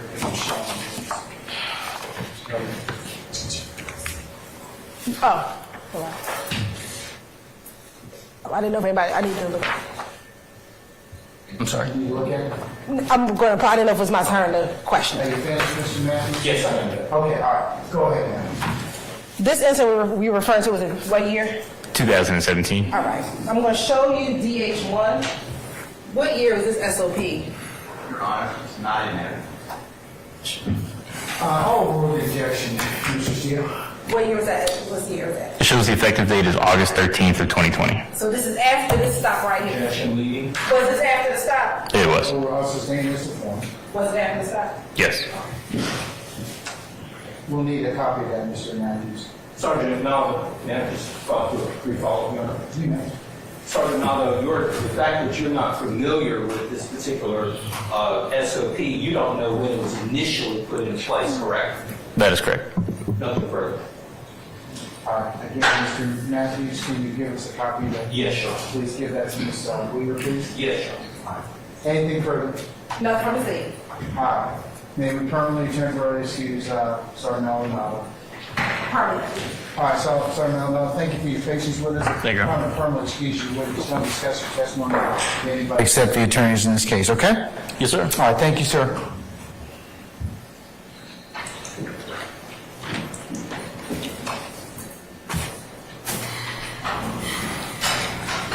Call your next witness, madam. Your Honor, prior to that, can we take a brief break? I just want to show Ms. Westmore. Would you like me to recess in place? Sure. Okay, all right. Ms. Westmore.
Sergeant C. Ross. All right. Summon C. Ross, please. Sergeant C. Ross.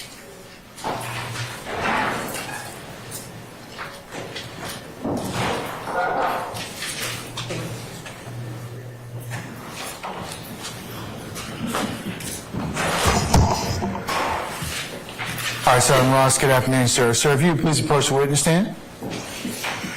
Once you get there, if you would turn and face Sergeant Ingram and be sworn as a witness before you sit down. Raise your right hand. Swear affirm testimony you give the truth, the whole truth, nothing but the truth. I do. Have a seat. All right. State together first and last name for the prosecutor. First name Charles, C-H-A-R-L-E-S.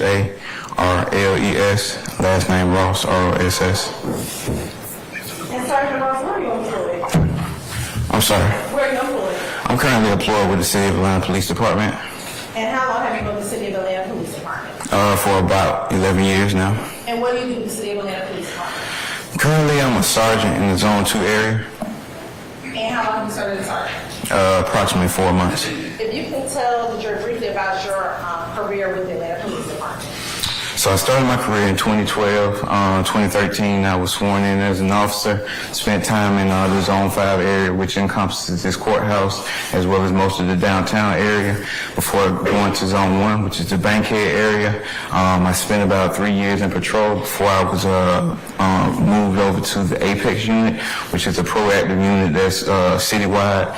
We target violent offenders and other individuals engaged in lower-level narcotics and various other smaller crimes. We also do warrant entries for individuals that may be barricaded or for narcotic seizures. I spent about 3 years in that assignment before I was then promoted to investigator and assigned to the robbery unit. I spent about 3 years in the robbery unit handling citywide robberies throughout the city before I was promoted, well, not promoted, but moved to the city's Homeland Security and Cyber Crimes unit. Spent about a year there working in that capacity where we were responding to threats throughout the city that may have been related to like the Georgia Dome or various threats made to individuals throughout the city. I was recently promoted to sergeant and assigned to Zone 2. And are you post certified? I am. I'm going to take you to October 23rd, 2018. What unit were you assigned with APD? 2013. 2018, I'm sorry. 2018, I would have been assigned to the Apex unit. And you spoke briefly about what the Apex unit did. Tell the jury about your job duties and responsibilities as part of the Apex. Okay, so under the current command over there, we were assigned to a specific zone. Each day we would go out to that zone and try to locate violent offenders that had outstanding warrants or make proactive stops and arrests based on probable cause as far as violent crimes, narcotics, and various other incidents. And in order to kind of stop these types of crimes, were there any investigation tools or things that you use in order to assist you on identifying the target crime locations or anything like that? Yes. I'll sustain this to form. You can rephrase. Did you use any investigative tools? Yes, one of those tools being social media. And why was social media helpful for you all? To me, social media was like a huge impact. It was a way to reach out and, find a lot of the individuals because most times we have investigations, they will tag or associate individuals that they have some type of... I'll sustain this to form. You can rephrase. I think that was Mr. Steele. Yeah, it was Mr. Steele. And Ms. Wismore. In your experience in using that social media tool, what did you find worse?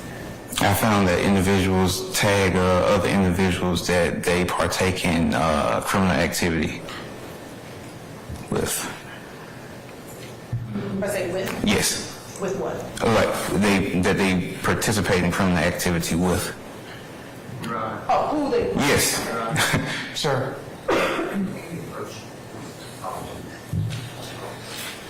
Okay.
No, I just was through my friend.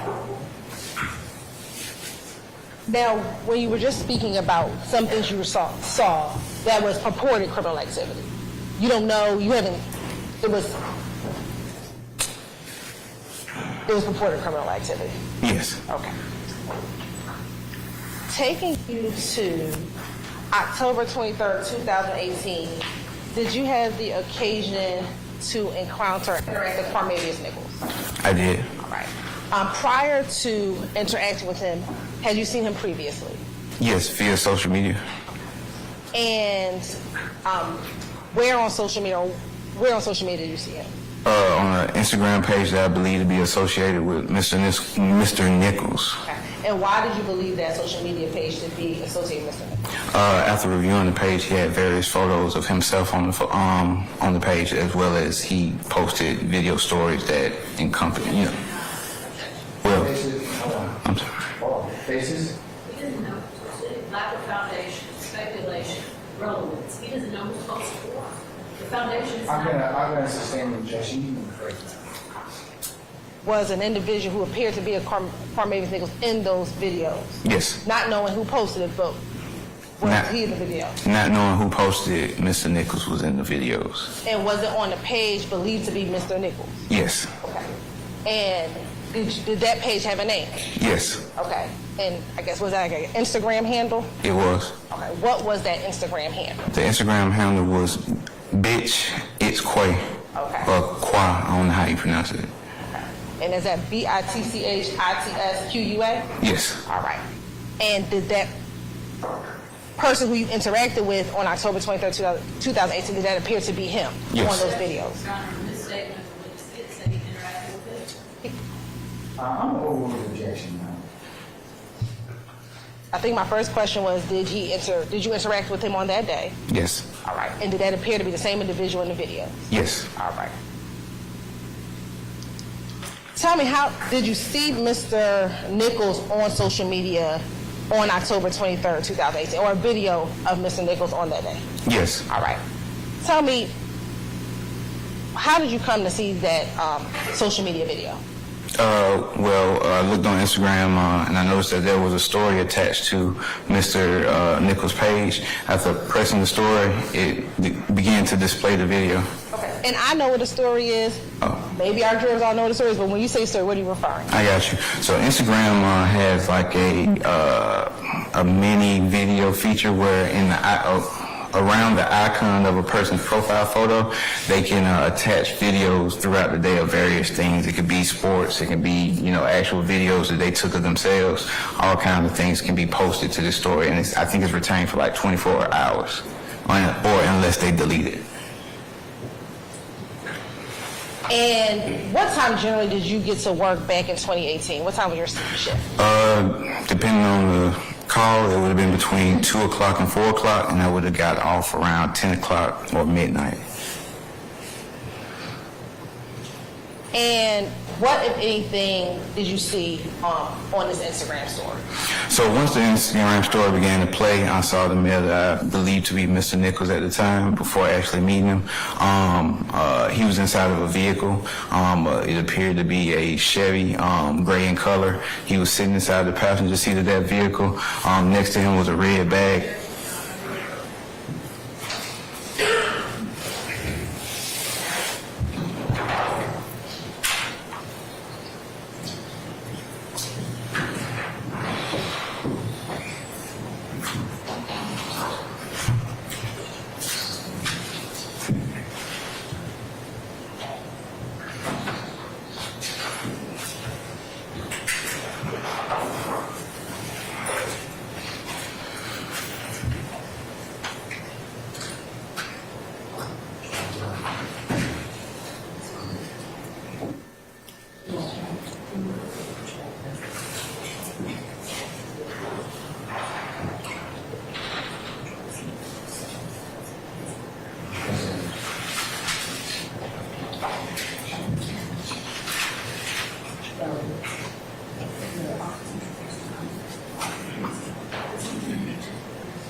Are the objections overruled? Go ahead.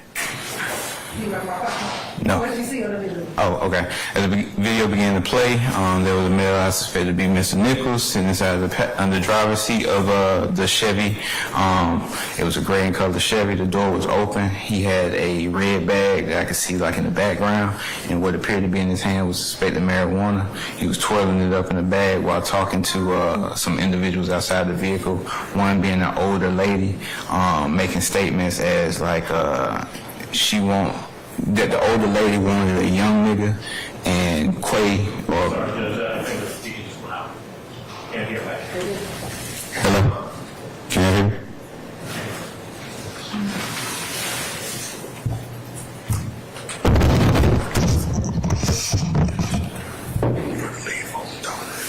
I got you. Sergeant Rickover. I observed the male that I believe to be Mr. Nichols sitting in the driver's seat of the Chevy. He had what appeared to be a red bag in the background. He had a small bag of marijuana that was being twirled in his fingers while engaging in conversation with individuals outside the vehicle. One individual being an older female, which the conversation went to the effect of Auntie want her a young nigga, and Quay trying to be a victim. Then you can see Mr. Nichols say, "I'm trying to be a victim," before the video cut off. I'm sorry. And also in the background behind the older lady was the lady was a two-door white vehicle in color. And about how long was this video? No longer than 30 seconds. And once you saw that video, what, if anything, did you do? I immediately called a team together to further investigate. That would require me, reaching out over radio or calling people or something, and letting them know a staging location to meet me at in regards to what I had just witnessed. Those individuals would have met me at that staging location.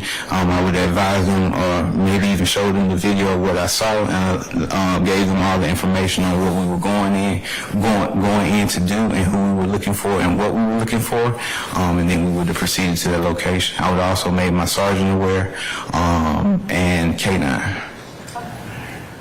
And 2612 Steel, can you tell the jury where's that location? 2612 Steel is in the Cleveland Avenue corridor. It runs right off of Cleveland Avenue. The driveway may be from where I'm sitting just out into the hallway, from the actual street of Cleveland Avenue to the entrance of the apartment complex.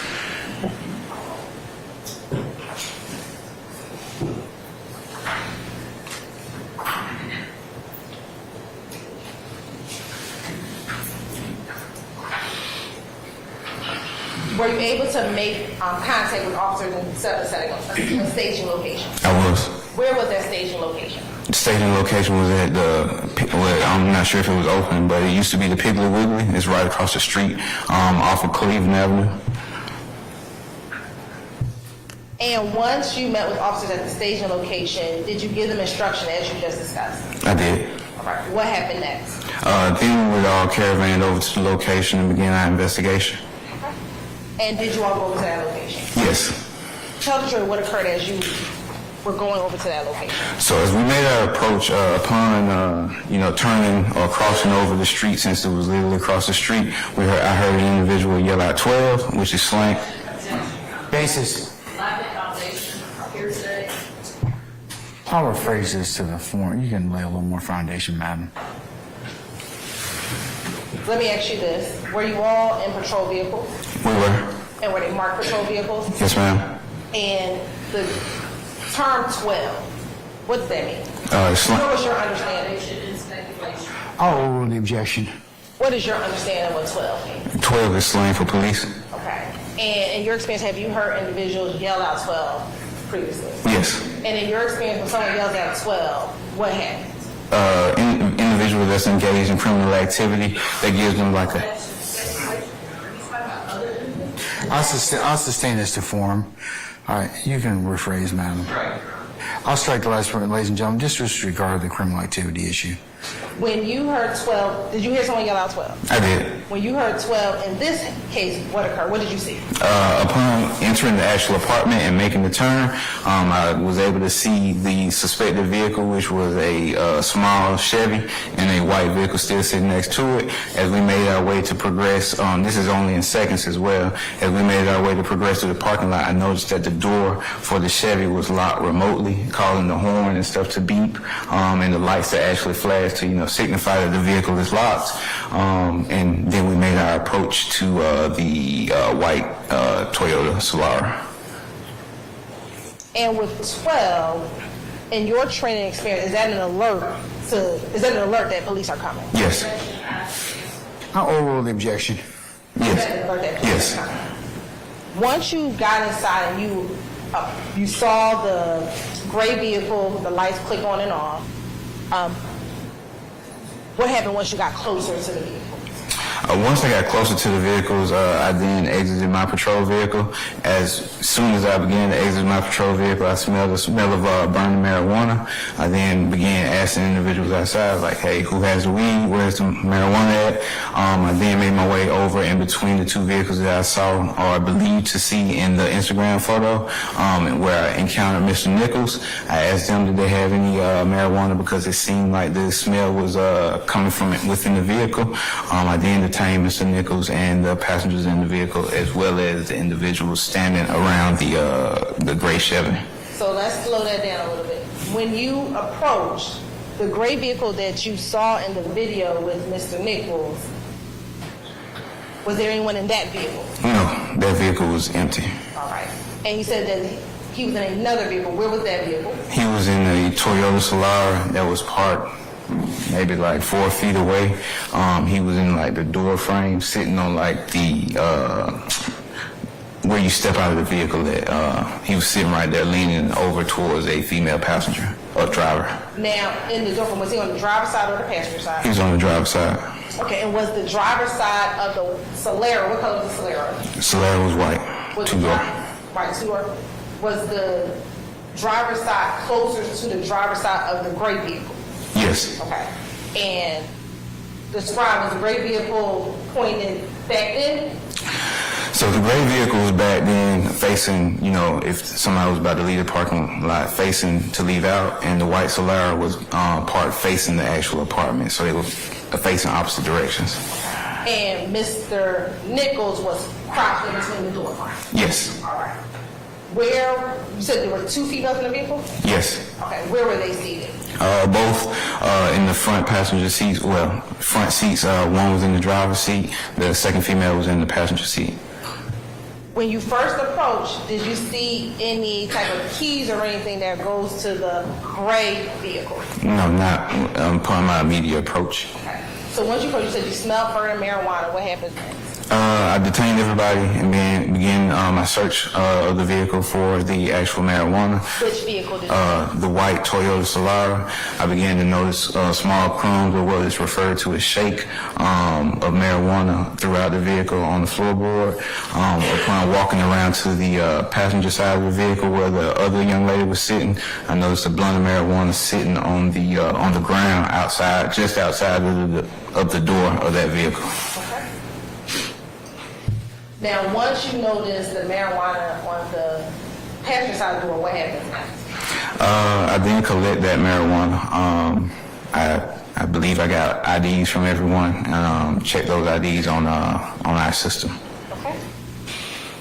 Once you checked the IDs, what happened next? I then walked back and I took my flashlight, peered inside of the gray vehicle, and got an update from K9, who was already en route, as to how long it would take them to get out there to continue my investigation, on which I initially came for the gray Chevy vehicle. And why did you call K9? Because that's a normal practice. Whenever I have like a suspicion of some type of drug investigation, I have them come out to assist, as well as another resource in identifying and locating where possible drugs may be in that crime scene. As you waited for the K9 to come, did you ever locate a key for the gray vehicle? I did. So upon that initial search, where I noticed the shake, there was the center console. I lifted up the center console and located blunt spray and what appeared to be a Chevy key. The blunt spray is, I think, significant because I began... Basis. Lack of foundation and irrelevant. I sustained the crime. In your knowledge and experience, why is blunt spray significant? Objection as to relevance. I'll overrule the objection. Lay some more foundation. Blunt spray. Oh, I'm sorry. My bad. That's good, Mr. As in your investigation, have you heard of blunt spray? Yes. Okay. And in your experience as an officer, what does blunt spray do? It's a fragrance used to mask the odor of marijuana, hence, or any other type of scent that may be overpowering your vehicle. Okay. And as you're investigating, you found some blunt spray? Yes. All right. What else? I located the key for the Chevy, and that was all. Where was that key located? It was inside the center console of that Toyota Solara. And was that center console, was the door open or closed? I believe it was closed, and I opened it. Once you saw the key, what did you do?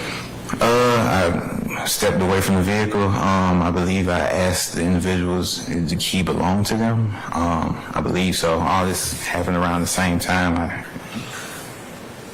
And did anyone take ownership of that key? No. Basis. Hearsay. I'll sustain the question. Just rephrase it now. Did Mr. Nichols take ownership of the key? No. Did you ask any? Did you speak with any of the individuals out there that day? I did. I Mirandized the owner of the vehicle. Basis. This is about the hearsay in violation of Mr. Nichols' Confrontation Clause of the United States Constitution and the Georgia Constitution. It's about All right, okay. Your Honor, this is not testimony nor the I'll overrule the confrontation. objection, Ms. Westmoreland. Go ahead. I Mirandized Ms. Jessica Lindley, who's the owner of the white Toyota Solara. She then waived her right to counsel, meaning she didn't want a lawyer as she spoke with me, and she agreed to speak to me at that time. I then asked her, where the keys came from. She stated that she did not know where the keys came from. She doesn't know how the keys got into her vehicle. She advised that she was looking at her cell phone when I guess when we arrived, and did not notice when anybody would have placed that key in her vehicle, as well as she did not notice when anybody... I'm going to overrule the objection. And I know the continuing objection, we've already dealt with this issue. She also mentioned that she doesn't know who would have used that key fob to possibly lock the Chevy next to their vehicle. So at this point, no one claimed ownership to that key at that point in time? No, ma'am. All right. Did K-9 ever arrive? K-9 did arrive. Okay. What happened once the K-9 came? I believe Officer Cornelius, I gave him a rundown of what happened, or I asked him did he have the general gist of why we were out here, what was going on. He then deployed his K-9 and allowed his K-9 to conduct an investigation around the general area before being led to the gray the gray Chevrolet, and the dog began to nibble at the door handle and then jump up and scratch the door, which at that point he notified me that the dog had alerted on the... And hearsay and confrontation clause, Your Honor, about somebody else being called. I'll sustain it, sir, currently. What happened after the K-9 came out? Officer Cornelius conducted an investigation and advised me that the dog alerted. Did you get a search warrant? I did. Okay. When I sustain that objection. when did you get the search warrant? Immediately, within a few minutes after, finding out that it's possibly narcotics in the vehicle. Once you got the search warrant, did you come back? I did. Did you search the vehicle? I did. What, if anything, did you find? Approximately 17 grams of marijuana, baggies, which are consistent with or indicative of the crime of... Basis. Lack of foundation. Your Honor, he's an officer. I overrule the objection, Ms. Westmoreland. Continue. And baggies which are indicative of the crime of possession with intent to distribute, as well as a digital scale, I believe, and 3 firearms were located throughout the vehicle. And let me ask you this. The video, the Instagram video, did you download that video? I did. Okay. And as well as this incident in its entirety, was it recorded? Did you have body cam video? It was. And was the entire incident recorded on body cam? The incident was recorded on body cam? Both the first part as well as the search warrant? Yes, my initial investigation as well as the search of the vehicle. And have you had an opportunity to review both the Instagram video as well as the body cam footage for this incident? I have. You have permission to approach? I'm showing you what's been marked as Stacy Exhibit 68I. Do you recognize Stacy Exhibit 68I? I do. How do you recognize it?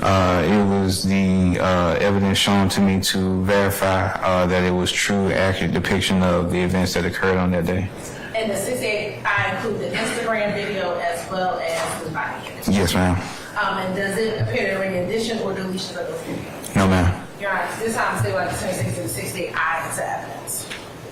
Any additional objections, madam, This testimony. that you haven't otherwise told me already? Well, this is slightly different. The video itself has not been authenticated, and no foundation has been laid for the video itself. Your Honor, I have a response. All right, what you're supposed to say is response. It is authenticated because of him viewing it himself. It's like a picture. If he can view the individual in the video and believe it to be that person in the video, it is authenticated. We don't have to bring in the person who posted the video. Overrule, madam. Okay, what else? Your Honor, maybe we approach somebody. All right.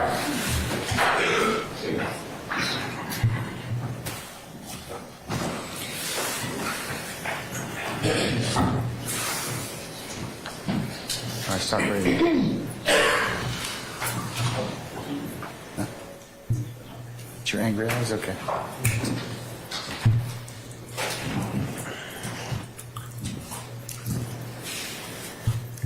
Press the button. Okay.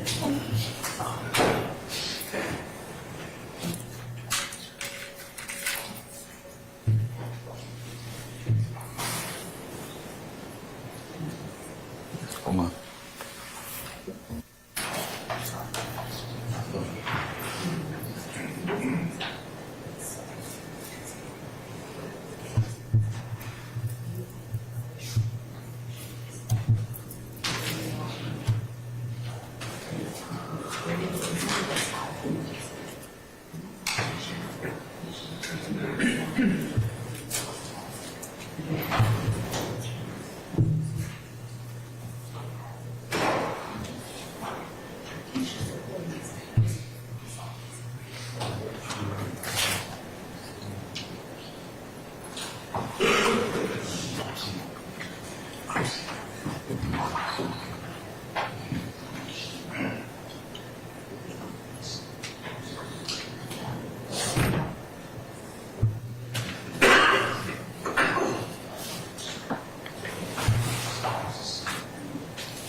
Yes, you may continue, madam. Sergeant Ron.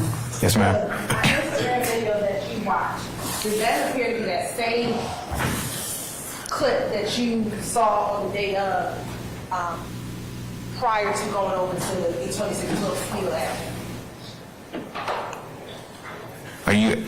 The Instagram video that's on that exhibit. Yes. Does that appear to be the video clip that you saw that led you to 2612 Steel? Yes. And is that the same video that you downloaded and then gave to us? Yes. At this time, say like Has it been changed or altered in any way from the time period that you downloaded it to today, sir? No, Your Honor. All right. at this time, say like 2668. Any further objection, Ms. Westmoreland? Continuing objection. I'll mark a continuing objection and admit over your objection. Permission to follow? You may. How long is it going to take? Yes, it's probably about in total 35. All right, ladies and gentlemen, how about we take a little comfort break, let you stretch, and let's take 10 minutes. We'll come back and we'll play the exhibit for you, okay? All right, we're in recess. All rise for the jury.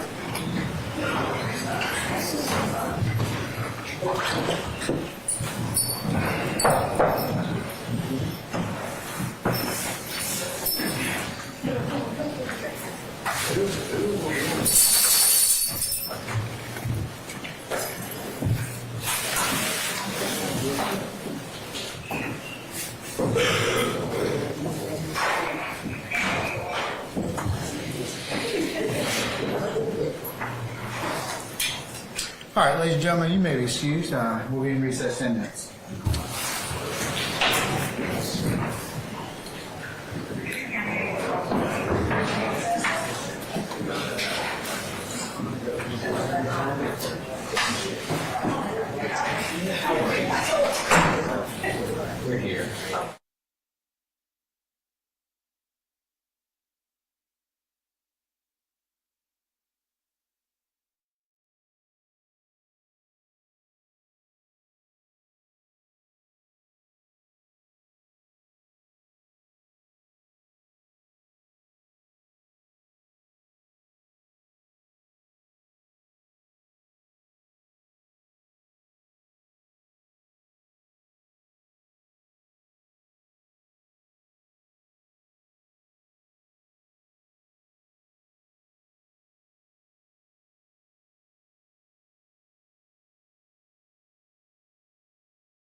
Now, when you were just speaking about some things you saw that was purported criminal activity, you don't know, you haven't, it was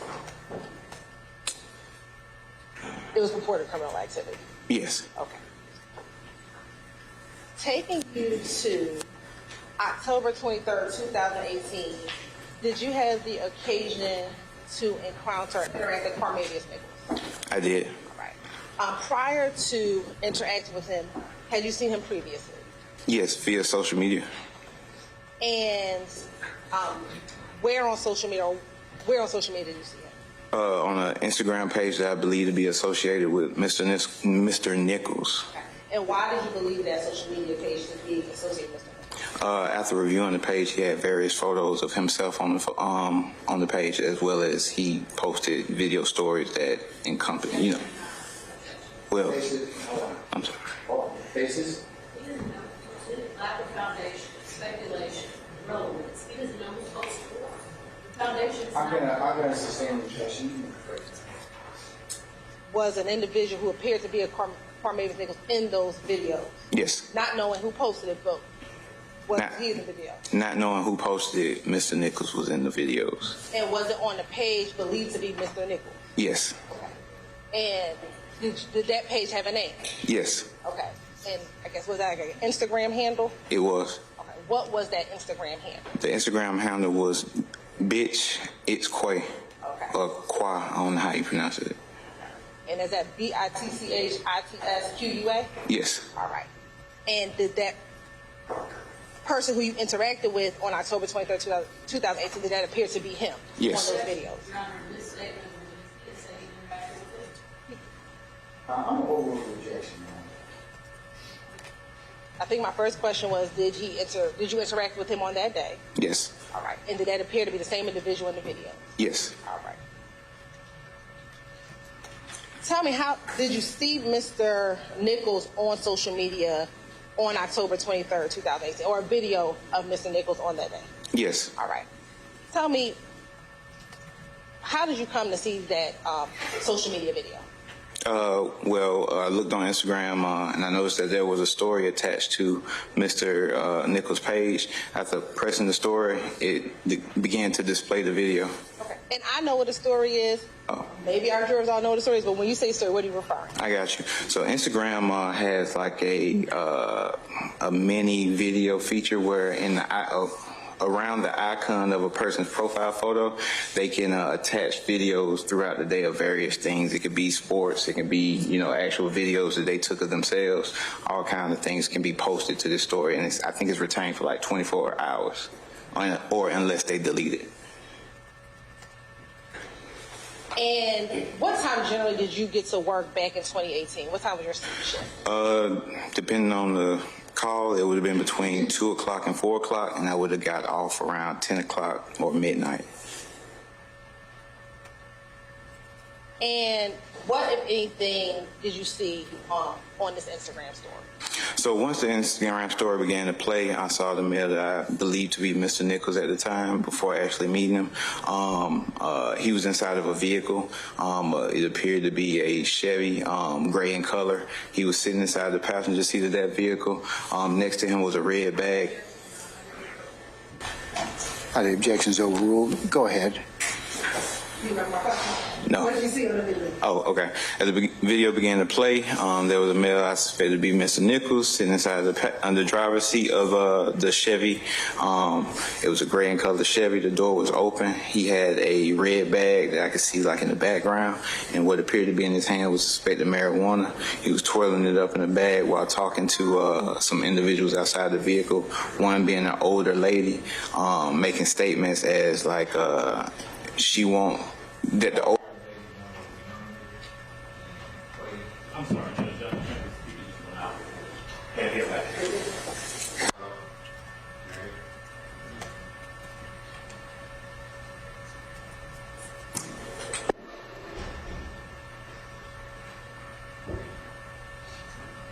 I got you.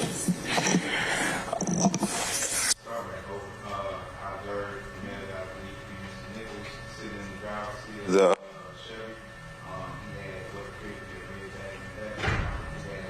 bag of marijuana that was being twirled in his finger.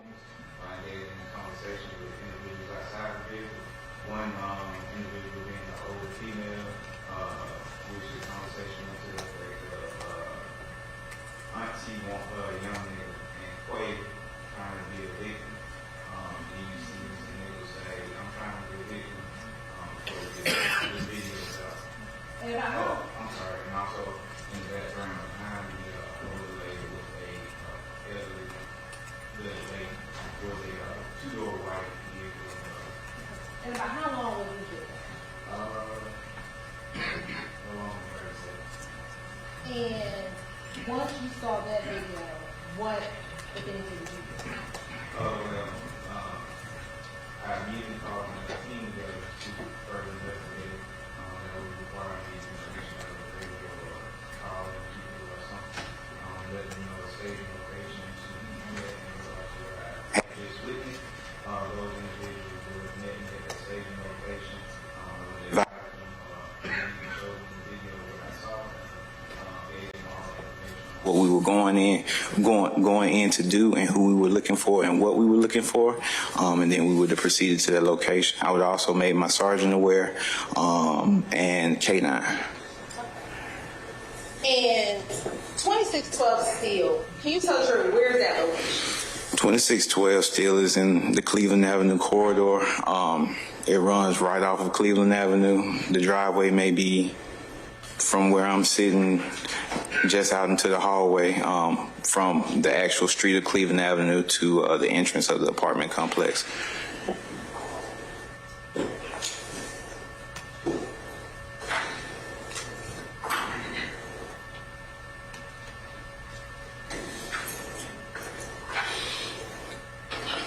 Were you able to make contact with officers and set up a staging location? I was. Where was that staging location? The staging location was at I'm not sure if it was open, but it used to be the Piggly Wiggly. It's right across the street off of Cleveland Avenue. And once you met with officers at the staging location, did you give them instruction as you just discussed? I did. All right. What happened next? Then we would all caravan over to the location and begin our investigation. And did you all go over to that location? Yes.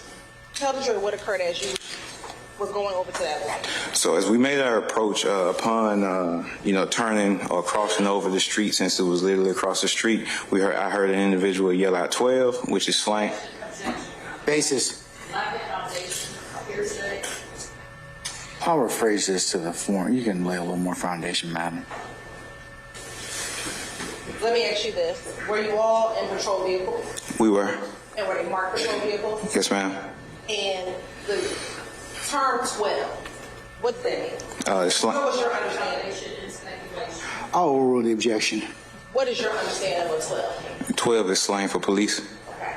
And in your experience, have you heard individuals yell out 12 previously? Yes. And in your experience, when someone yells out 12, what happens? Individuals that's engaged in criminal activity, that gives them like a... I'll sustain this to form. All right, you can rephrase, madam. Right. I'll strike the last word, ladies and gentlemen, just disregard the criminal activity issue. When you heard 12, did you hear someone yell out 12? I did. When you heard 12, in this case, what occurred? What did you see? Upon entering the actual apartment and making the turn, I was able to see the suspected vehicle, which was a small Chevy, and a white vehicle still sitting next to it. As we made our way to progress, this is only in seconds as well, as we made our way to progress through the parking lot, I noticed that the door for the Chevy was locked remotely, causing the horn and stuff to beep, and the lights to actually flash to, signify that the vehicle is locked. And then we made our approach to the white Toyota Solara. And with 12, in your training experience, is that an alert that police are coming? Yes. I'll overrule the objection. Yes. Yes. Once you got inside and you saw the gray vehicle, the lights click on and off, what happened once you got closer to the vehicle? Once I got closer to the vehicles, I then exited my patrol vehicle. As soon as I began to exit my patrol vehicle, I smelled the smell of burning marijuana. I then began asking individuals outside, like, hey, who has the weed? Where's the marijuana at? I then made my way over in between the two vehicles that I saw or believed to see in the Instagram photo, and where I encountered Mr. Nichols. I asked them, did they have any marijuana, because it seemed like the smell was coming from within the vehicle.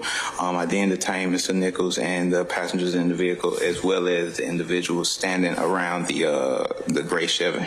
So let's slow that down a little bit. When you approached the gray vehicle that you saw in the video with Mr. Nichols, Was there anyone in that vehicle? No, that vehicle was empty. All right. And you said that he was in another vehicle. Where was that vehicle? He was in a Toyota Solara that was parked maybe like 4 feet away.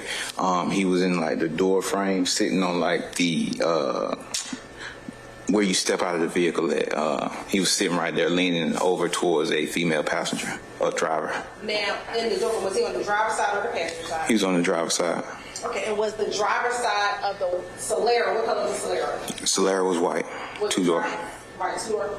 Was the driver's side closer to the driver's side of the gray vehicle? Yes. Okay. And describe, was the gray vehicle pointed back in? So the gray vehicle was back then facing, you know, if somebody was about to leave the parking lot, facing to leave out, and the white Solara was parked facing the actual apartment, so they were facing opposite directions. And Mr. Nichols was crouched in between the door. Yes. All right. Where, you said there were 2 females in the vehicle? Yes. Okay, where were they seated? Both in the front passenger seats, well, front seats, one was in the driver's seat, the second female was in the passenger seat. When you first approached, did you see any type of keys or anything that goes to the gray vehicle? No, not upon my immediate approach. Okay. So once you approached, you said you smelled further marijuana. What happened? I detained everybody and began my search of the vehicle for the actual marijuana. Which vehicle did you The white Toyota Solara. I began to notice small crumbs, or what is referred to as shake, of marijuana throughout the vehicle on the floorboard. Upon walking around to the passenger side of the vehicle where the other young lady was sitting, I noticed a blunt of marijuana sitting on the ground outside, just outside of the door of that vehicle. Okay. Now, once you noticed the marijuana on the passenger side door, what happened next? I then collect that marijuana. I believe I got IDs from everyone, and check those IDs on our system. Okay. Once you checked the IDs, what happened next? I then walked back and I took my flashlight, peered inside of the gray vehicle, and got an update from K9, who was already en route, as to how long it would take them to get out there to continue my investigation, on which I initially came for the gray Chevy vehicle. And why did you call K9? Because that's a normal practice. Whenever I have like a suspicion of some type of drug investigation, I have them come out to assist, as well as another resource in identifying and locating where possible drugs may be in that crime scene. As you waited for the K9 to come, did you ever locate a key for the gray vehicle? I did. So upon that initial search, where I noticed the shake, there was the center console. I lifted up the center console and located blunt spray and what appeared to be a Chevy key. The blunt spray.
Okay, all right, folks.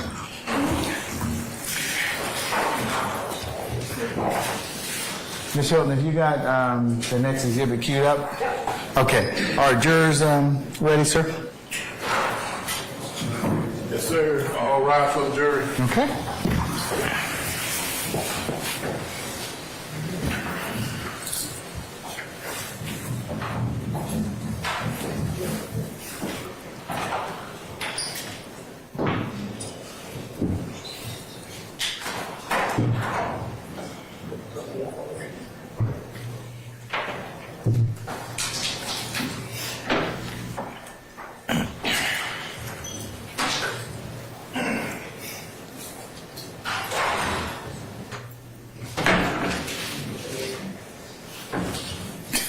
You all right?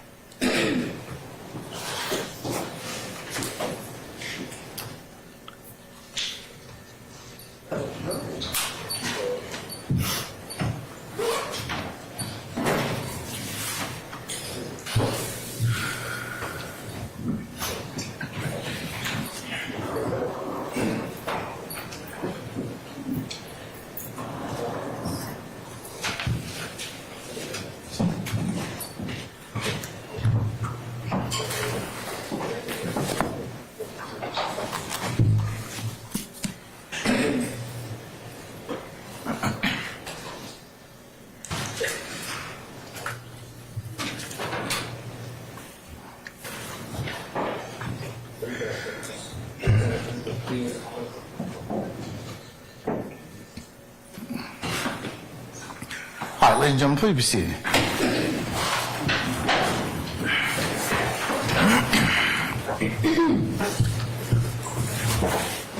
All jurors ready to count. All right, thank you, Sergeant Ingram. All right, Ms. Hilton, when we left off, I think you're getting prepared to play Exhibit 68I for the jury. Is that correct? Yes, Your Honor. All right, you may publish it this time. Auntie right here, talking about she want her a young nigga, and Quay right here trying, Quay right here trying to get in. Auntie saying she want her a young nigga. Man, show the man, my boy, man, I got part of no.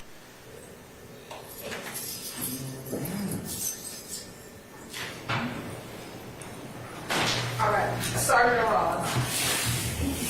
Now, Auntie right here, talking about she want her a young nigga, and Quay right here. is that the individual that you saw as Quay when you were watching this video? Yes, ma'am. And that stopped at 68I at 3 seconds? He trying, Quay right here trying to get in. Auntie saying she want her a young nigga. Man, show the man, my boy, man, I got part of no. And looking here, is that inside the vehicle? Yes, ma'am. And is that what vehicle is that? That's ended up being the Chevy Sonic. And when you look at inside of the vehicle, do you see a red object? Yes, ma'am. Okay. I believe you may be able to, on your screen, circle where you see the red object.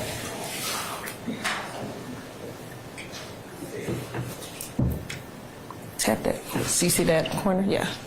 And press the pen. All right. And circle where you see the red object.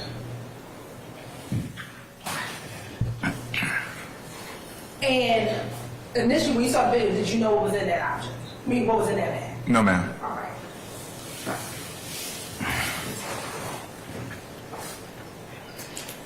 And I'm just gonna go back, and that stopped at 15 seconds and 68I.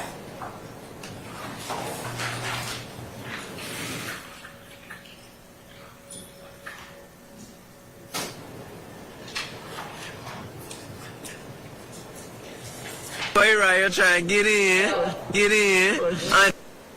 Can you see what's inside of his hand? Briefly, is what I saw is what I believe to be suspected marijuana. And where do you see what you believe to be the suspected marijuana?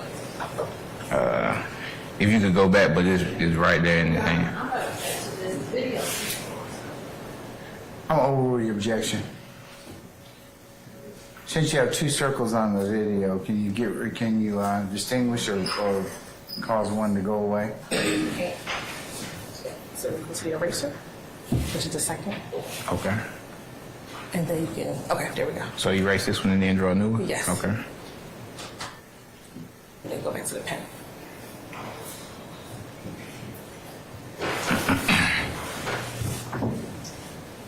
And again, this is that initial video.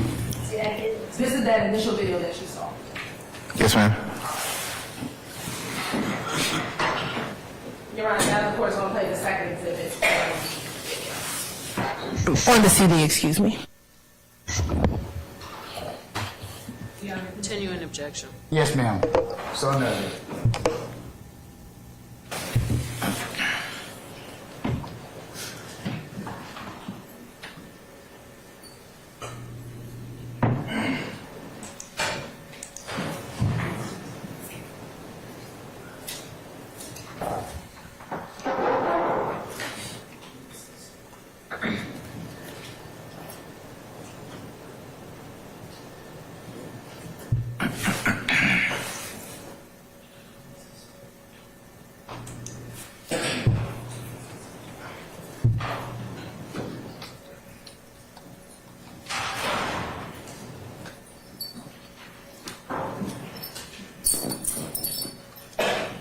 And Your Honor, we're gonna fast forward.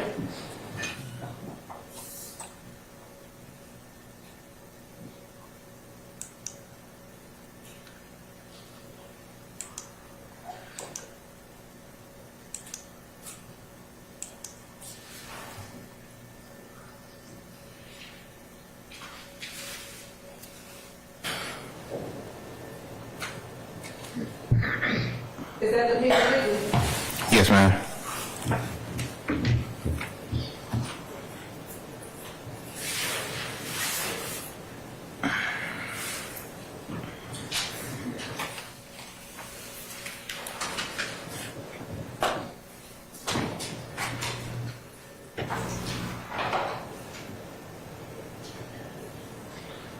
And right now, where are you driving?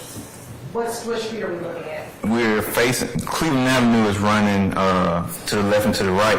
Directly across the street is Steele Avenue.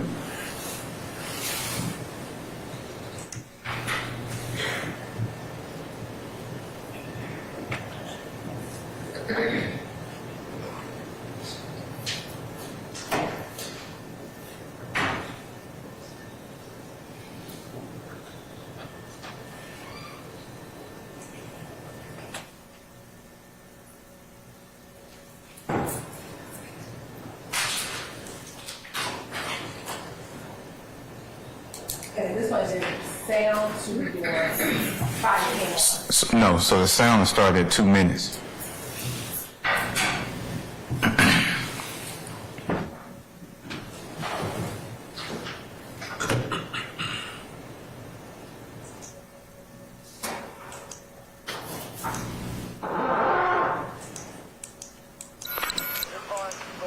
Fellas, what's going on? Who got the weed over here? Nobody? Yeah, it's coming from right here. I ain't crazy. You don't smoke no weed? How about you, man? Are you talking about throwing But it's coming from right here. Do me a favor, I'm going to detain you, man. What you detain? Step up. Why you detain me? Step up, because this whole area smells like weed, so we're going to detain all y'all. Why you got me to search you? If I can search you, that's fine. We'll get to that. I'm not locking you up. Listen to me. I'm detaining you. Your Honor. I'm detaining you. Detaining you, man. Yes, I have an objection. Continuing objection, madam? Well, just We haven't always taken up already? further hearsay objection. Overruled right, objection. thank you. Okay. Because you're not going to jail. You're not under arrest right now. You got me? You understand? All right. Hold him tight. Ma'am, anything in the vehicle I need to know about? You mind stepping out of the vehicle? How about you, Miss Lady? Why are you going? This your car? It's her car? Okay.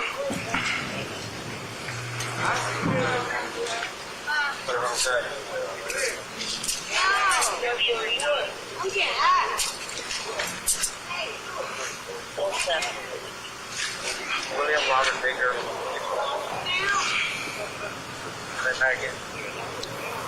William Robert.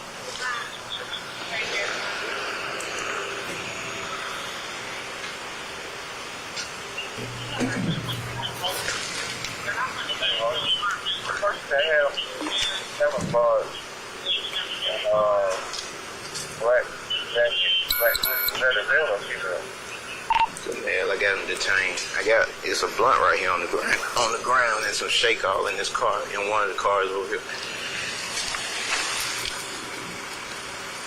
Real quick, Whiskey Robert Baker, 2017 Chevy College Train Car, 28 Baker to a female born in 63 out of Plato.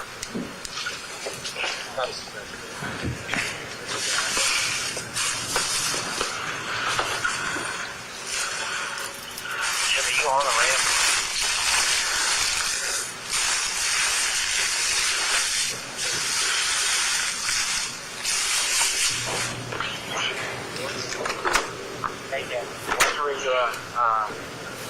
Hold out. What's the purpose? How many those are regular? Oh boy.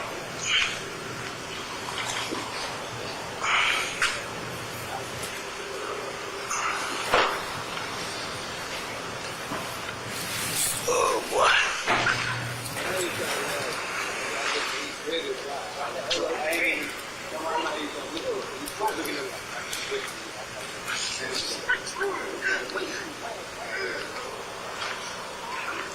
Hey, Corn, whoever that was, answer. What's your ETA out here?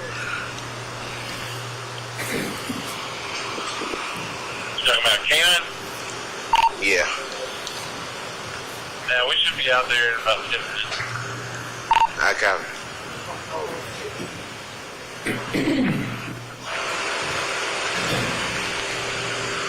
Cross y'all, is that 2612 still? Yeah.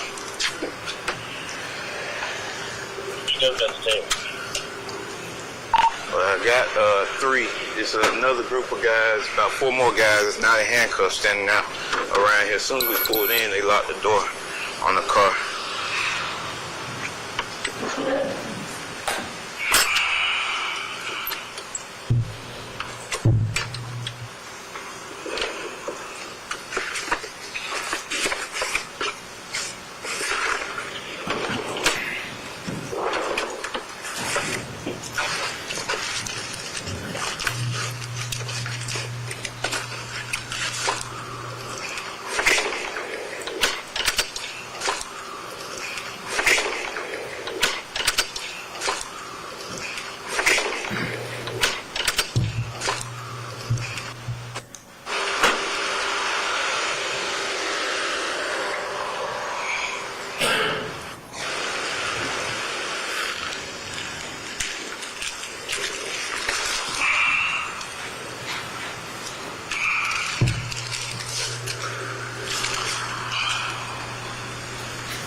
Oh, y'all got ID on y'all?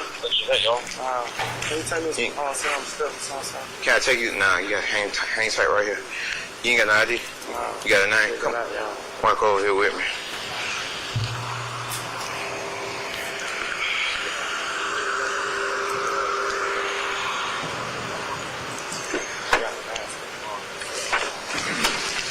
You got a license? Never had one? From what? From prison? Yeah. Okay. Spell it for me. Last name. Nichholls. First name.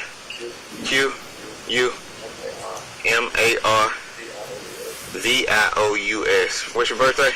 Excuse me, Your Honor, may we approach?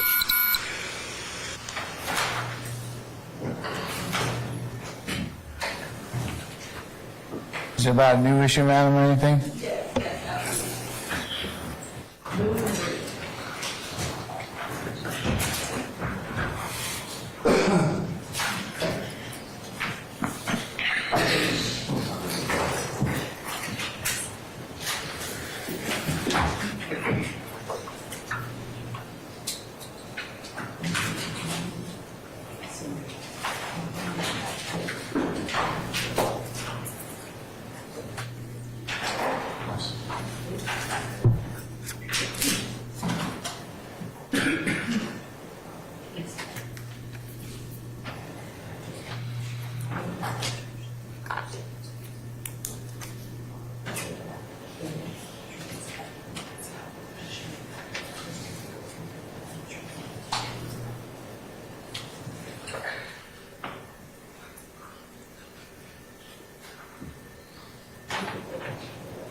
All right, you may continue, madam.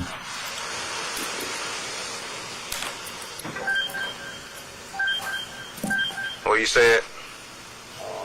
My address is 768 SK Avenue, apartment 1.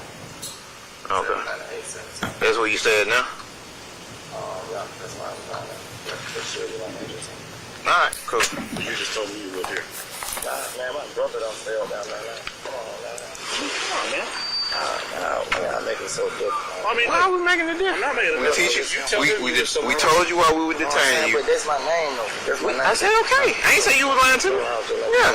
No, I was just, why you say you live here when you say you live on Cascade?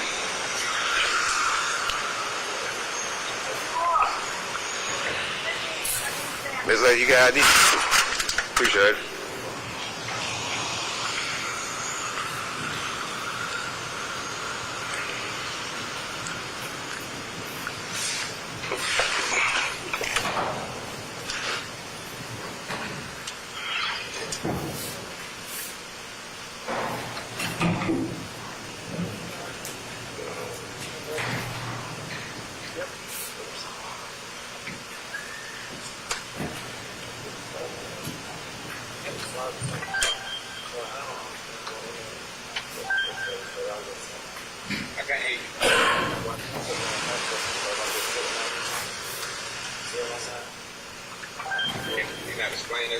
Yeah, they said they don't necessarily got to like the rest, but that's true. Like you took the council, that's all right. Yeah.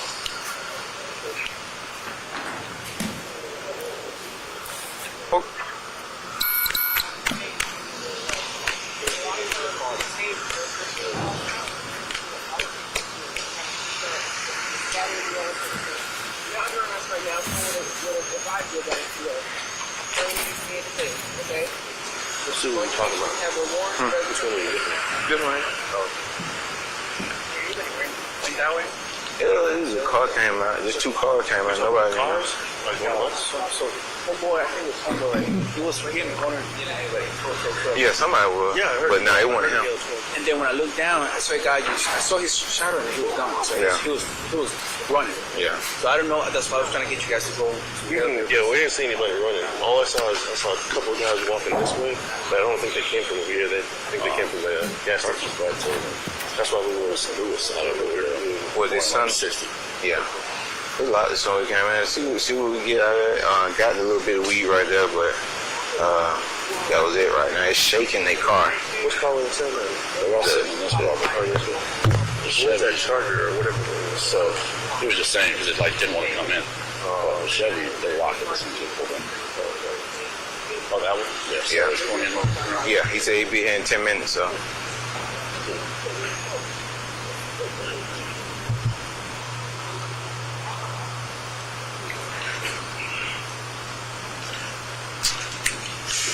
Gentlemen, y'all got ID? I got him.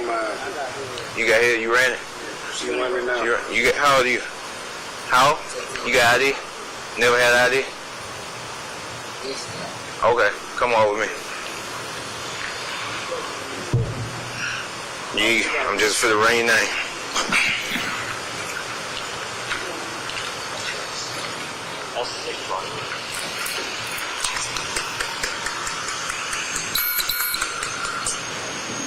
Got an extra pound for you.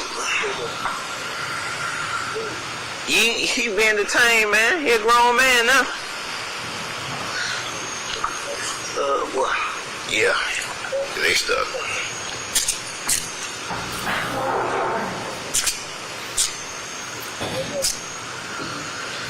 Stand right here.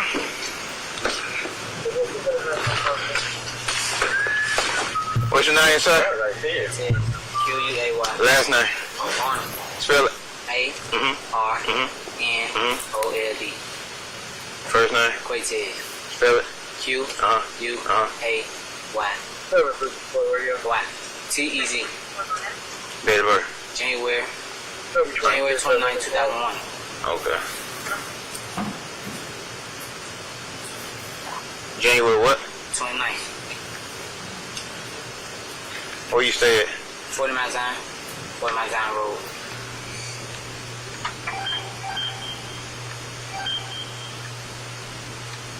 You said you had ID before? Yes. You sure that's your name? Yes. Arnold. A-R-N-O-L-D. First name? Quaitez. Spell it. Q-U-A-Y-T-E-Z. Date of birth is? January 29, 2001.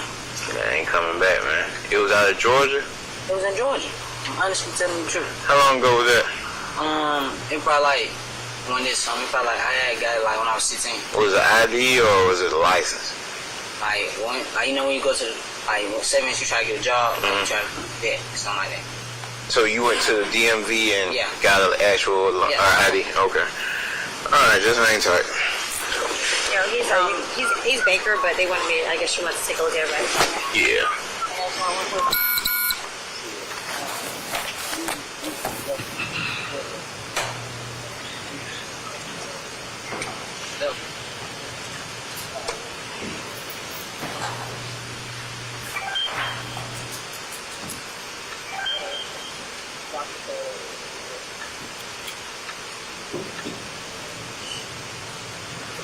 Okay, appreciate it. All right, now they're here. I'll talk to them.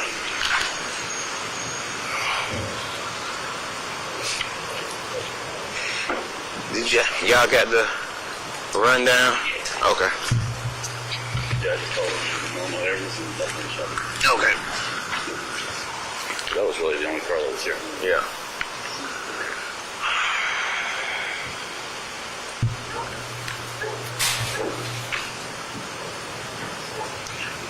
The blunt and all the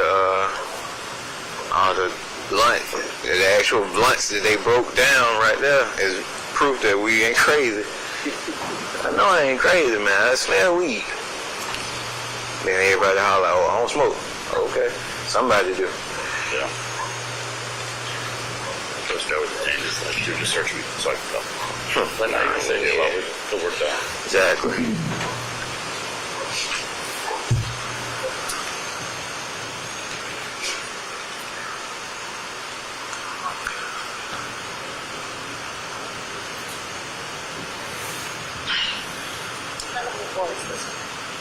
See this winter? You don't like winter? I like Christmas. That's what it is. Because you get gifts. No, I just like Christmas time. Oh, okay. I'm a indie spirit kind of person. So you decorate? Mm-hmm. Okay. Full of stockings up and everything. I like Florida's Christmas because we don't get real ones. Gotcha.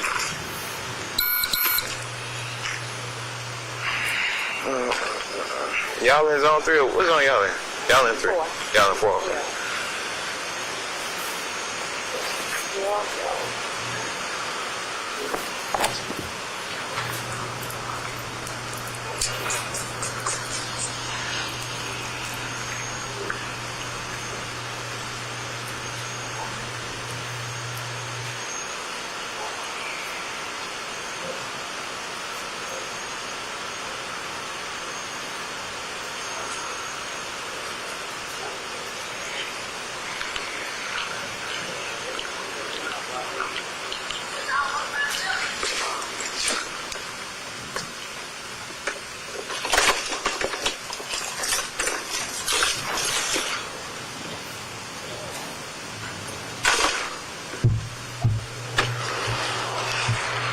Yep.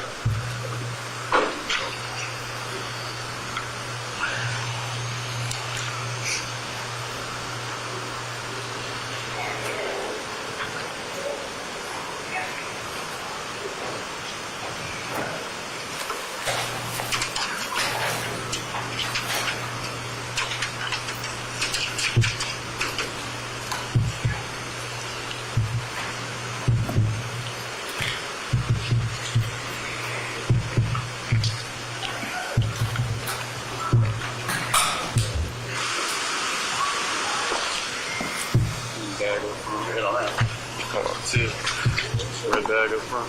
Oh, yeah. In the front over here on this side.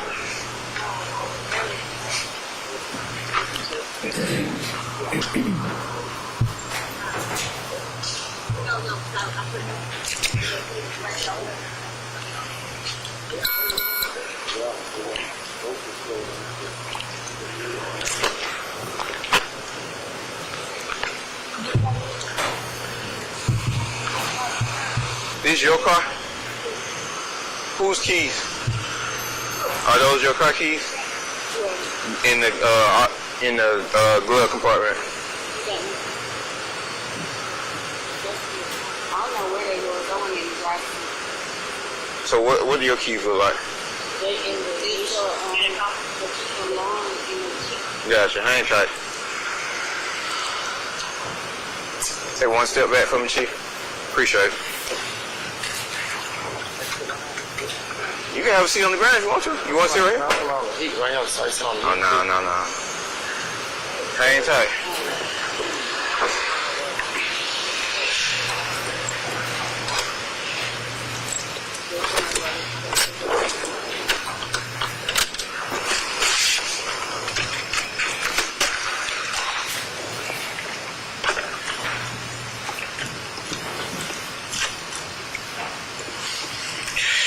Just need to rehear these.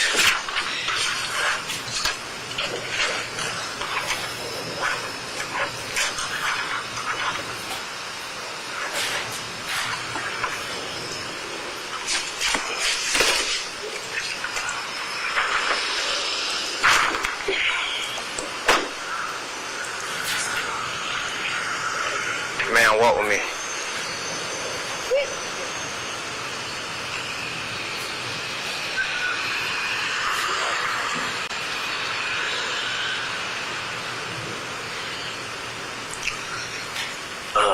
What's your name? Jessica what? Jessica Lindley, okay.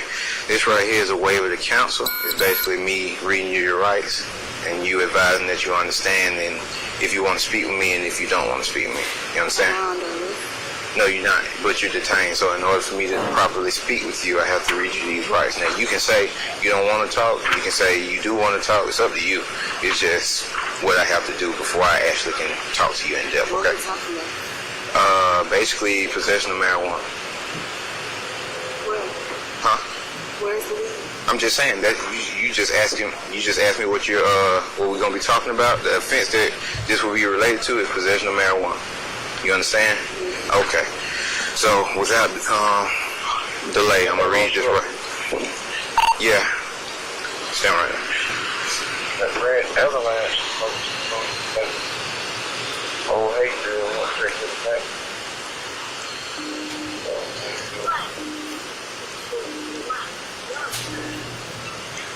Yeah, I got hang tight.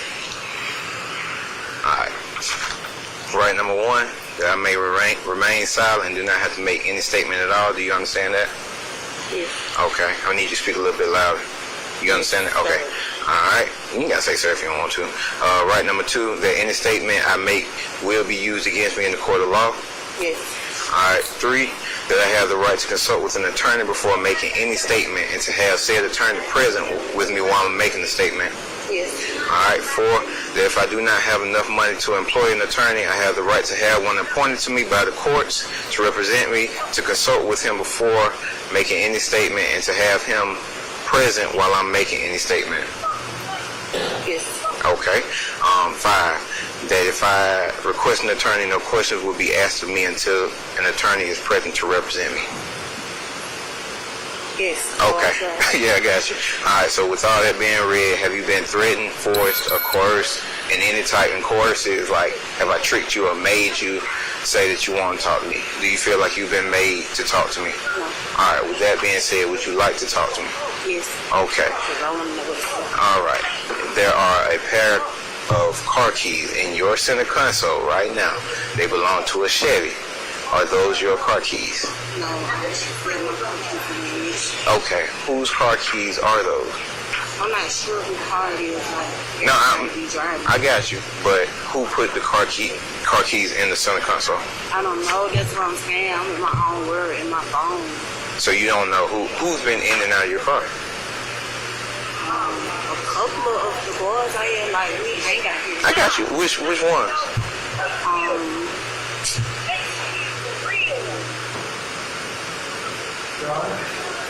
The young man that's detained right Yes, there. Mr. Sharp. With the fatigue pants on. Yes, hold on, pause. Basis? Overruled. You may continue. Overruled. Yeah, was sitting in your car when I got there. Was he? I got you. So he's been in your vehicle today. Okay, got you. Anybody else? Who else? Nobody else has been in it besides him, you, and the female that's with you.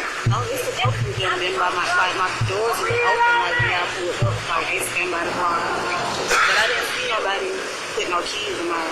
You didn't see your console open up or anything. It's broke, so it. But it was closed. No, I'm saying it's closed. So you have to physically grab it, open it, put whatever you putting it in there, and close it back. That's what I'm telling you. It's broke. It's flat. It stay up. Like you can go check it out. No, I just checked it out. It closed, and when I went to open it, now I can understand that I can pull it back into the open, but it don't just open by itself to where you can put keys in there. So that's what I'm saying. Somebody had to physically open it. So that's what I'm trying to figure out. Who physically opened something in your car? Gotcha. All right. Have y'all been smoking weed out here? Who was?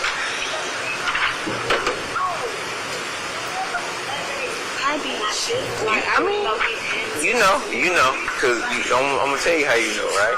Because you say, I didn't, and then when I say who, you pause. You know who smoked it. I'm saying they can get in trouble for smoking weed? No. Yeah, I mean, it's illegal, but I mean, if I ain't find no weed on them, no. It was a gang in my area. All right, I don't know a lot of was your friend and my friend, like, your friend and your best friend?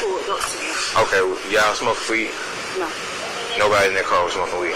No. So why did I find it? I found a blunt right next to where you were sitting at. And car. I found the blunt right next to where you was sitting at. That's what I'm saying. Like, when we pull out here, they crowd around my car. Like, I can't give you no exact. But nobody in your car was smoking weed. That's what I'm trying to make sure. Okay. They was around it. That's why I said when you Gotcha. said something about the weed, you can't do no weed in my car. They probably. Well, it's shaking your car, so it's definitely weed in your car at times. And I'm pretty sure, I mean, you know that. I mean, I'm just going out with it. So, I mean, ain't no need in all the cap. So, it's cool. I mean, it plays along into what I'm doing, but you being truthful would help out even more. I can't give you no, like, exact person. I got you, but is weed smoked in your vehicle? Yeah, I have fun. Gotcha. Is weed in that gray vehicle right there? I'm not sure. Like, have you seen we anybody? Been out here long, period. How long have you been out here? Probably like 30 minutes. 30 minutes. In that 30 minutes, have you seen anybody go to that gray vehicle? No. Nobody at all. Because like I said, when we pull up out here, they crowd around our vehicle. One more question. Here's the kicker, right? So I came in. When I came in, I looked over at that vehicle. The lights went off to lock that vehicle. The keys for that vehicle are in your car. So somebody in that car locked that car. Somebody in your car locked that car. Did you ask them who called me? I asked all y'all. Nobody said nothing, and that's fine, because we're going to get to the bottom of them before we let anybody go out here. But somebody in that car, and you know who locked the car. I mean, it's pointless. I got you. Well, that's fine. I never drive my car. But my keys are in this shit. You have a license? Yes. Who drove your car here? She don't have a license. Oh, man. She just pulled right here. No. You can't change it now. See, this is okay. That's the first lie, right? We just trying to get to the bottom of the lies. No, I got you. I believe you don't know who keys they are, but who locked the car is the question. That's all I care about. Who locked the car? And there was somebody in the car with you. So I mean, it don't matter to me, because I'm gonna hold y'all here until I find out what I need to find out. Huh? I didn't even see y'all pull out. Oh, I understand that, but I know two things I know you heard. You heard somebody holler 12, because they came from in here. And then you seen somebody lift up the thing, lock the car and put the keys back down in there. So it happened right when y'all pulled in. Right when I pulled in there. It was perfect. It was like, oh, boom. Why they lock the keys to that car? Then the keys to that car are in your car. So you didn't lock it. You didn't even know they were in there. Cool. Alright, you can come on, stand back over here. Let you know you're gonna be here because I gotta go do some paperwork. I'm gonna go swear out a warrant for the vehicle. So just hang tight.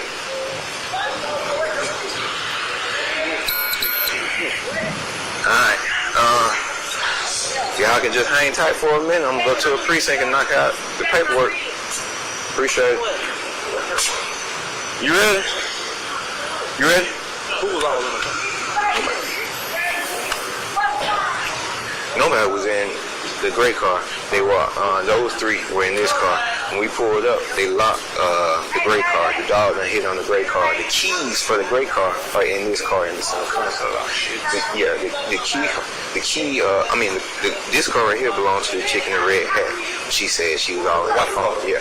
She said she was all on her phone. She didn't pay attention if anybody let the thing up and lock the car, or if anybody was even put the keys in. The car had the keys. Had the keys to their car.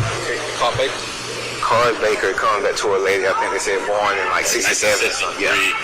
Out of Riverdale. Nobody claims the car. We're gonna go do the warrant. Dog done hit on it. I'll be back in like 30 or 40 minutes.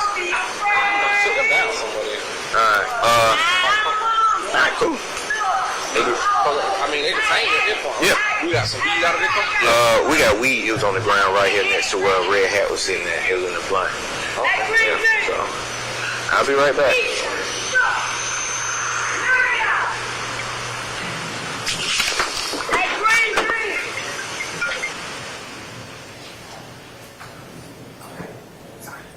And just looking at a few portions of that video, it ended at 29:44 for the record.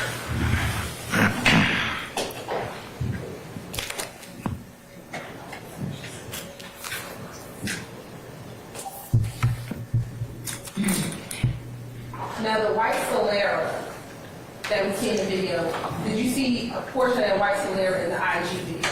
Yes. Or what I believe to be the white Solera. Okay. And moving to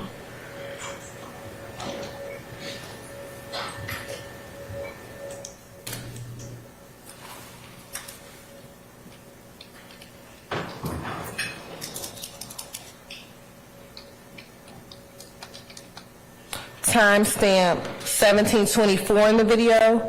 What are we observing at 1724 in the video? From what I was watching, we was observing the point where the dog started nibbling at the door handle and began, scratching on the door. Okay.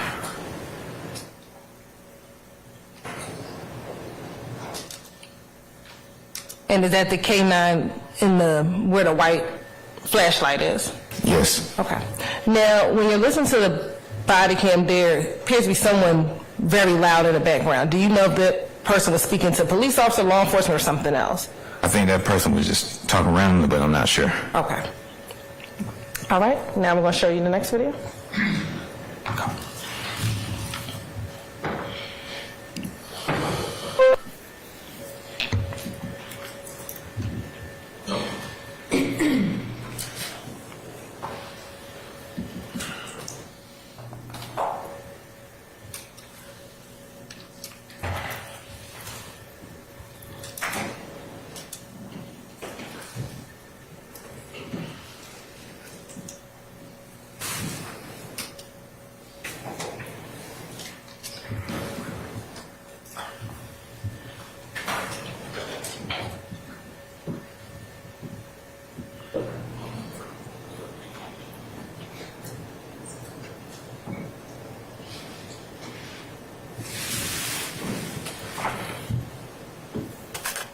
And while this is playing, where did you have to go to do the paperwork?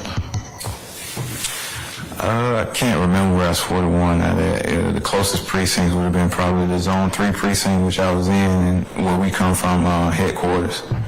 And when you say I had to go fill out the paperwork, what was the paperwork you're referring to? The search warrant that's in my hand in the video. Okay.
Yeah, you got a little bit of weed right here.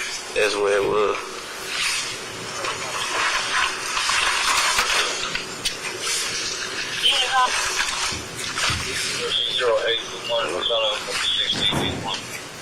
Got everything for intent right here. You probably saw, we caught the tail end of it. Yeah, it's weed in there. It ain't that much. Probably like 12 grams or some shit.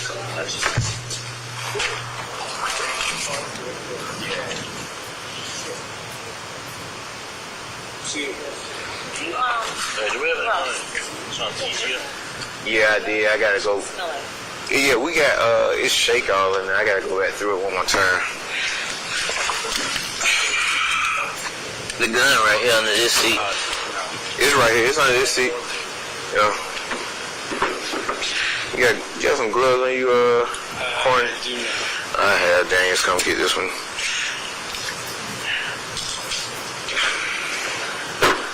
When you get a chance, grab this one. There's one under this seat too. Oh, I got it. Oh, never mind. I was wondering, I was like, do you want gloves to put on your hands? Because I don't think you're going to fit your hands. You gotta go on the back side. It's deep underneath. Oh, it's deep. Yeah. Oh my goodness. I stick your hands in this way. I don't think I can fit my hands in my row.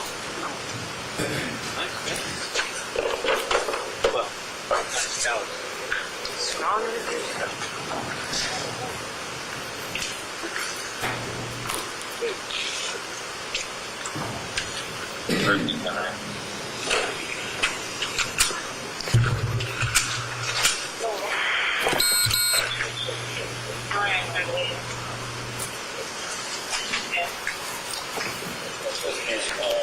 Yeah, I'm right here.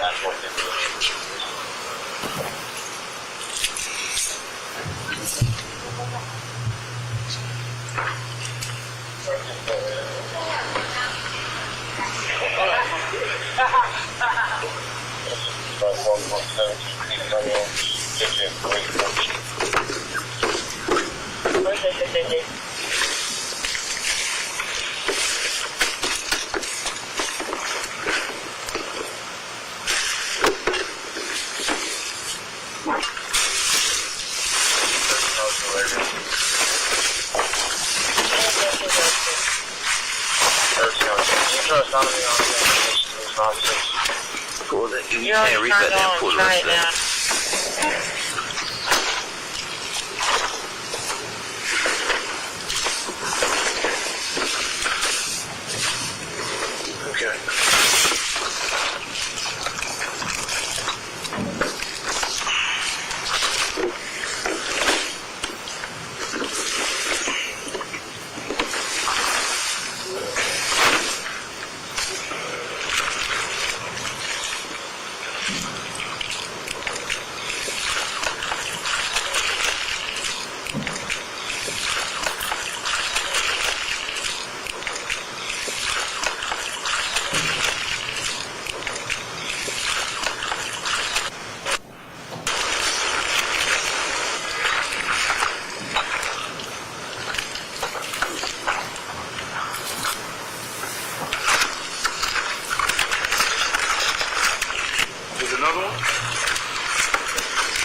What was that on there? Under the rug.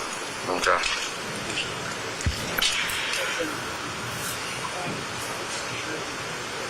You was standing right here when he got the first one? Yeah. Where was the first one at? It was right on the seat. That one was. Point to where it was at for me. The first one's right here. It was right on Hey, the seat. okay, all right. It's like that sticking out. You can All see right. it. And this second one, show me where you. Okay. I can't get this shit. Hang on. Hang on. Make sure. See if there's a safety on there. Well, the safety's right here. Is it on? Nah, it's on red, so it'll shoot. No, but, oh, you mean? Yeah, you don't want. Nah, I got you. Just put it on just in case.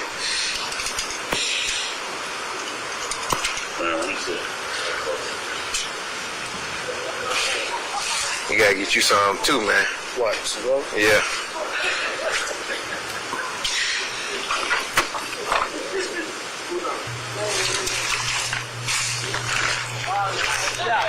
Do me a favor and check that on Run the name? yeah, Verizon. I got Onyx. Either you don't got a birthday though. I mean, either way, whichever one you want to do it on, give me that. Appreciate it.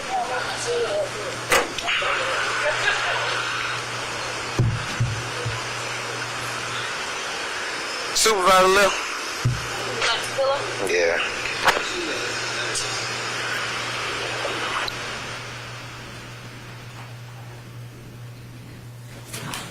And did that conclude your two body cams as it relates to this particular incident? Yes. time passed between the time you saw the ID video and the time that you went over to see it? Excuse me, 226 folks. Approximately 20 minutes. So after the search, what was found in the vehicle? After the search, we recovered 17 grams of marijuana, a scale, a plastic bag, some sandwich box bag with a sandwich box with smaller plastic bags inside of it, as well as 3 firearms located throughout the vehicle. And with the 3 firearms that you found located throughout the vehicle, did you run those firearms? Yes, ma'am. And what if it happened when you ran those firearms? I believe 2 came back stolen, and 1 we had no indications of stolen. And you said you believe you were looking at a copy of the report held for questioning. Yes, ma'am.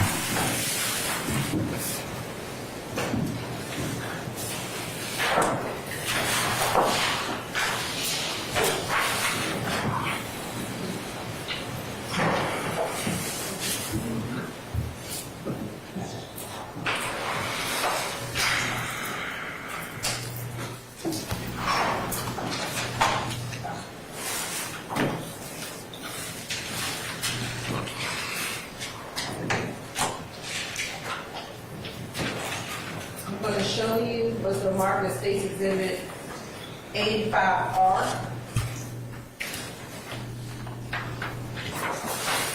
First, what is Exhibit 85R? It appears to be an official police report completed by me through the Atlanta Police Department. But looking at this Exhibit 85R, how would refresh your memory as to how many guns were stolen? Yes, ma'am.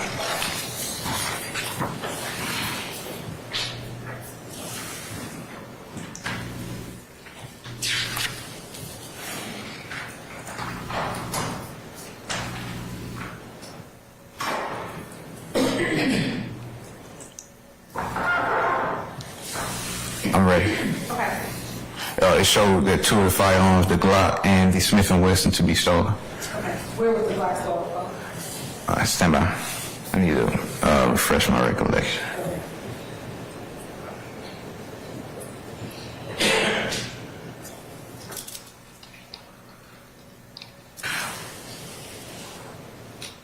The Glock was stolen out of Atlanta Police Department. And then what about the Smith? Stolen out of Clayton County. And did you collect all of the items that were found inside? I did. As I'm approaching, Can you ask that question again? What do you mean? did you collect those items? Yeah, it was a group effort. I mean, yeah, okay. A better question. Were those items collected? They were. And were those items subsequently transported to APD's property? They were. With the guns, specifically, were they found with rounds inside?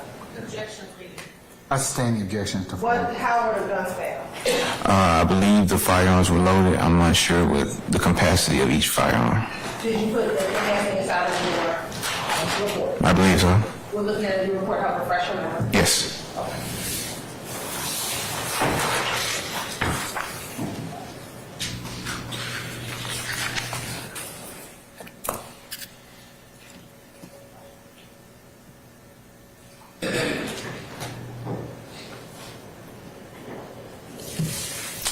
So for 2 of them, the Glock was loaded with 11 rounds, and the Smith & Wesson was loaded with 5 rounds.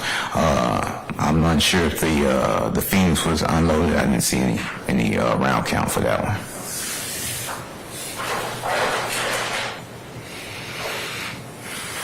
Mr. Pearson.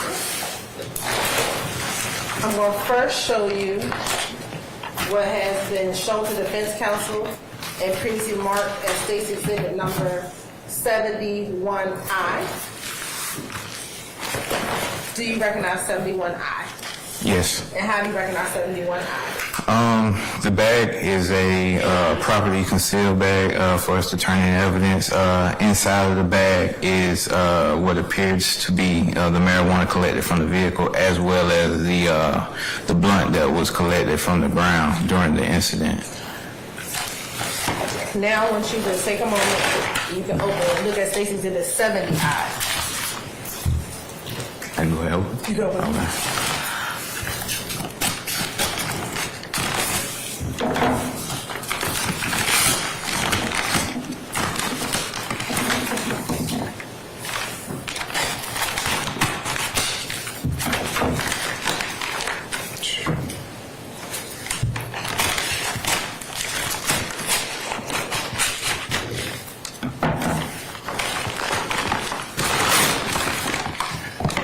Inside is the red Xfinity bag that was collected from the vehicle.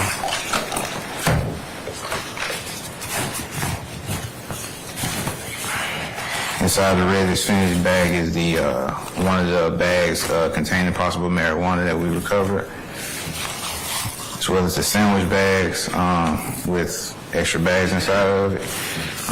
Another sandwich bag.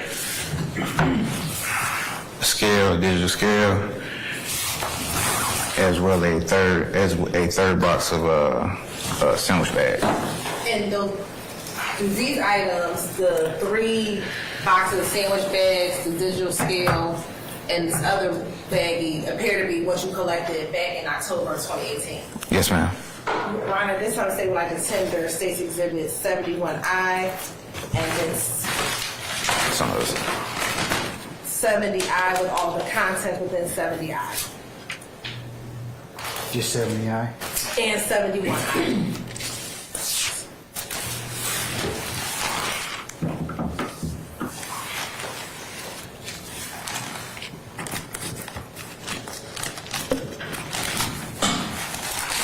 And Mr. Westmore, any objection to state 70 or 70I? Yes, absolutely, Your Honor. It's irrelevant. Okay. I'm going to rule it admitted over your objection. Permission to publish? Publish as you see fit. All right. And first looking at 71I.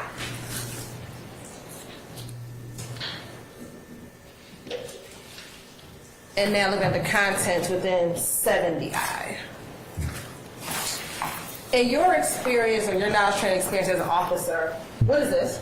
A digital scale. And what is it used for? Weighing items and as it relates to narcotics, weighing the...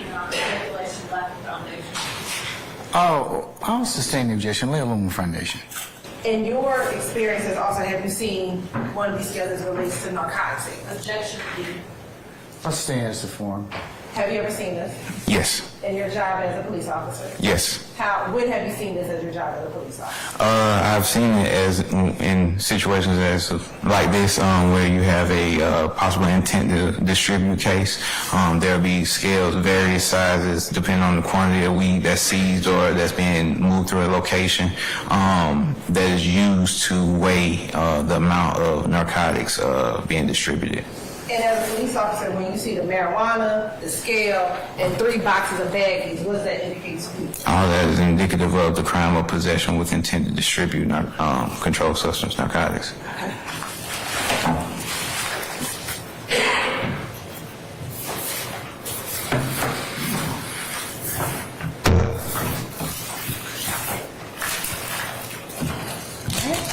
And next.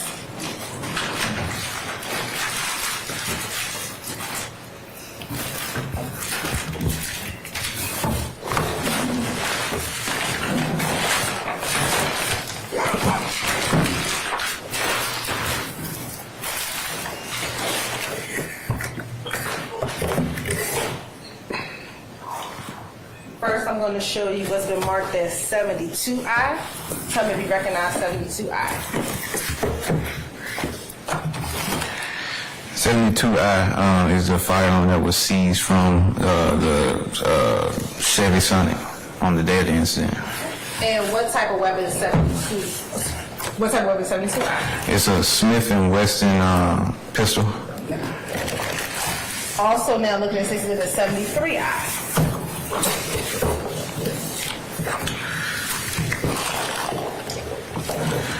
State's exhibit is a Glock 20 10mm firearm with a magazine that was seized on the day of the incident from the vehicle. And now looking at 74I.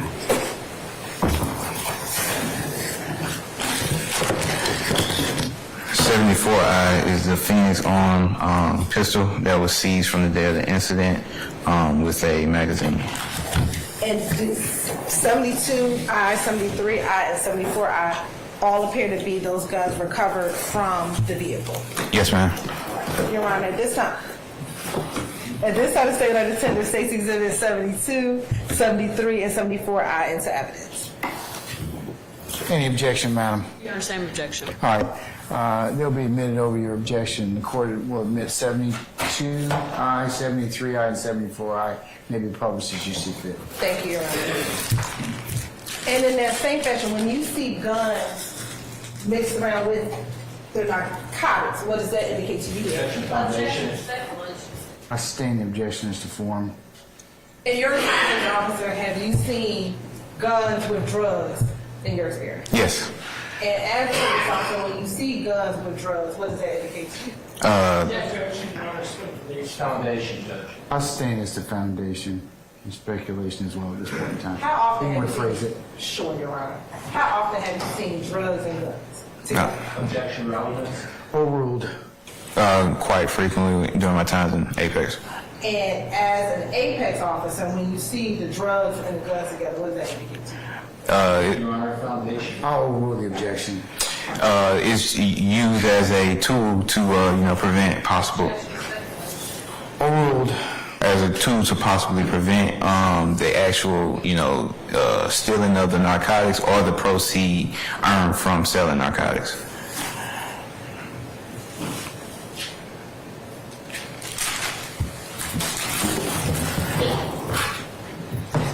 And now looking at, I'm going to publish State's Exhibit 73I.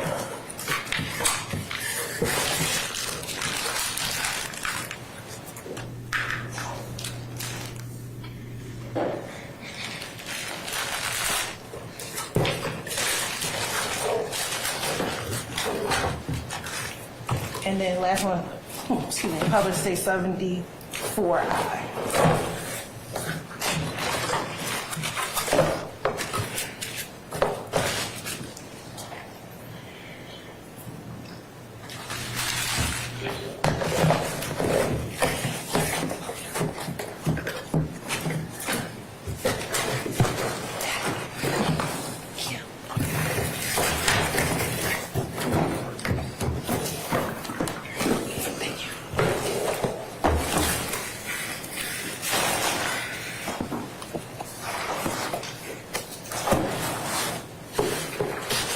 Now, on October 23rd, 2018, did you arrest anyone? Yes. Who did you arrest? Mr. Nichols. And what did you charge him? I believe possession of narcotics with intent to distribute, possession of a firearm during the commission of a felony, and possession of a firearm by a convicted felon. Permission to approach? Yes, ma'am. I'm going to show you two exhibits. First, State's Exhibit 69I. Do you recognize it? State's Exhibit 69I. Yes, ma'am. And how do you recognize Exhibit 69I? It's a social media handle that is suspected of being Mr. Nichols. And when did you pull, or when did you observe this particular post? Observed it. I'm not sure. It would have been at some point that day. I believe I saying this is the form question. Well, first, okay, when you say that day, what day? The day of the incident. Would that be October 23rd, 2018? That or into the 24th because my body camera jumps into the 24th. Okay, so at some point in time, on the day of this incident or in the early morning hours of the next day, you saw this post? Yes. Okay. And was that the same Instagram handle where you saw the video earlier that day? Yes. Earlier the day before? Yes.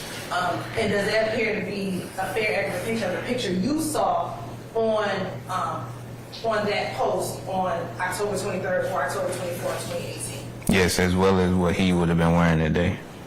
You said as well as what he was wearing that day? Yes. And is that in the same Instagram handle as you said earlier was the Instagram handle for Parmedia's name? Overruled. Yes. You're right, this time the state would like to admit State's Exhibit 69I into evidence. Any further objection, madam? It's not relevant. She still didn't lay the foundation violation or the authentication for the photo itself. Not that he saw the photo, but the photo. Your Honor. Has a photo in 69I been changed or altered in any way? No, Your Honor. I'll overrule your objection. I'll note your objection, continue objection to the record, okay? Yes, and I'm going to say 69I, maybe publish as you see fit.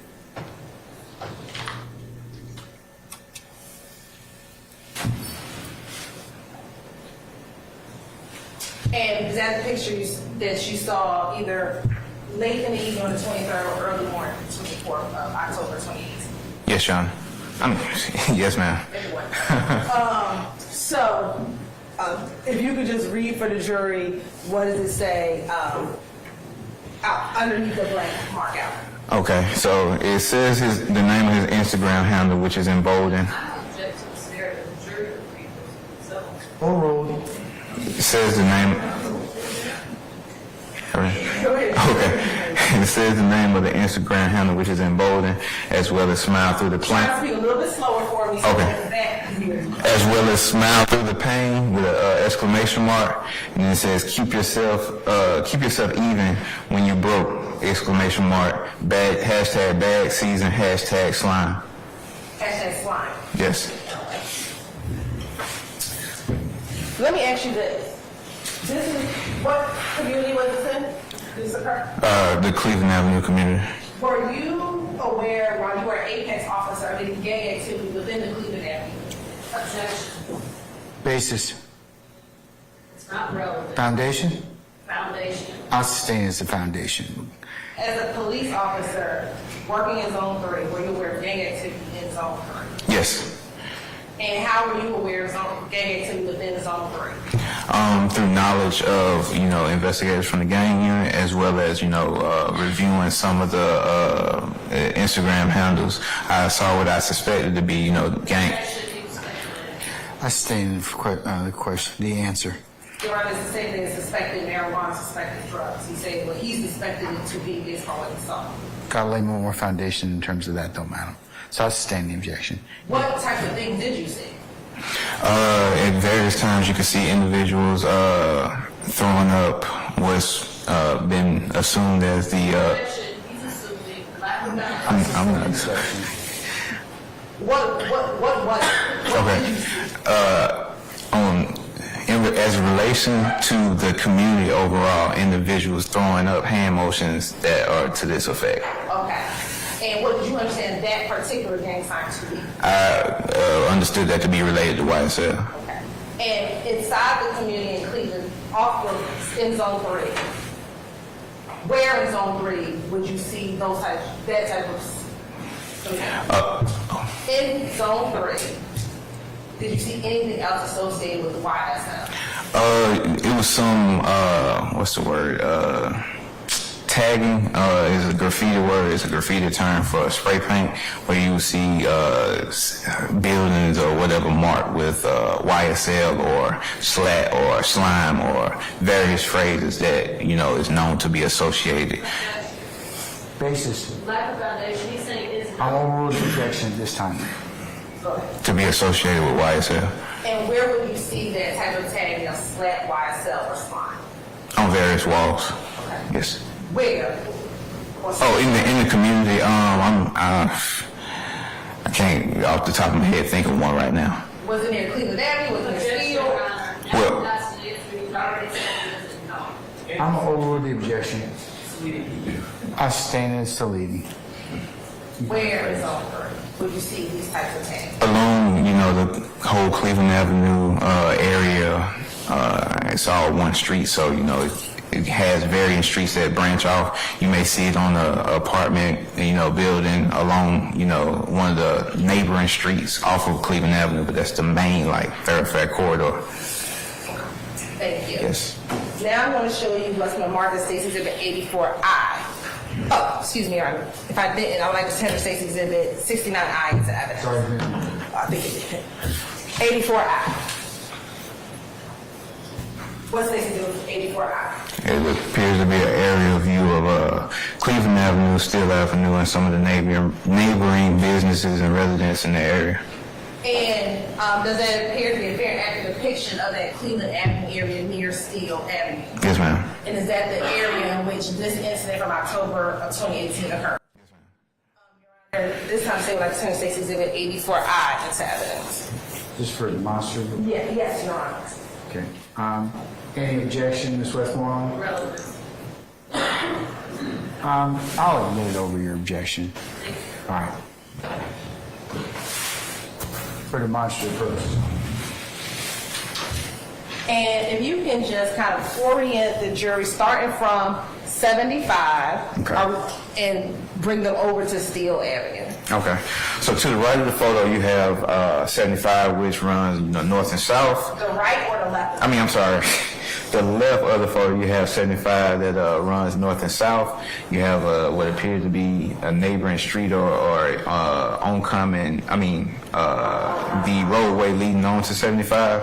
At the bottom of the screen, you have Cleveland Avenue, a nearby Chevron. So you can actually do one of two things so that the jurors in the back can hear you. Okay. You can either use that same symbol earlier and point and use your arrow and then turn this way. I know it's going to be kind of hard. I got you. And you can use that to point to where you're seeing Cleveland Avenue. Okay. So right here, you have 75, 85, which runs north and south. Then right here, we have Cleveland Avenue, which runs east and west along, 75, 85. And then we have the Steele Avenue street and the apartments and parking lot area where the actual search and investigation took place. And then we have neighboring businesses and the actual residents of, the apartment complex. And going straight, you kind of go going up Steele, past 2612 Steele, what, if anything, is behind that's not indicated in it? Another apartment complex, but I'm not sure the name. Okay, but that's another apartment complex. Yes.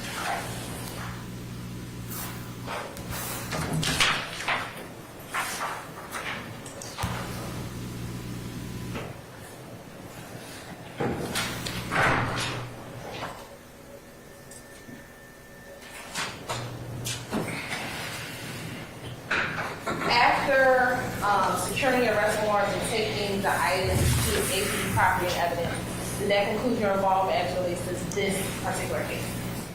I believe so, yes. I have no further questions. Cross.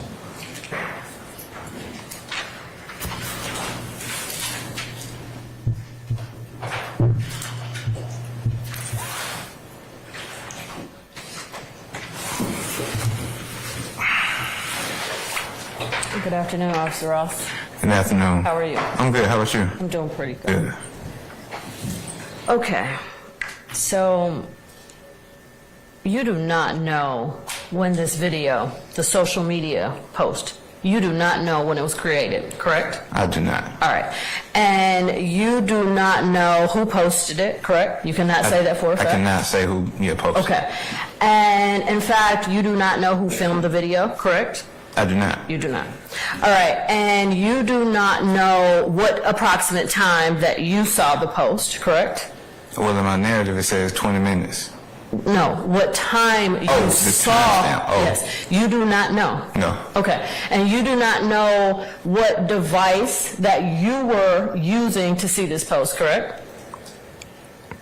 Nah, hang on, because you said, I don't know what time it happened. If we comparing the body camera video to when I'm saying 20 minutes of my report, it would have been roughly approximately that time. You don't know when the video was created. You don't know if it was created and posted on the same day. You do not know. We're not talking about that, though. We're talking about you saying how long after me seeing the video. That's what you just said. That is not what I said at all. Let's just go back a little bit. Let's go down, okay? Okay. All right, right now I am just asking questions about the post itself. Gotcha. Okay, I'm not talking about your body camera. All right.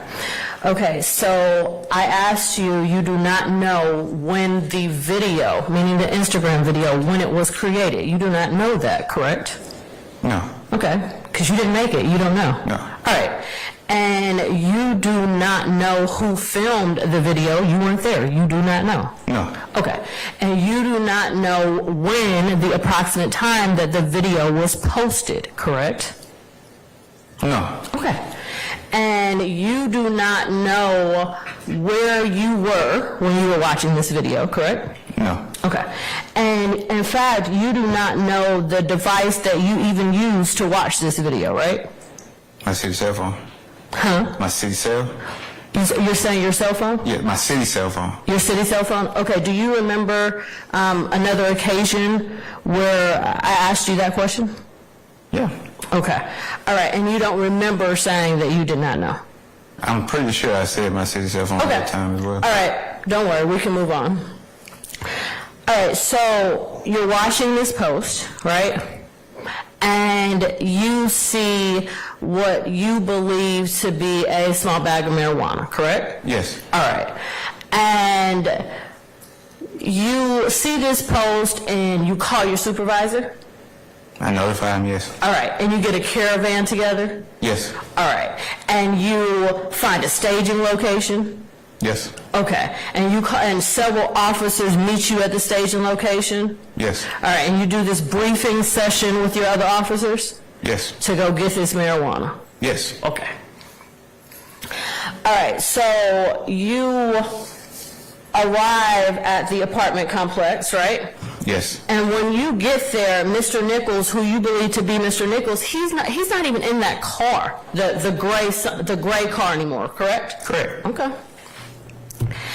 And let me ask you a question. Let me make sure that I'm clear on this. You saw another post on that same social media account from the day before or earlier that day with the same clothes on, correct? Yes. Okay. All right, so anyway, so you get to the apartment. Mr. Nichols is not in the white Toyota. No. He's in the white Toyota. Excuse me, he's not in the gray Sonic. Yes. Okay. And in fact, he's now in a different car. He's in a white Toyota, right? Yes. All right. And there are two other people in the white Toyota with him, correct? Yes. Right, the two females that we just saw. Yes. Okay. And there are several individuals standing outside. That's fair? Yes. Okay. And of these individuals standing outside, they're males, they're females, it's both, right? Yes. Okay. And so let me ask you, sitting on top of the gray car, okay? The gray car. Okay. You saw individuals sitting on the gray car, right? Yes, sir. All right, and you saw individuals standing beside the gray car, correct? Yes. None of which was Mr. Nichols. Correct. All right. And so you park your patrol car, right? Mm-hmm. And you get out. And you testify that you smell marijuana in the air, right? Yes. And specifically, you said you smell burnt marijuana in the air, correct? Yes. Okay. Now, Mr. Nichols, you approached Mr. Nichols immediately, right? Yes. Okay. And he didn't have any marijuana in his hand, correct? Yes. And you didn't observe him smoking any marijuana, correct? Yes. Okay. And he didn't have a firearm in his hand or anything of that nature, right? He didn't. Okay. And as a matter of fact, when you approached Mr. Nichols, you and the other individuals, you asked them about marijuana, right? I did. And Mr. Nichols told you he didn't have any. He did. Okay. And as a matter of fact, Mr. Nichols said, "Officer, you can search me." He did. Okay. You asked Mr. Nichols for his name. I did. He provided it to you. He did. He gave you his real name. He did. It's fair to say he was cooperative. He was. Okay. Now, several other individuals was outside. You checked their IDs, correct? I did. Okay. And you put them in handcuffs. Yeah, somebody did. Okay. And you didn't see them committing any crimes? No. Okay. And it would be fair to say throughout your whole time in this apartment complex that all of these individuals, they didn't give you any trouble, did they? No. Pretty cooperative. They were. Okay. All right, so now you called for the K-9 unit, right? Checked on the ETA, yes. Okay. And you observed the K-9 unit patrol, walk around the area with the K-9 officer, right? I did. Okay.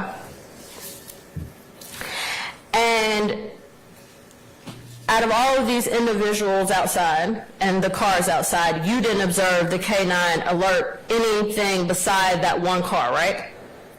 To my knowledge. To your knowledge, okay.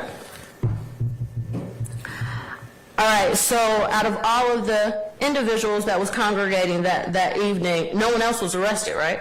Correct. All right, so they weren't arrested for drugs, right? Correct. Okay, and they weren't arrested for guns, right? Correct. All right, so you didn't find, crimes out there beside the one that you said that you arrested Mr. Nichols for, right? Correct. Okay. All right, and so you based your arrest for Mr. Nichols solely on what was in the gray car, right? Yes. Okay, and the gray car that he was not in when you arrived? Yes. Okay, the gray car that you couldn't pinpoint what time that he may have been in that car, correct? You don't know, I asked you that earlier.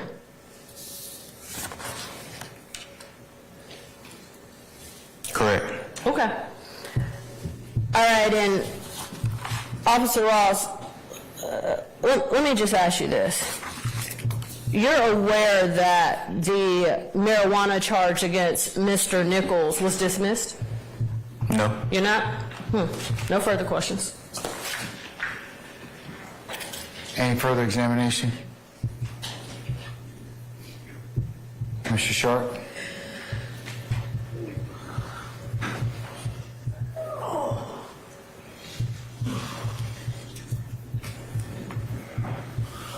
Officer Ross, good afternoon. Good afternoon. How many people approximately were out there that night? I'm not sure. Who are you referring to? Who are you referring to? Officers? No, not officers, civilians, citizens. More than 3. More than 3? Was it more than 10? I'm not sure. Okay. How many total people were detained? The people near the vehicle and the people inside the vehicle. And how many people was that? Without looking at the video, I'm not sure. Give me an estimate. I'm gonna guess, maybe 5 at least. 5? And how many people were put in handcuffs? I'm not sure. Okay.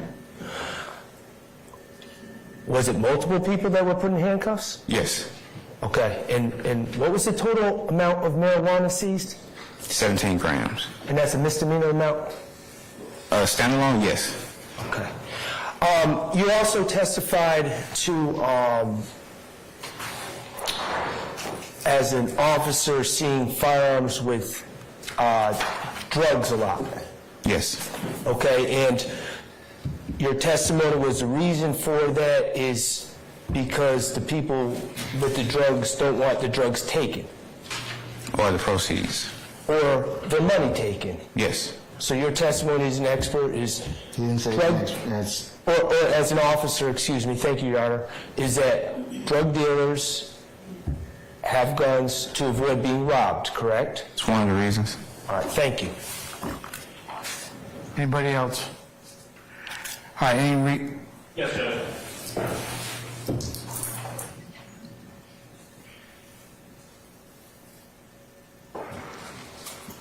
Good afternoon, sir. Good afternoon. Tell me your rank again. Sergeant. Sergeant. All right. Just a couple questions for you. I want to pick up where Mr. Shaw just left off. You started talking and you were asking questions toward the end of your direct examination about your time patrolling the area, and you said that you are familiar with that Cleveland area. Is that correct? Yes. You asked some questions about, quote, gang activity or gang whatever in that area, right? Yes. And you said that you know that there's some people who, quote, throw up gang signs, I think is what you said, right? I believe that to be a gang sign, yes. Right. Okay. Sign you threw up while you were on the stand a little while ago was something that you said, well, that's recognized as that's what I know to be a YSL gang sign or something like that. Is that what you said? Yes. Okay. So let me bring this back around to this incident. You see a video on Instagram, right? Yes. You decide based on the video where someone's got what looks like some marijuana in their possession inside of a car, that you're going to go to that location and conduct an investigation, or I guess go find the weed, right? Conduct an investigation, yes. Right, you went over there with a bunch of other officers. I think your word was caravan. Right? Yes. To go locate this weed that you saw in the car, right? To investigate the marijuana, yes. Gotcha. Right. And you were very interested in doing this because you even called for the canine before you went out there. Yes. Right? Make sure that as you go over to this, wherever this location is, where someone's got a little bit of marijuana or some marijuana in a car, you're fully prepared, you and the other officers, right? Yes. And there's a canine coming to make sure that when you get there, you got what you need to search or find whatever you got to find, right? Yes. You get there, and as we've just discussed a little while ago, there's some folks who live in the area, some citizens, right, who are there standing around, right? I don't know where they live at. But, yeah. You know they're there, right? Yeah, they're there. I mean, they're not running all over the place. They're there in the location, this apartment complex where you are, right? Yes. Right? And what you do then is you all get out of the car and start talking to them and you detain them, right? Yes. And in fact, I think the way you described it, as you walk up,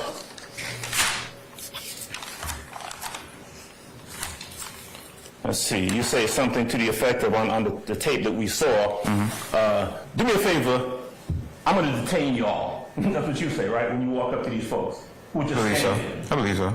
Detain in your word means put them in handcuffs, these citizens, right? Yes. Right. Even the ones who you hadn't observed commit any crimes, these folks in their neighborhood are put in handcuffs by you because you want to detain them, you want to investigate, right? To locate the marijuana, yes. Locate the marijuana that you saw in a car on an Instagram post that you don't know when was posted, right? Yes. Okay. And so these folks who are just standing around there in their neighborhood, right, detained, quote unquote, put in handcuffs, and you tell them, as you're conducting an investigation, that you're being detained. As a matter of fact, one of them you said something to the effect of, some kid, you said, you're being detained, you're a grown man now. Based on his age, yeah, he was considered grown by the state. Yeah, I mean, but that's what you said to this kid who's standing around there, right? Yeah. He was putting handcuffs. Well, somebody else was talking to me. I didn't say that to him. You didn't? Somebody was talking, somebody asked me something, and I said, he's a grown man now. So when you said, when the words are said on the tape, and we saw the video, you being detained, you a grown man now, that ain't you? I just said that was me. I said somebody was asking a question of him, I believe, and my response to them was, he's a grown man now. Right. And that's the kid you're talking about who didn't have who had the ID that he had gotten to get a job or something like that, right? I guess so. Remember him saying that? I don't know if he was getting a job, but I guess so. You don't remember him saying that I went to this location to get this ID, you got to get it to have a job? You don't remember that? Didn't really hear. Okay. So, as you're conducting this far-ranging investigation looking for this marijuana, and you're talking to individuals who are there, right? Yes. Somebody says something to you, and you says, you can have a seat on the ground. Remember saying that? Yes. Okay. And then you conduct the search, and you find 17 grams of marijuana is what you found, right? Yes. And you found 3 guns, right? Yes. Mr. Nichols gets arrested. Yes. And that is the extent of it, right? Yes. Except at no point while you're conducting this investigation, while you're on the scene, is there anyone out there throwing up gang signs, right? Correct. Right. Ain't nobody out there while you're conducting this investigation that you're here talking about, that you're here testifying about in this RICO racketeering gang case, throwing up gang signs saying, I'm selling some marijuana because I'm YSL. None of that, right? I sustain the objection.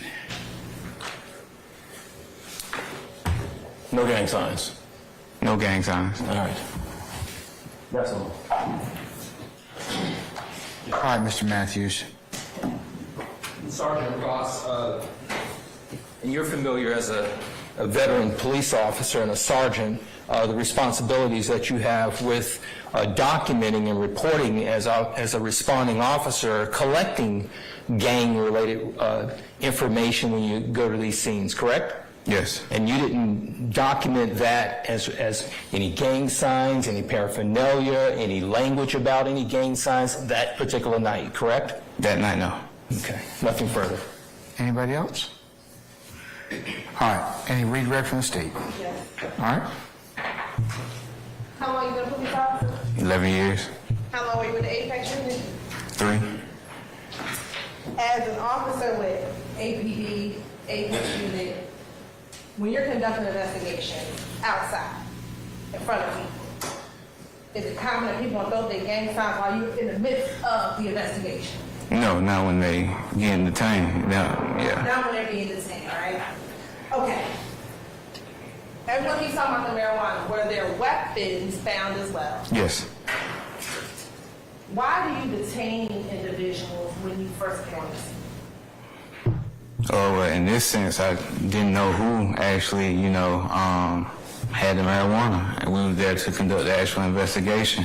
Had several individuals in a separate car that was nearby the car in question, and I had individuals sitting on and standing, immediately behind that vehicle as well. So, as well as they've been saying, the door could be closed. Somebody could be trying to move whatever we suspect of being in that car. So I found it safe to detain anybody with immediate presence from that vehicle.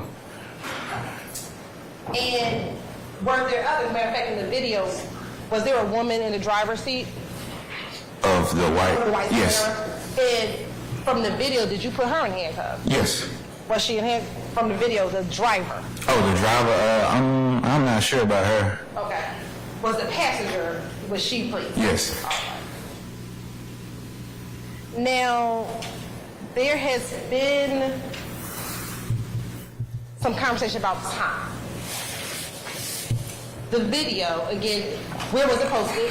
It was posted on Instagram, on that page, Bitches Quay. Okay. And I think earlier you said it was posted in the Instagram stories? Yes. And again, how long are the Instagram stories last? 24 hours. All right.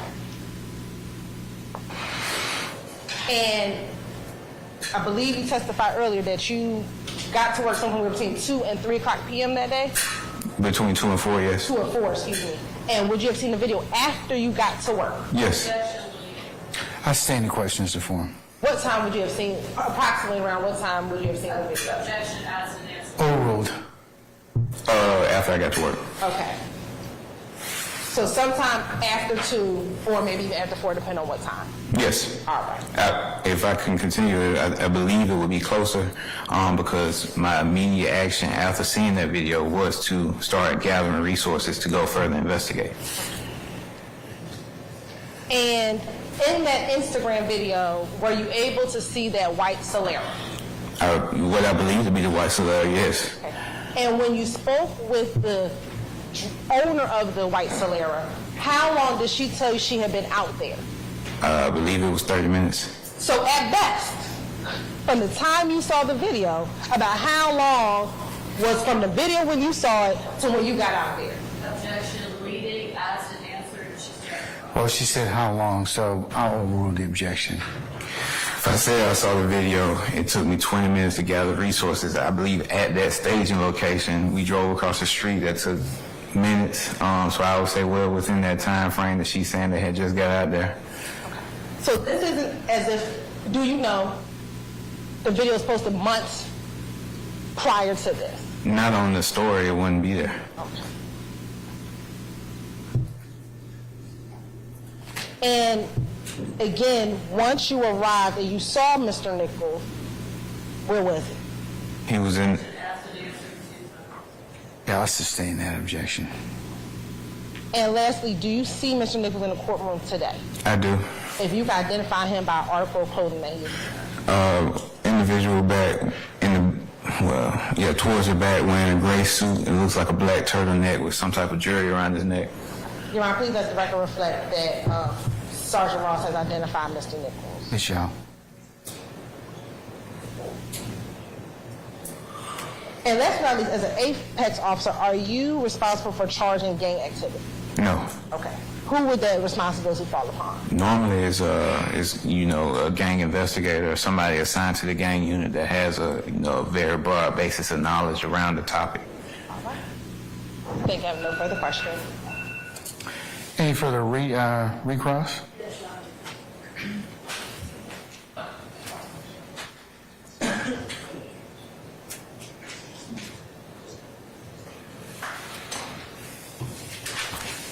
Officer Ross, the state just asked you about the firearms. in the vehicle, right? Yes. You remember that? Yes. All right, so you're aware that you charged, and I think you went over this a little bit, and you're direct, Mr. Nichols with 1, 2, 3 possession of firearms during commission of a felony, correct?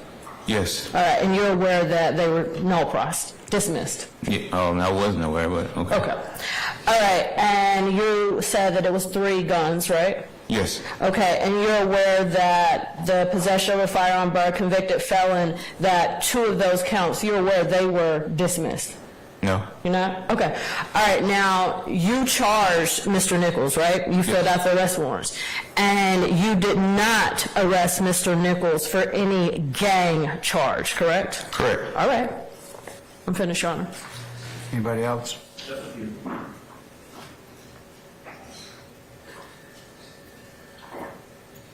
Sergeant, earlier, you asked a question that you answered about the term 12. Remember that? Yes. You said that 12 refers to police, right? Yes. You said that 12 normally is people yell out 12 to alert folks that the police are coming, right? Yes. Would it surprise you? I mean, would you be surprised that people in a community might yell out 12 when the experience that they have is police coming in and folks who haven't done anything is just thrown in handcuffs and detained when they haven't been observed committing any crime? You think people might be concerned about the police and might want to warn about the police coming in the community when they see that kind of stuff over and over again? Are you referring to this incident? Sure. Well, this incident and any other incident where something like this happens. Well, I'm not sure about any other incident, but as it refers to this incident, I believe that there was justification for detaining people, so I'm not sure what they would feel. Justification for putting folks in cuffs even if they hadn't done anything. They would be. I sustain the objection. Yeah. Y'all, so when you just talked about this a while ago, detaining folks to make sure you can conduct the investigation, put them in cuffs, do this up in Sandy Springs too? You said do they? Mr. Adams? Improper. Please don't do that. That's improper commentary. Well, no, it's improper commentary. Okay. I'm sustaining the objection. Okay, objection, understand. That's all I've got. All right. Yes, Mr. Matthews. Sergeant Ross, on that particular night, did you all photograph any building or any area that had any YSL graffiti in that apartment complex? That night, no. Nothing further. Anybody else? All right. Anything else from the state? Just one question. We'll see. Two.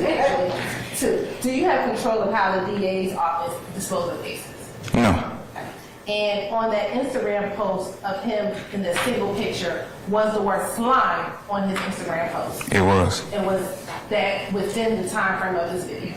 It was. And your understanding is slime one of those gang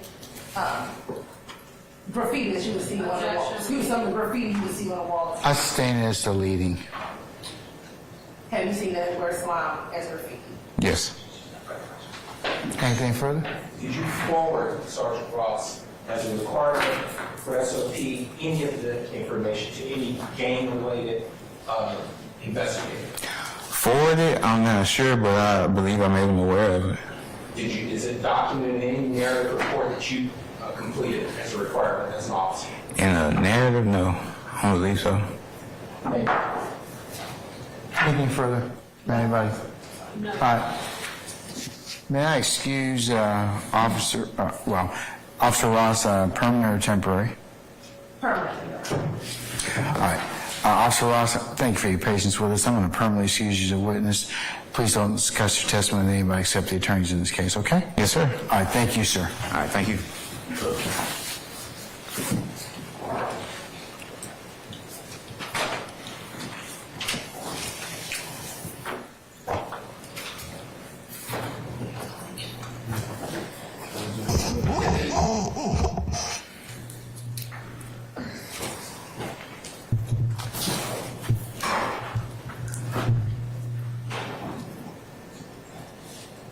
All right, ladies and gentlemen, the hour is about 5:20. How about we recess for the evening? Yes. You disappointed? You all look disappointed. All right, okay, all right. So, ladies and gentlemen, this is a natural stopping point, so let's go ahead and just recess for the evening. Let me go ahead and make a couple of comments to you at this point in time. First, we'll start out with the nightly ad nauseum admonitions that you all have grown to love. Now that you've heard several witnesses and you've considered some of the matter, is it appropriate for you to walk and talk about this case you're going out? No. Is it appropriate for you to tell your friends, neighbors, and loved ones tonight about all the things that you covered in court? No. All right. And you're going to post otherwise on any social media platform or phone a friend and tell them all the things that you learned thus far? No. All right. Okay, I think you understand that as well. Ladies and gentlemen, along with, just to reiterate as well, if anybody, third party or otherwise, tries to comment or reach out to you, I need to know about that immediately, okay? But nobody's supposed to be reaching out to you. Nobody's supposed to talk about this case to you. Nobody's supposed to discuss this case in your presence and hearing anywhere. So if somebody does so, I need to know about it, okay? That means somebody reaches out to you by email or text message or other device. I want to know about it, okay? All right, ladies and gentlemen,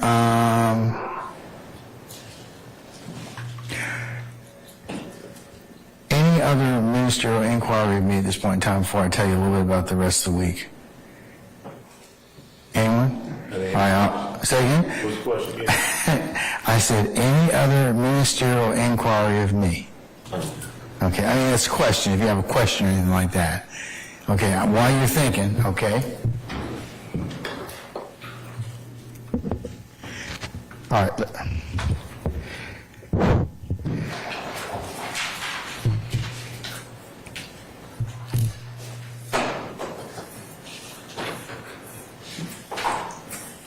Okay, ladies and gentlemen, just to kind of go over with you a little bit about what's going to happen this week. All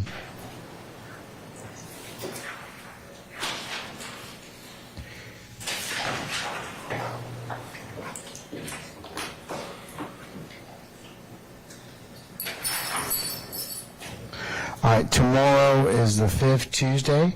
Ladies and gentlemen, we are going to start. I'd like you to be here by 10 o'clock, and then we'll start as soon as all of you get here, and I take up any other matters, but we should start between 10 and 10:30 tomorrow morning. So that's the first thing. It'll be a regular work day. We'll probably work till, again, somewhere between 5 and 6 o'clock. So that is tomorrow, Tuesday, the 5th of December. As it pertains to the 6th of December, again, that's a regular work day. I'll have you come by report by 9 o'clock, and then we'll start around somewhere 9:30. We'll work the entire day at that point. Okay? All right. As for Thursday, the 7th, ladies and gentlemen,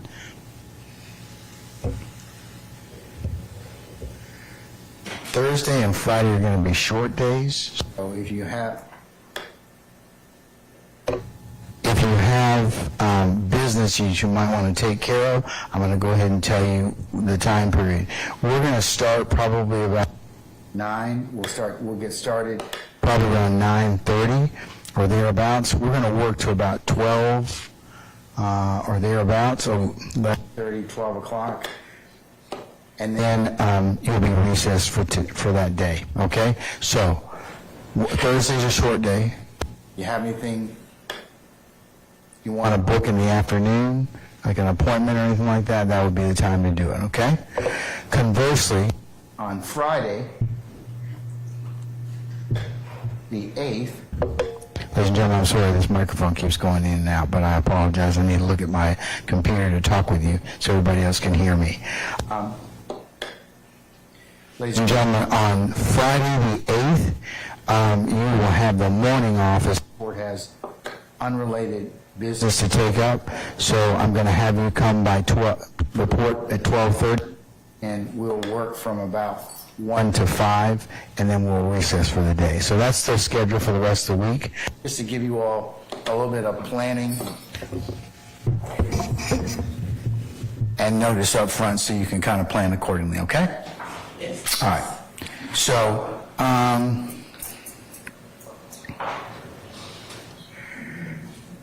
how are we doing with our facilities? We got plenty, we got coffee?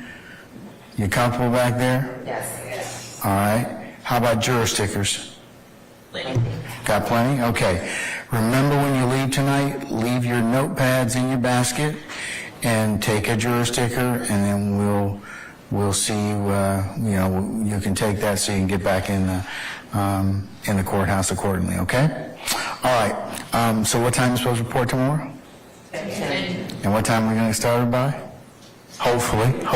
Okay, 10:30, that's right. Okay, ladies and gentlemen, any other questions of me at this point in time?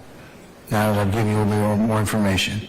Okay, ladies and gentlemen, again, as I've said to you, and I will continue to say to you daily, thank you for your patience that you've given us. You'll continue to give us in the resolution of this matter. And unless you have anything else for me, we'll go ahead and recess for you for the evening, and we will see you tomorrow at 10:00 hours, okay? All right, all rise.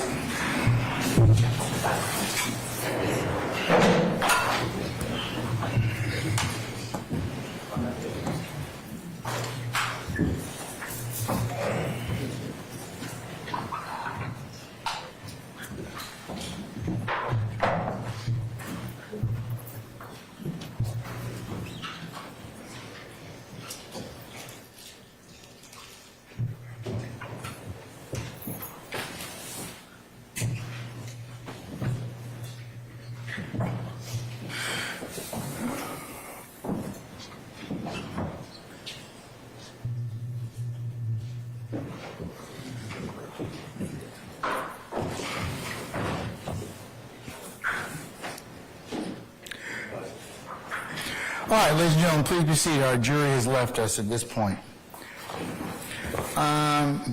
Okay, before we close for the day, Ms. Hilton, if you would do me a favor, at the bench conference earlier involving the objection that was recorded and everybody had a chance to hear, I'd like it to go back to the video at about 40, number 1.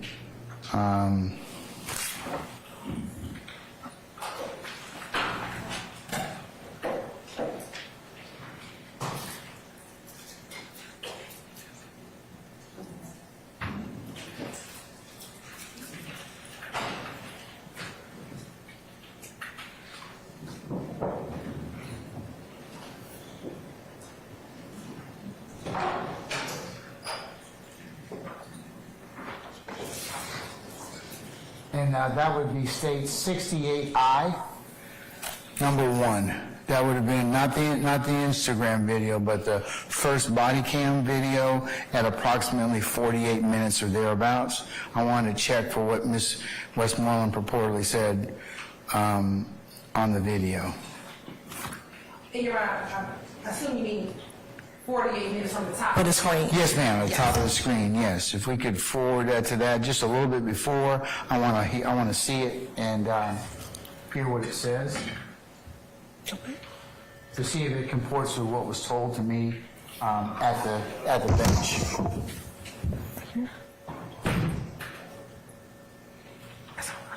Right there, smile.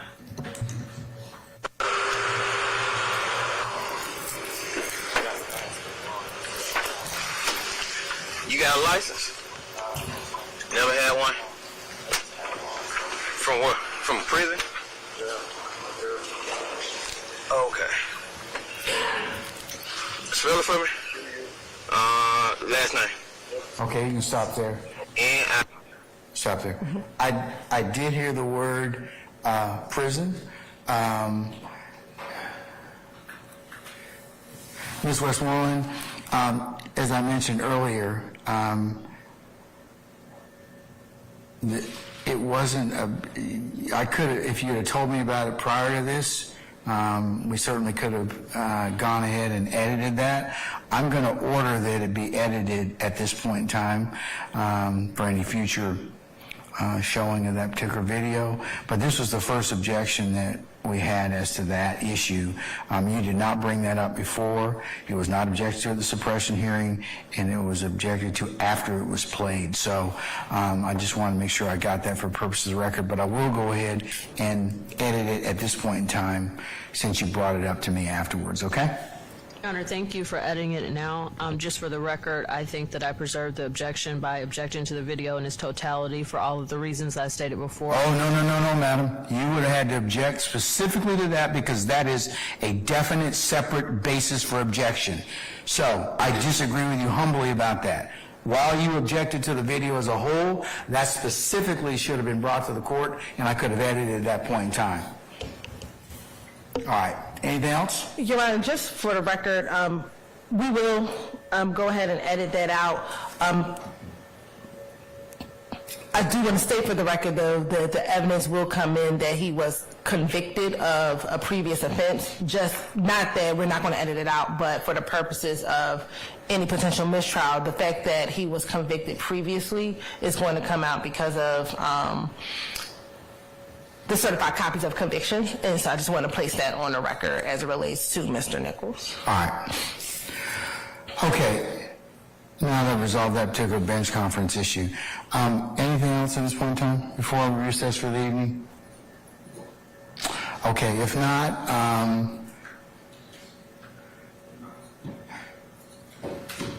are we straight on witnesses for more? I can tell who I think we are calling. Say again, Mr. Steele? Yeah, okay. I'm with you. We sent the list, but it'll be Officer Cornelius, who didn't come today, Stancil, who was supposed to testify today, and let me pull up the list.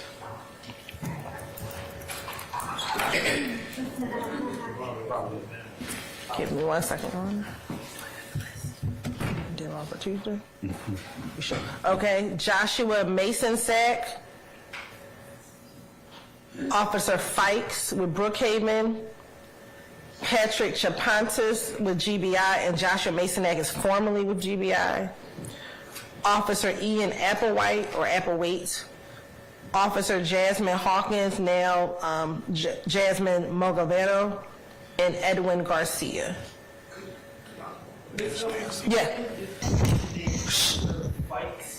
After Fikes or before Fikes? I sure can. Joshua Mason-Sack from GBI. Officer Fikes. Patrick Chapontis from GBI. Officer Ian Applewhite.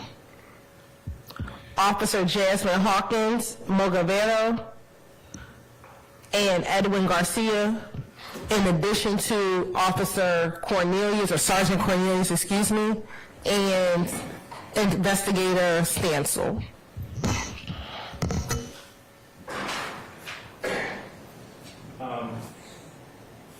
Ms. Elton, maybe I don't see it, but Mason-Sack did the GBI report, I believe, for the July 2017 case.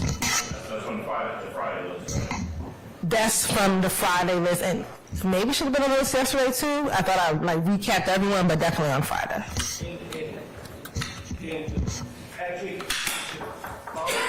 Yes. He tested the drugs in, give me 1 second, which case he's on.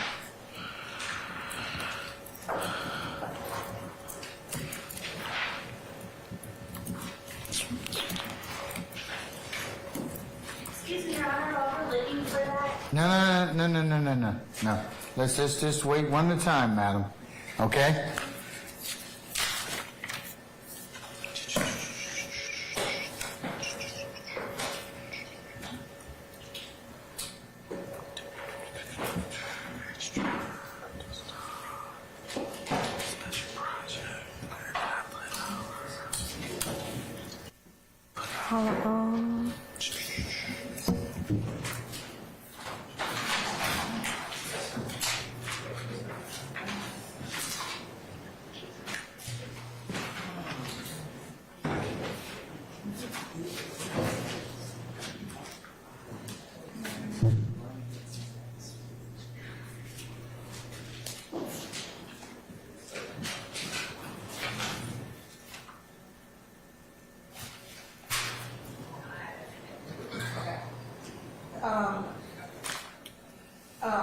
Patrick Chaponsis tested the cocaine in Act 100.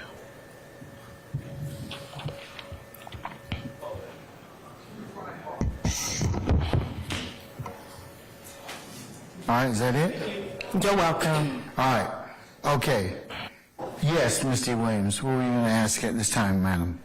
My client needs a comfort break. Okay, all right. Is there anything else that we need to cover so we can recess for today? I just have a question. That exhibit with the body camera, I can't remember the number I talked about. It's 68I. Okay, thank you, sir. You didn't make a ruling that that's going out with the jury. I don't have to right now. That's fine. I'll wait till the end of the trial. I was just, Yeah. Yes, okay, I just want to make sure. Yes. I wasn't behind the ball. No. If I have another one, did you move for admission, Miss? I do believe we moved for the admission. Oh, sorry, Your Honor. I do believe we moved for the admission of State's Exhibit 68I. Yeah, I think I'm going to admit it. It would be a continuing witness if I get it. Okay. I'll deal with that all at the end of the trial. Okay. We'll cover all the exhibits that have been identified, just for purpose of record, and those admitted, and those that go back, and those that won't go back. All right. Okay. All right. And now can we let Mr. Ryan go to the bathroom, Mr. Steele, and recess for the evening? Okay, all right. Okay, folks. I'll see you all tomorrow morning for a 10:00 start time, and we'll be well, okay? All right. Thank you. Good night, Your Honor. Okay.